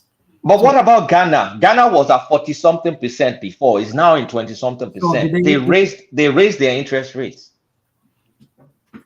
Okay. Ghana mid last year or early last year was 45% inflation. But I think like he said, if we can mop up the naira in the system, maybe we can. Yeah, but there are tools to mop up the naira. Well, you have to talk about the tool. Interest rate is one of them now. Jacking up the interest rate is one of the methods, right? Yeah, it's one of the methods, yes. So, but then, how about if we just limit people to, let people do do transfer by online rather than have physical cash? How about that? I don't think that doesn't matter. Money is money. It's not whether it's cash or whether you're transferring. It's still money. Because if the money is more in circulation, it makes it look like it's just, that's how I see it. Well, I think we are not considering the peculiarity of our own system, Nigerian economy. I think you guys are looking at the way the Western system works, that when they increase the interest rate, then it could result to this, it could result to that. Well, that's why we use Ghana as an example. Ghana was terrible last year, but now it's gone down. Oh, okay, it's gone down. Do they have this illegal currency exchange everywhere in Ghana? Africa, the entire Africa is facing currency and dollar liquidity issues. Even Egypt too is struggling. No, I'm talking about this Burundi change, and I don't know. yes, I don't know. you can't have that. You can't have a system, a legal market, money market in your economy striving, and you think you can. There is no economic policy that you will put in place that will that will work. It's not going to work until when we kill all this illegality. There is no country in the world that you will see the humongous illegality that is practiced in Nigeria, that we have the economy, work for that for the people. It can never work. This Burundi change must be killed. No, you cannot kill Bureau de Change. It's not. Hold on, you don't need it. Tell me what they brought. Tell me the benefit. Ajale Coco. If you say Ajale Coco, what economic impact have they done for Ajale Coco? Yeah. Let's discuss Ajale Coco. The reason we have Bureau de Change is because of dollar demand. If you kill Bureau de Change, you can't really kill Bureau de Change, because as long as people want dollars, they'll look for ways to get dollars. So it's more like, how do you control the demand itself? Because saying you kill Bureau de Change, the banks cannot satisfy. The bank cannot satisfy. The banks cannot satisfy the demand. That's why we have the parallel market. That is not true. To make that up. Is not true. It is just the natural market that happened. Okay. And that is not true. It is a way to perpetrate corruption in the system. How does it work in America? We don't have unlimited dollar supply. You see, you people say we don't have. I just look it up. And it's now gone now that banks can trade directly. Where does Burundi change source their own dollar? I'll tell you. There's one in Boston. Where do they source their dollar? Burundi change. Where do they source their dollar? Don't ask me that question. I don't know. I'm asking you guys. Where do they source their dollar? Hold on. See, I just look it up. Boston has one Bureau de Change. I think in all of that, Boston, city of Boston. I just saw it now.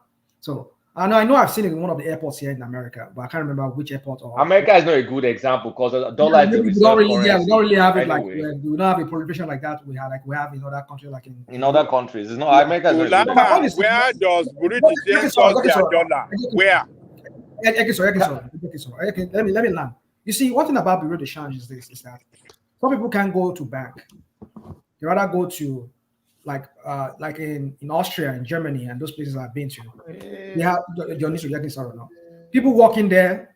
They have people they take train maybe from some different countries to another country, maybe within the European Union. They just bring in their local currency. It's easy for them to just walk into a train station that has both banks and Bureau de Change and just go in there and just change your money.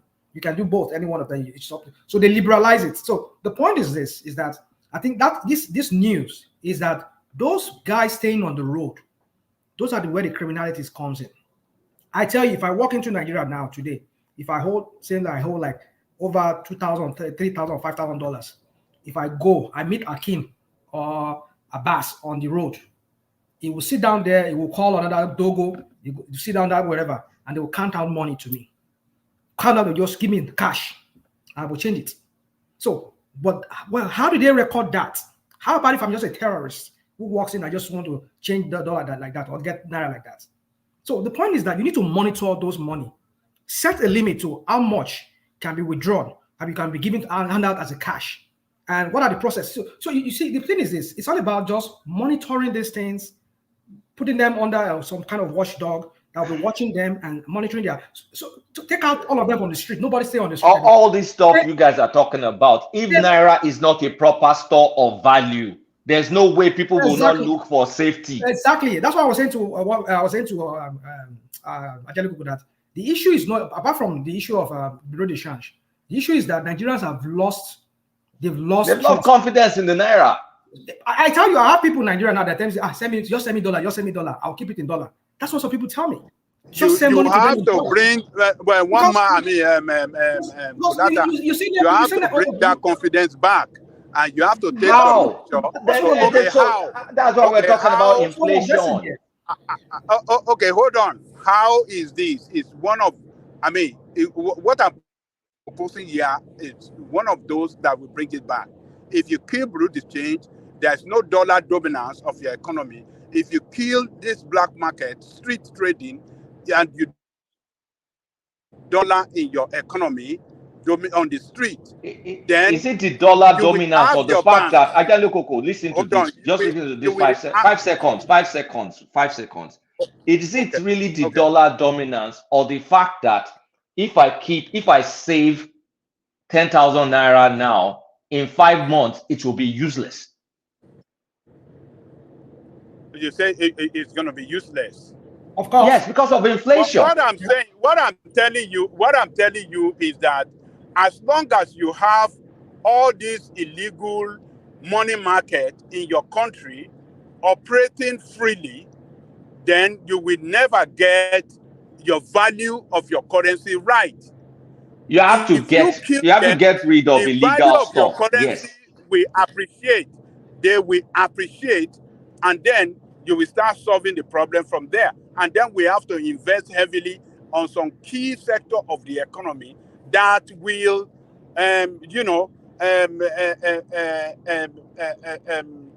that will energize productivity. That will energize productivity. So technically, Nigeria is experiencing what they call stagflation. High inflation, low growth, high unemployment. One of the most difficult things to deal with from an economics perspective. Very, very difficult. Because those things are not really supposed to happen at the same time. So whatever you force bureau to change or you don't force bureau to change, we need to get productivity going and we need to stall the fall of the naira. Without that, everybody will always run for safety.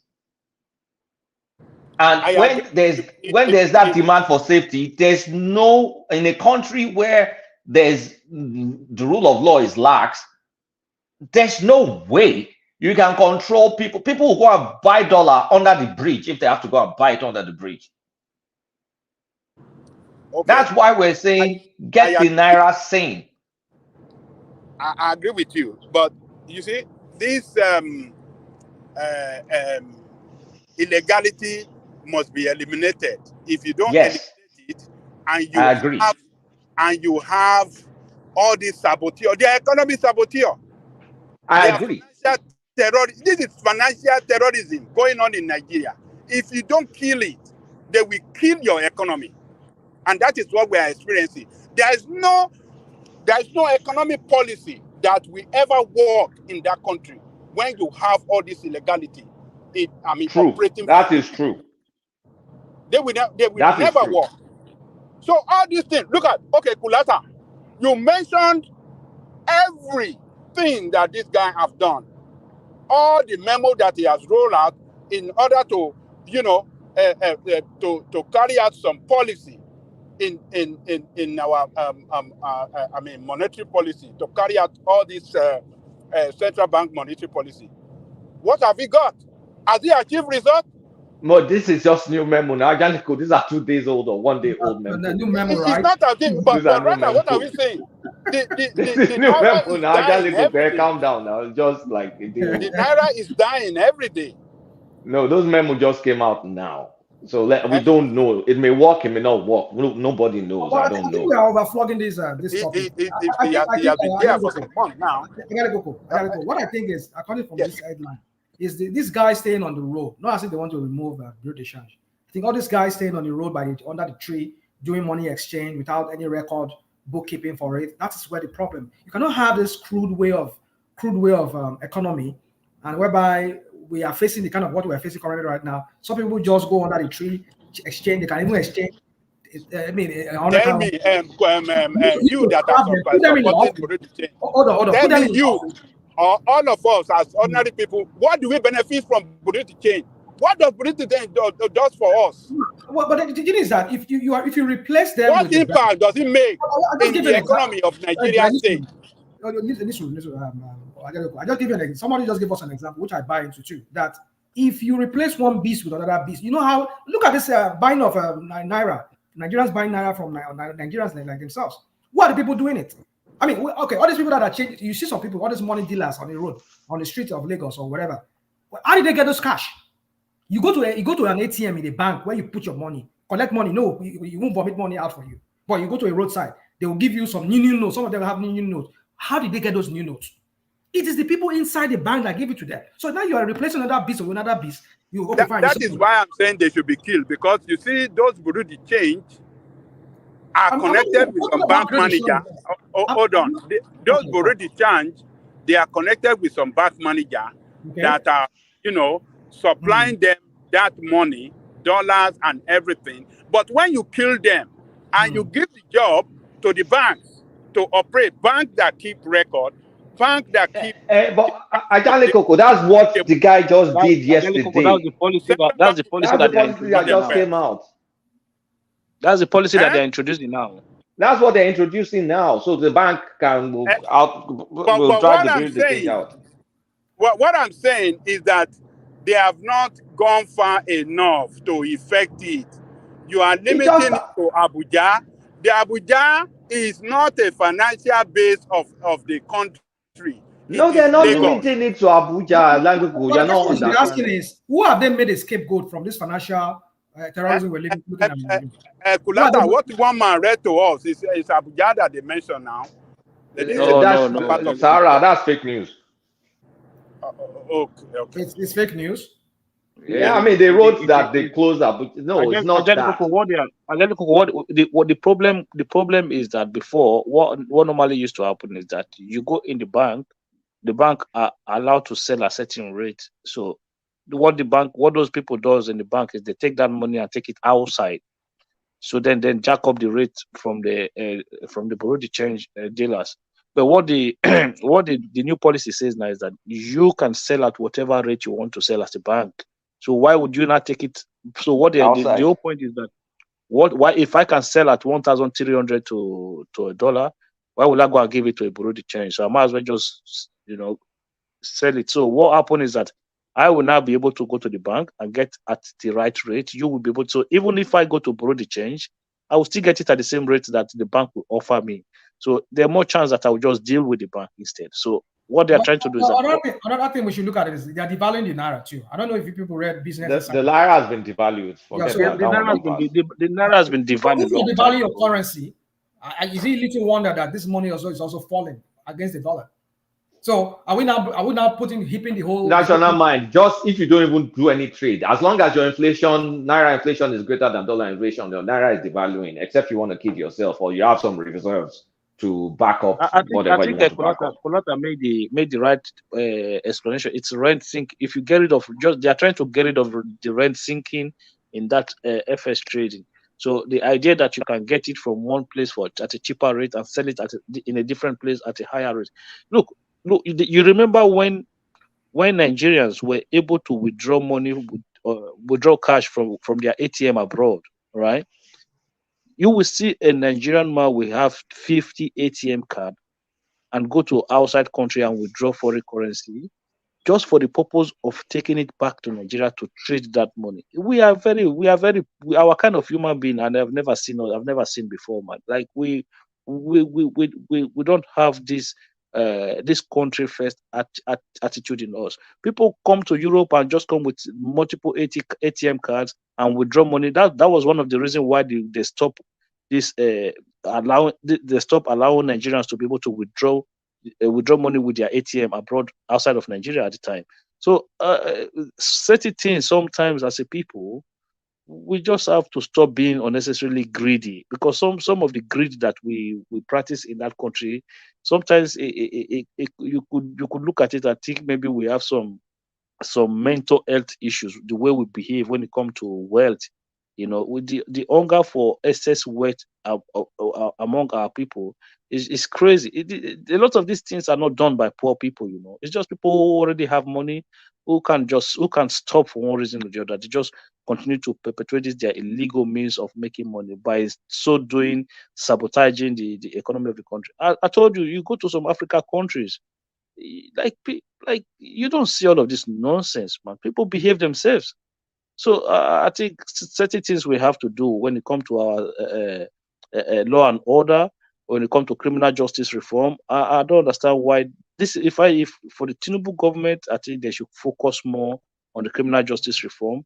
If they have to send a law, force all the states House of Assembly to pass this state police law or some form of vigilante laws. The country they have to secure our rural area, so that people can be able to use the farmland and produce food. If we do that, you will see the prices of food will start to come down, regardless of the prices of the dollar to the naira. We need to produce our food. I understand that we are starting to refine our crude oil in Nigeria now. Okay, so that will help as well. I'm not saying to bring the price down, but it means that it will not be highly dependent on importation of a refined crude product. But as we are doing that, we also make sure that we start produce. Look, the idea that Nigeria will become a China that produces electronics.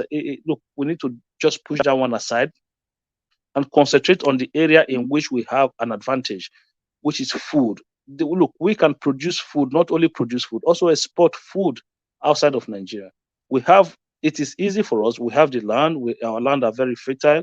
So all we have to do is secure our land, and then allow people to go back to farm. There are lots of people who are civil servants who could easily use their weekend and do farming. And at the end, look, if somebody was to have 2 bags of gari from their farm, that would last them 3 to 4 months.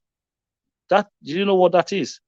This is how we. And another problem that, look, Hakim, is that if we don't adopt a way of consuming what we produce in Nigeria, made in Nigeria products, then we will never get our system right. Look, like some of us were saying here, when these criminals in government were buying Japanese-made vehicle, 150 million.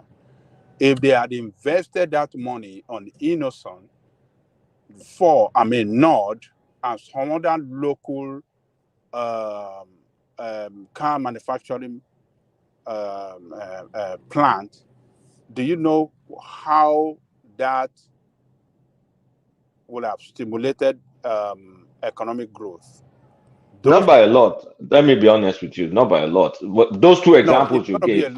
It's going to be a no, lot. Let me tell based you. on those 2 examples you gave, not by a lot. No, what the government should have done. What the government should have done is placed. Let me land. Let me land. I will let you. Look. Yeah, I'm very particular about Innocent and Nord. Not by a lot. Other things maybe, but not these 2. Well, I'm talking about all of them. We have in Nigeria that are, a Nigerian-made, vehicle plant. What we are going to see is that the government that will increase the productivity of made in Nigeria vehicle. They're not technically not. Well, I've explained this stuff before, but I don't want to go back to it because those two companies essentially import. You know what? Let's forget it. Don't worry. Okay, let me learn. See, we're going to have those 2 companies will have their productivity increase. They will hire more workers. Government will get more taxes from those companies. and from personnel working as well.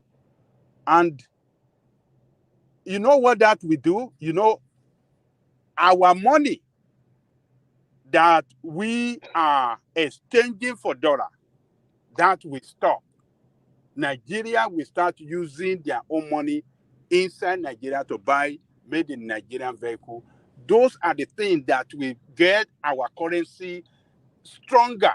We get it, we put our currency in a situation of getting its value back against those foreign. It is all about productivity. We don't produce. We only purchase from outside and consume everything. Furniture, you don't produce in Nigeria. Yeah, well, Electronics, you don't produce. Everything we don't produce. That is not good for our economy. So that is what we are talking and about. If we spend more money, even the agriculture, sorry, even the agriculture, I think Akim was saying, we don't have an advantage in agriculture. We don't have one. we do We have may be no, we why may we be are suffering. able to. Yeah, why we are We may suffering be able. setback on agriculture is because we have insecurity against. I mean, in every part of Nigeria, particularly the food basket area of the country, which is Benue and Plateau, we have insecurity there. So if we can invest more on productivity, on activity that can, generate productivity, I think we will start to get our courage, because that will eventually cut back Yeah, our if you demand invest for a lot of money, if you invest a lot of money a in lot of money. agriculture, well, that'd A be lot of fine. But at a this lot, point in time, we can only produce for local consumption. Okay, yeah, if we were to substitute everything that we buy import, okay, and concentrate on growing those produce, then that'd be better for the economy. But at this point in time, we don't have the capacity, nor do we have the capability to produce in such a large scale for export that will bring in meaningful amount of money for the economy. I mean, we now we export some things, but at the same time, I think we are in a deficit. Collateral, somebody can correct me. We are in a deficit when it comes to agricultural import export. you know why? You know why? What I'm saying is that we have to get the value of our currency right, particularly against our neighboring country. You know that the currency that we have in West Africa against Naira is CFA. And CFA is stronger than Naira now. So the food we are producing here, I mean in Nigeria, your farmer will prefer to send it to neighboring country to make more money than to sell it within Nigeria. They are losing money. They can make more money. That's It's true. But Ajala Coco, no, to your quickly. district. But if we have a weak naira to the CFS, it's actually good for economy to be able to export. But the problem again is that we don't have a real exporting manufacturer or agricultural base to be able to fulfill those needs. What I'm saying, but you must produce when it comes to food. You must Yeah, but produce in that surplus. is where the security. That's where we need to provide security That's what. for our farmers. Yes, you must produce in surplus before you can export out. What you don't Okay, but produce in no, surplus, okay. Let's export concentrate out, on this point. you're going Let's to have. concentrate. Hold on. Let's concentrate on the weak on the weak naira. The advantages of a weak naira. The advantage of a weak naira, Is to be able to producing, produce and export, in which we're not doing in a large quantity. Yes, if you are producing state, yes, we can export. The excesses of our product, we can export them and make a dollar, or this. Yeah, so we create a kind of a booming economy whereby we have a really strong exporting base to export everything. So it wouldn't matter really, because now with the weaker dollar, countries with strong currencies will be able to buy our products, but we don't have that base to be able to supply the global market in that scale. See, at both ends, we are losing. Weak naira, we're not exporting. So we want to use all kind of imagination to make the naira stronger. Illegal operation of currency market everywhere. Nigeria is just being bashed And from all, I mean, you don't lama bonu gbogbo wahala yìí, for God's sake. No, Baba Jalukoko, You see, you see, when what is wrong with that country so much that I don't know. What is wrong with Nigeria? If it's the one of the biggest challenges Nigeria face. If you look back, Kolata, I don't know if you have any data to back this, but face value, just looking at it from face value, we started experiencing food inflation in Nigeria, and the way like the trend start going up the way they are going in this direction since we started having these insecurity challenges in the country, especially since the time of Boko Haram and all of them things started. That is where we started having this. Like we used to have economic challenges, bad road, no electricity, but food, it's never been a problem. Like we never had issues with high cost. We used to even have a lot of waste. Yes, exactly. So it never used to be this. Even I said this was a country that faced sanctions during the Abacha government. But then that's a different era. That's not a real sanction. You have to explain that sanction. It's not a real sanction in that sense. It's not a real sanction. No, because the real sanctions whereby even I don't know if you guys remember that. I remember. We started seeing in Benin that we started having V-boot buses because you have to take your car to the Panebita. There was no vehicles coming in, so Panebitas were even making lots of money at the time. People they started coming up with different shape of vehicle. You take your car to the Panebita to fix or to remodel or to redesign. It was the Panebitas that were remodeling vehicles for people. At the time. What you're living out of the so that created a new economy, right? So that sector was booming. That's good. Yeah. So those things. So yeah, and some even this is what I'm saying. We didn't have this kind of issue because people went to the farm at the time. People were able to go to the in thinking about it, I think if we have a really strong agricultural base, farming, I think our problem will be greatly reduced because now the need to want to import stuff or to go after hard currency will be greatly reduced. Only those people that want to pay school fees in overseas universities and people doing business importing to certain things. But in terms of importing agricultural produce, if we have a strong agricultural base in that country, I think we'll be fine. Naturally, the demand for dollar will go down drastically. That we won't need the dollar anymore. I think the single product that will make a dent is PMS import. By the time we can do local substitution for PMS import, I think our dollar demand will drastically reduce because, in fact, if we say all petroleum import, so what is Dangote refinery going to do for us? Well, let's see, because I believe that's close to, I can't remember the number. Is it 30% or 40%? It's some ridiculously high number. Yeah, it's very high. It's very high. The reason why the reason why that figure was that high as well. Don't forget there were lots of people who were cooking up the books. Oh yeah, they were cooking they were cooking up the books, taking FS for product that they were not even bringing into the. They were not bringing in. You're right. You're right. Kulata, you see this issue of PMS, whether Dangote produces 1 million barrels a day. If we don't tackle security